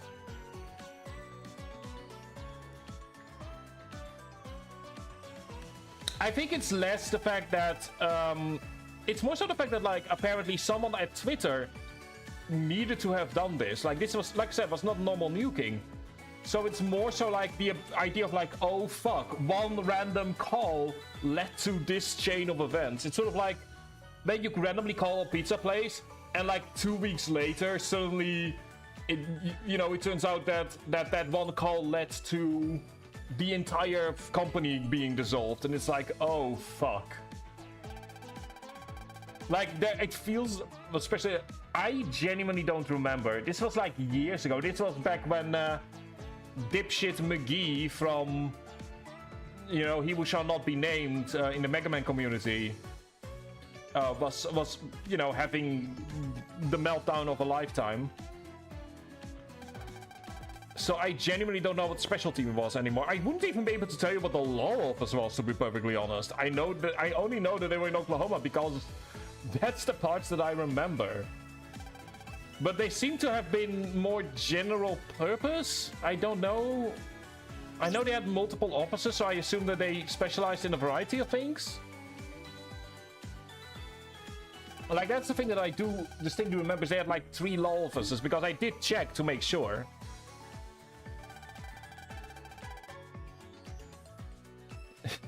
So, fuck if I know, to be perfectly honest.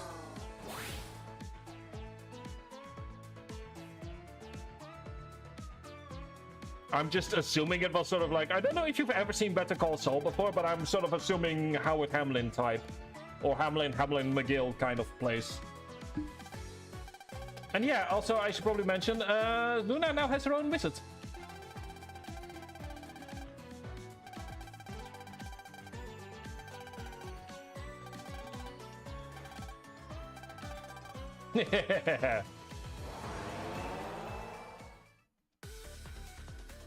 Ooh, interesting remix.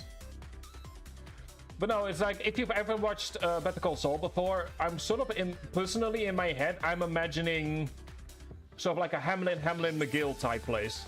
Rich clientele, mostly focused on business and that kind of stuff. That's sort of what I'm imagining. Like, it wasn't pure defense. That's the one thing I think it wasn't pure defense. But sort of based on like the website and the pictures, I sort of assumed it was that kind of place. Yeah, probably, to be honest. And like I said, like the entire idea came about because I'm like, hang on, I believe there are laws in place against this kind of stuff. First of all, Twitter has pretty clear, at the time, Twitter had pretty clear rules against impersonation.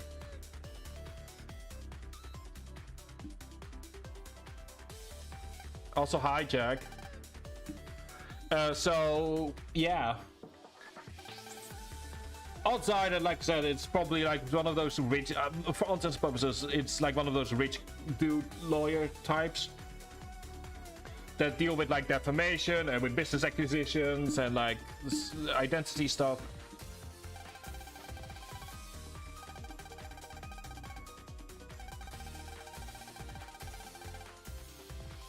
But yeah, anyway, that is by far the most insane story that I have to tell on that front.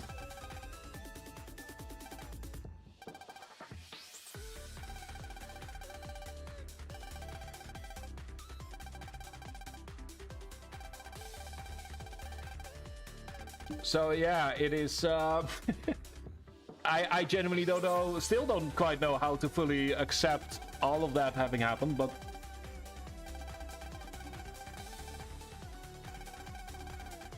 yeah, that's by far the most insane story on that front.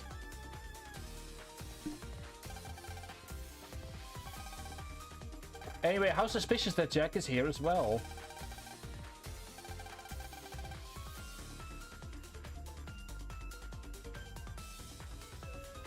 and welcome to WBG Studios.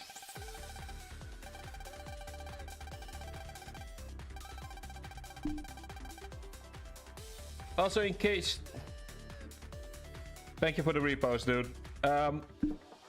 In case you are wondering, he who shall not be named nowadays streams on Kick and Rumble, which tells you everything you need to know about him.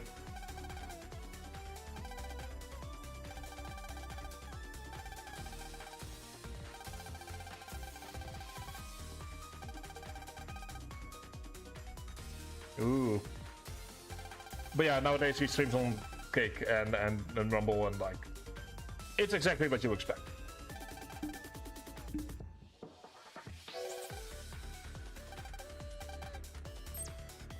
It's sort of like it's where streamers go to die, personally speaking.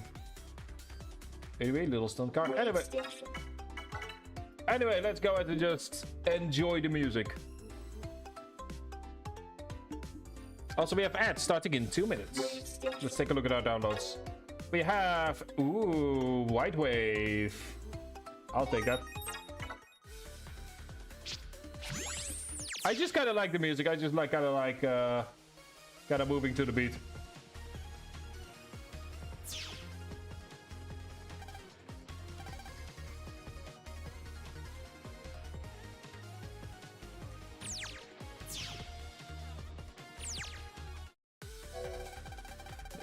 Also, this Geo, let's add stalking to your list of crimes.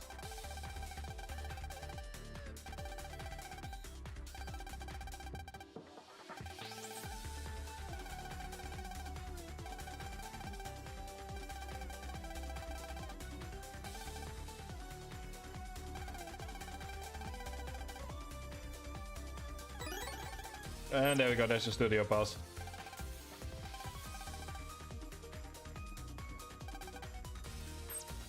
Let me also take... is it me or is it like... Yeah, no, encounter rate is on standard. Weird. I'm like kind of confused, like I'm... It feels less than it normally would be. Oh well.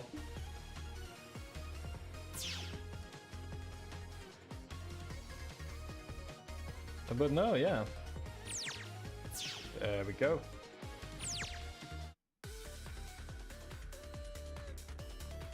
It's currently outside filming. There we go. Ooh. I wonder who that could be. Anyway, lights, camera, advertisement, ladies and gentlemen. Please enjoy these specially selected ads live from the airwaves. That's see, I've done this so many times. I know exactly what to say in order to make the ad continue. Haha.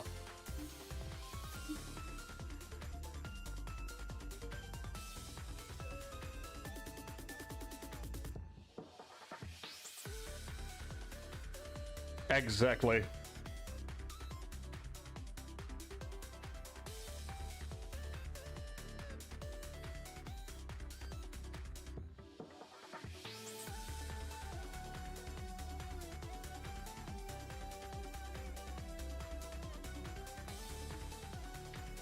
I've had so many advertisements, so many outbreaks. At some point, you kind of do try and learn about it.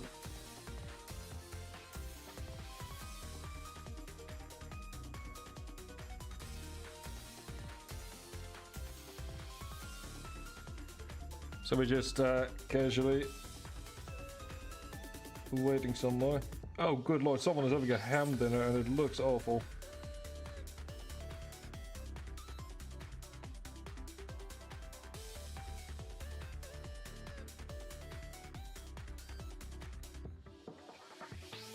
Oh dear, oh dear.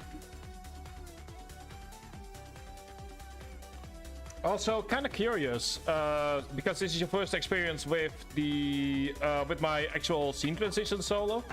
Is what do you think of them?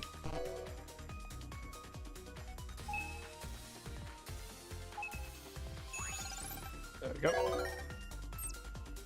Like, I'll probably show the full screen transition at some point. But yeah, we have a little some normal scenes. I haven't really used them in years, but you know, given that we're doing the Starforce 100% marathon. But yeah, as for my own experiences in going to a studio, Walt Disney Studios is the only one I've ever gone to. It was pretty underwhelming. So for those of you who are curious, orientation is different. Things are good. So let me just show you what I'm talking about. So this is one of my screen transitions. Let me go ahead and temporarily do something here. So that is one, and this is the one that I normally would use.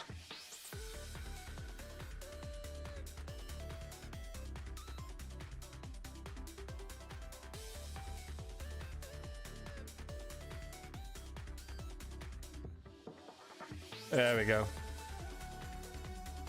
It's yep, it is. Someone made that for me years ago. I haven't really used it in a long time. But yeah, you know, if I could compare with the marathon, it fits. More Regal? No, they're gonna be extras in. They're gonna be extras at the TV show. Don't be Regal. Thank you. It's really a shame that me and the person in question had a falling out. Because he made some. He genuinely was really good at his job, but you know, that's life. I'm not always. Never mind. I'm not gonna discuss it any further. He and I have both moved on.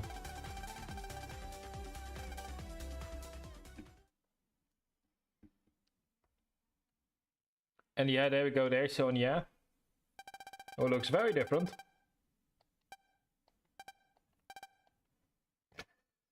I also love how Jack is just like, what's the whole deal?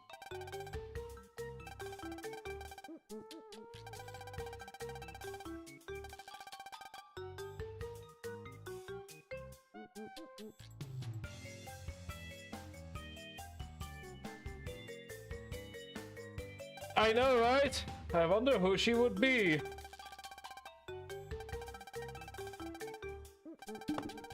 And indeed, Jack is being very real. What's also being very real, so I need to clean my glasses again. I don't know what's going on with my glasses. For some reason, I'm just... Yeah.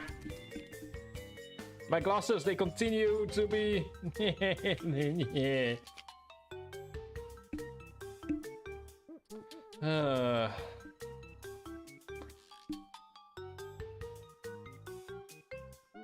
Before anyone asks, I have thought about like laser thingy where like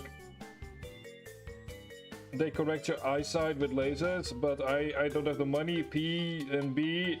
Have you seen those machines? They look like torture devices. Yes. Like I have genuinely thought about, okay, could I maybe get eye correction using lasers? But like, have you like not only are you awake during them, but have you seen the machines? Like, they look like torture devices straight from a Saw movie.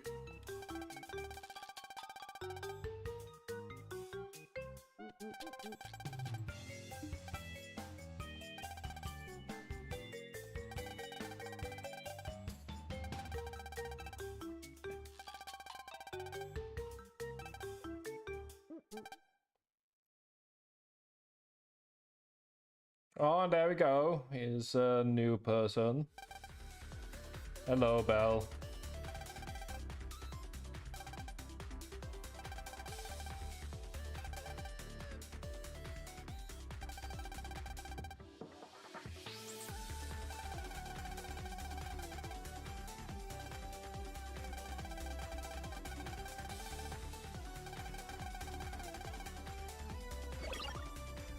And we have her wizard, which is Ice. Exactly. That is going to rule the acting and celebrity worlds from top. Oh, nothing really bad, but nothing wrong with some ambition.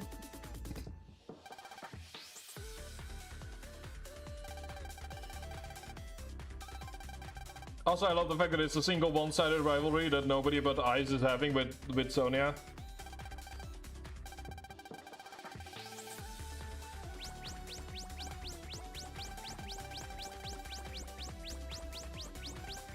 I just love the fact that this is just like completely one-sided.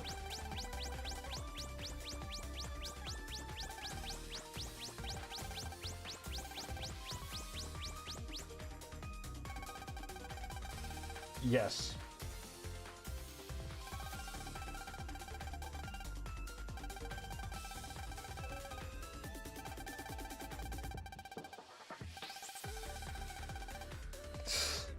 That's a good question. Why is such a hot-blooded wizard named Ice?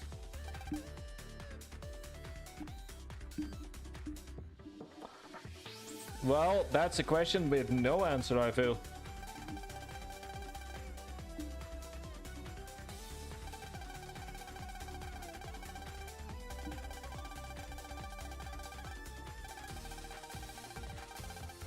Okay, Trio, down to the... Well, yeah, that's a good question.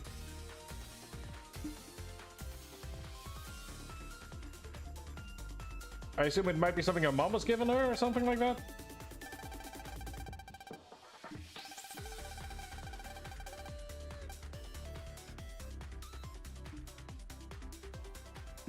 So yeah, we got some time to just mess around.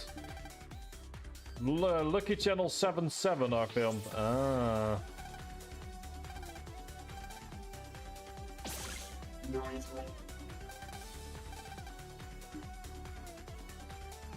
Exactly.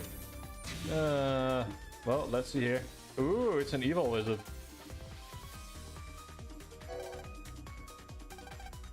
Your wizard, he's not much to look at, but when it comes to editing, he's a beast. Oh. So yeah, little editing studio here. Now I'm in the mood to go ahead and play Hitman again for some reason. It's like a level that's also somewhat based on the recording studio. I'm like, yeah. It's only gonna cost me 300 gigabytes to install. Let's not.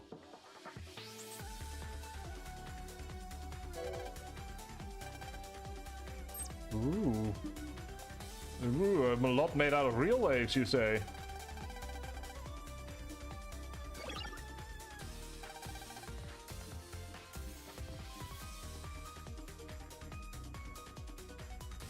Why, hello, Gutta.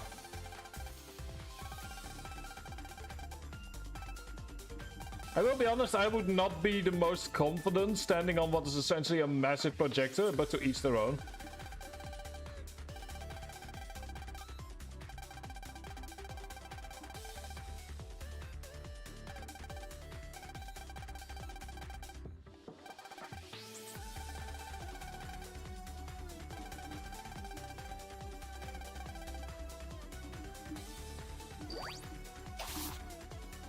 Ooh.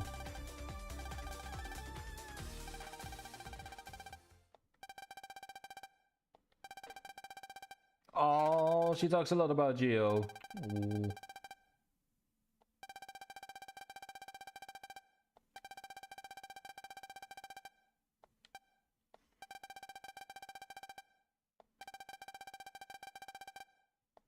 Yeah, you can actually get, so we haven't really talked yet about side quests, but you can actually get some new brothers through them. Also, I'm hello, Mr. Stern.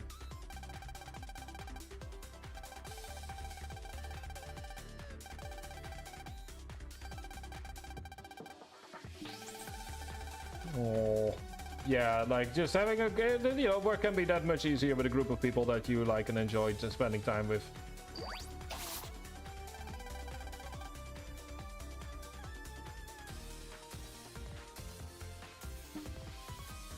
Exploring the long-term visual radiation, yes.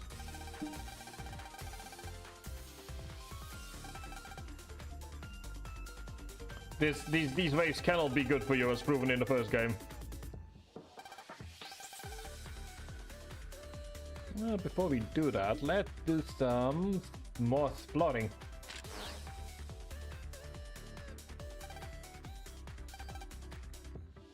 And yeah, in case you want to know what humans look like, they look like this.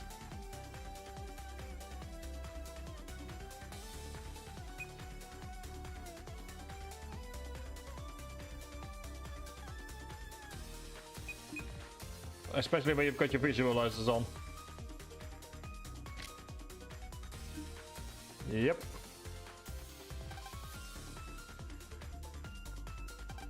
It's a rock.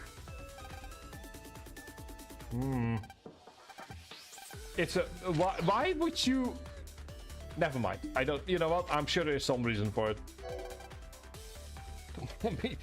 I'm sorry. Beefy Ranger from the more meaty Dawn Rangers.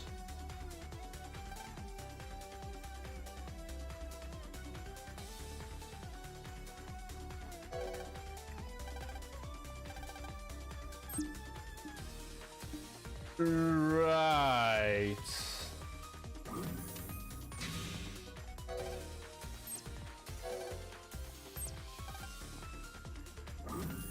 Right. I know, right? You know, Beefy Ranger is my favorite ranger of the show.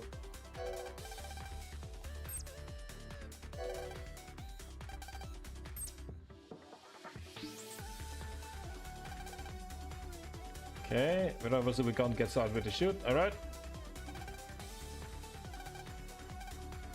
Good friends with the makeup wizard. Alright. I don't know. I mean, I'm just also just thinking of random stuff.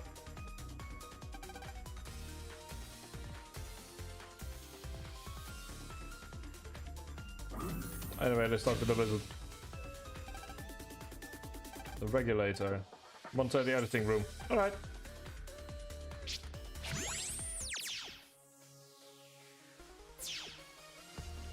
Oh, what do you have? HP Mem, Cloaker. Alright, just the usual. And you are H. There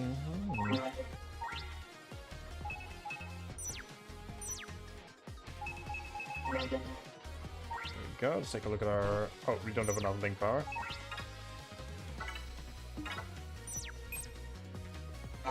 Oh, yes, absolutely. And you're playing as Laplace as well. Okay.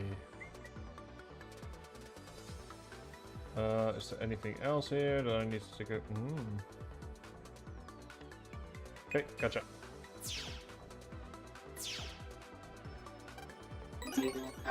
Okay, that's the Lux Energy.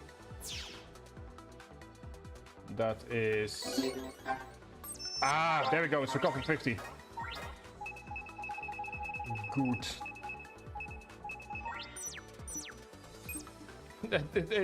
Yes, yes. That way no one can play Burger Quest except for solo. I'm counting on you, Mega. Got you.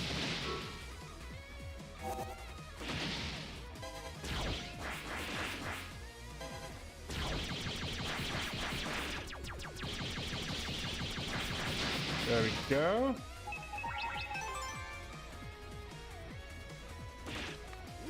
What I also like about the white cards is they can introduce cards that you cannot access yet as a sort of a little teaser.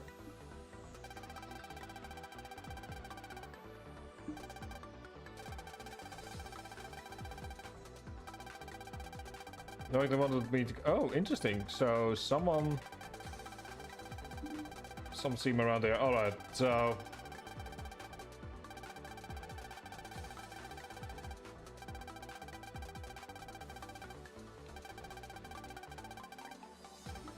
Seems that there's definitely something fishy going on over at WBG Studios.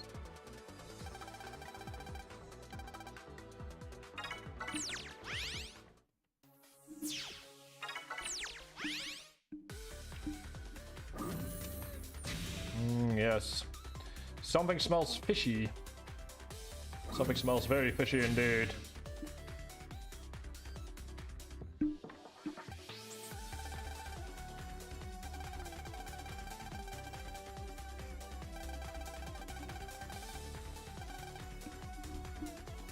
And of course, Bud is hungry. To be fair, I am as well. Like, I've been streaming for 4.5 hours.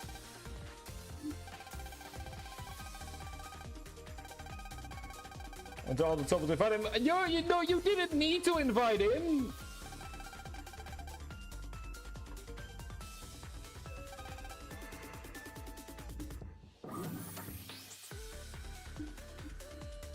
It's like Luna is like, what is he doing rejecting Welvers? I'm like, never mind.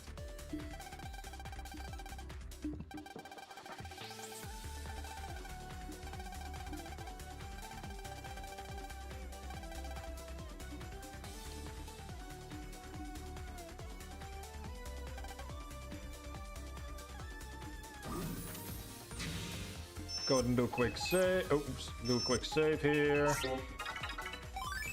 Also, fun fact, you can see on the top screen who all of your brothers are. And they can, they are sort of like slowly moving around.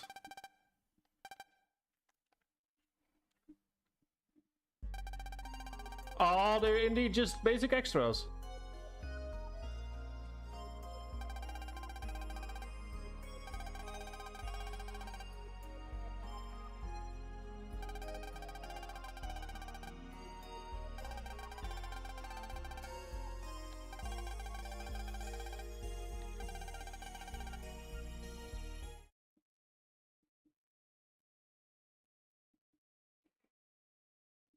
To be honest, that's exactly how I imagine extras to be. To just be like, oh yeah, we just need to talk about something, anything.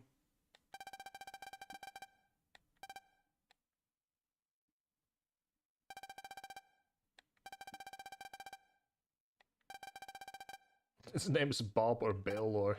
yes.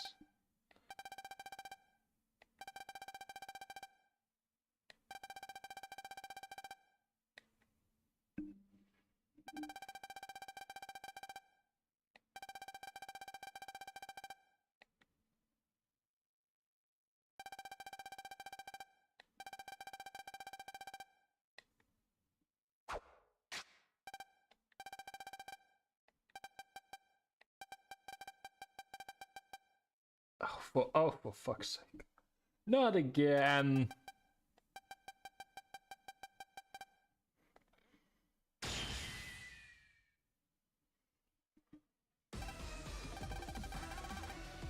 Oh, not again. Alright. Third time's the charm, as they say.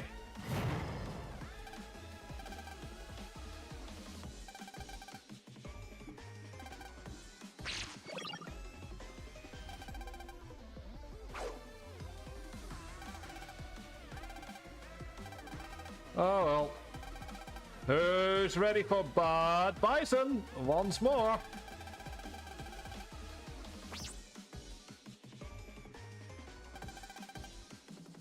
See, I feel Mega could play as a fun villain in a movie.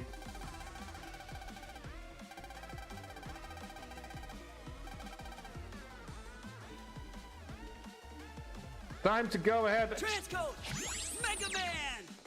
Time to go ahead and yeet Bud back into this century, shall we?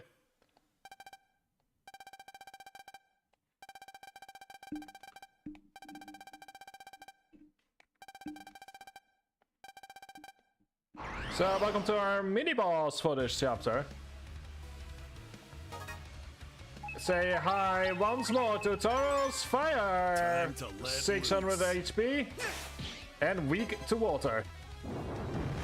Although we don't really have any good water chips yet available to us. Here I go! Exactly.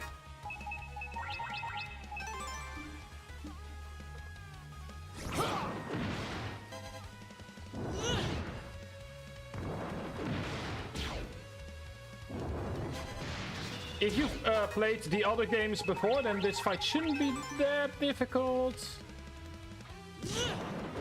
Okay!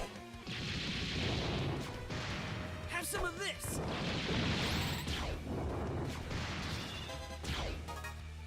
Could please stand still for a moment. Take this! Got you! Come on, buddy.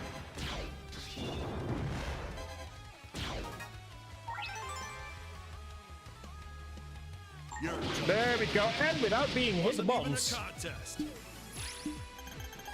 And we get our first mega card. It's Toro's Fire, which will be useful in I want to say at the minimum one battle soonish.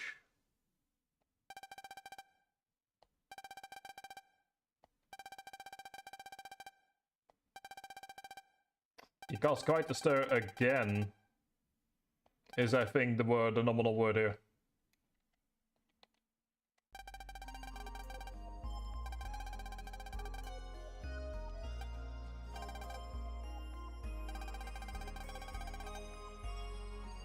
And so once again, it's sort of like ending a thing that has been happening since Starforce 1, but obviously was the first first boss fight we had.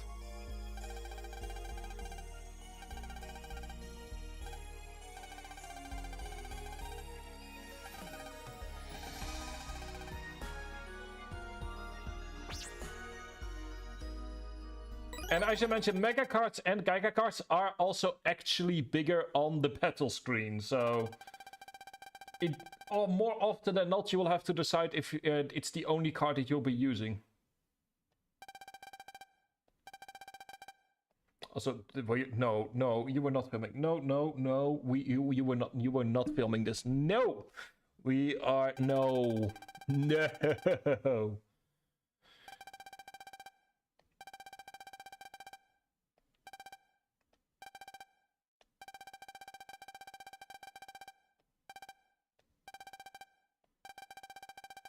Anyone who's lamenting with a song, oh dear.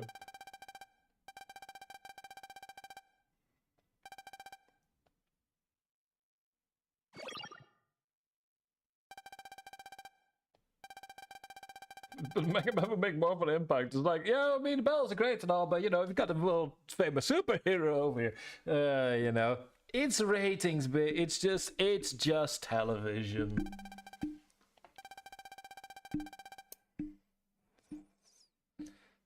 Exactly, like, it's just television, don't worry about it.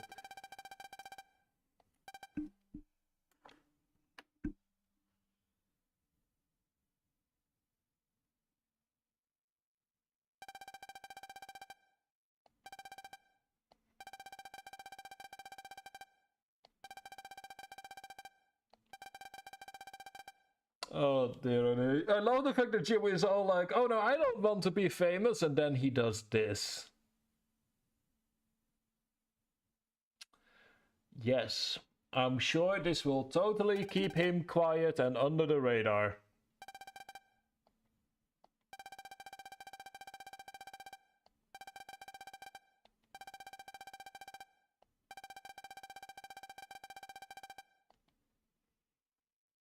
Like, oh dear, oh dear.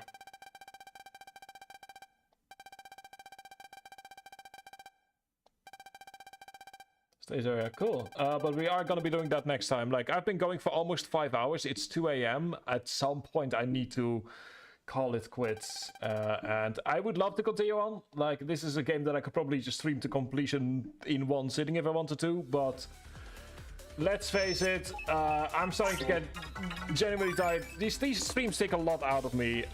But anyway, real fast, let me go ahead and go to the main menu, because now that we are, yeah, it's been almost 5 hours. Like, man, time flies when you're having fun, is all I'll say. Anyway, as you can see here, we have begun the final road to the last achievement. 17 more to go. We've kicked off Blast Off. And in a few chapters, hopefully, maybe next stream, maybe not, I'm not sure. I think it's gonna be 1 or 2 more streams. We can start moving on. Make Some Noise, Stacked Deck, and Card Connoisseur, including player cards, right? And I'm still seeing what to do with Stage Sweeper. And VIP Excise will be happening in the post-game, probably.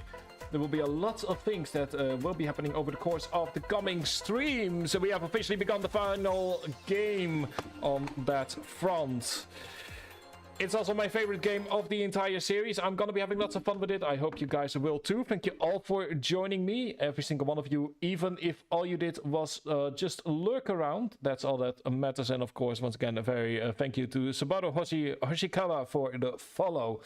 I'll be back on hopefully on Sunday with more Mega Man Starforce 3. I'll be taking off tomorrow. It's a Saturday. I just also want to enjoy my weekend.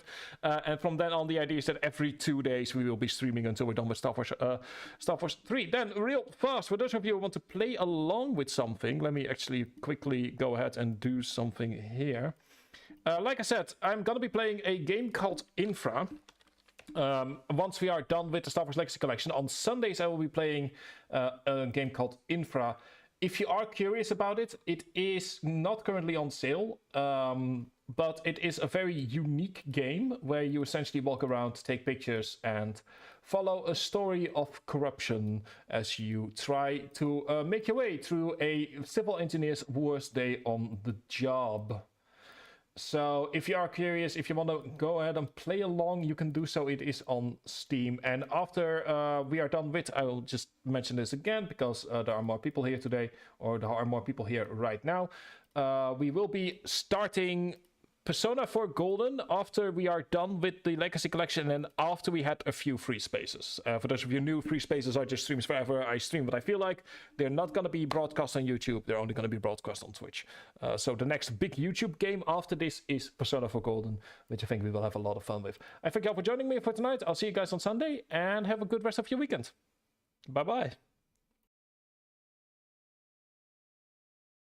Or at least, bye-bye, see you guys later. Good lord, I'm tired, I need coffee.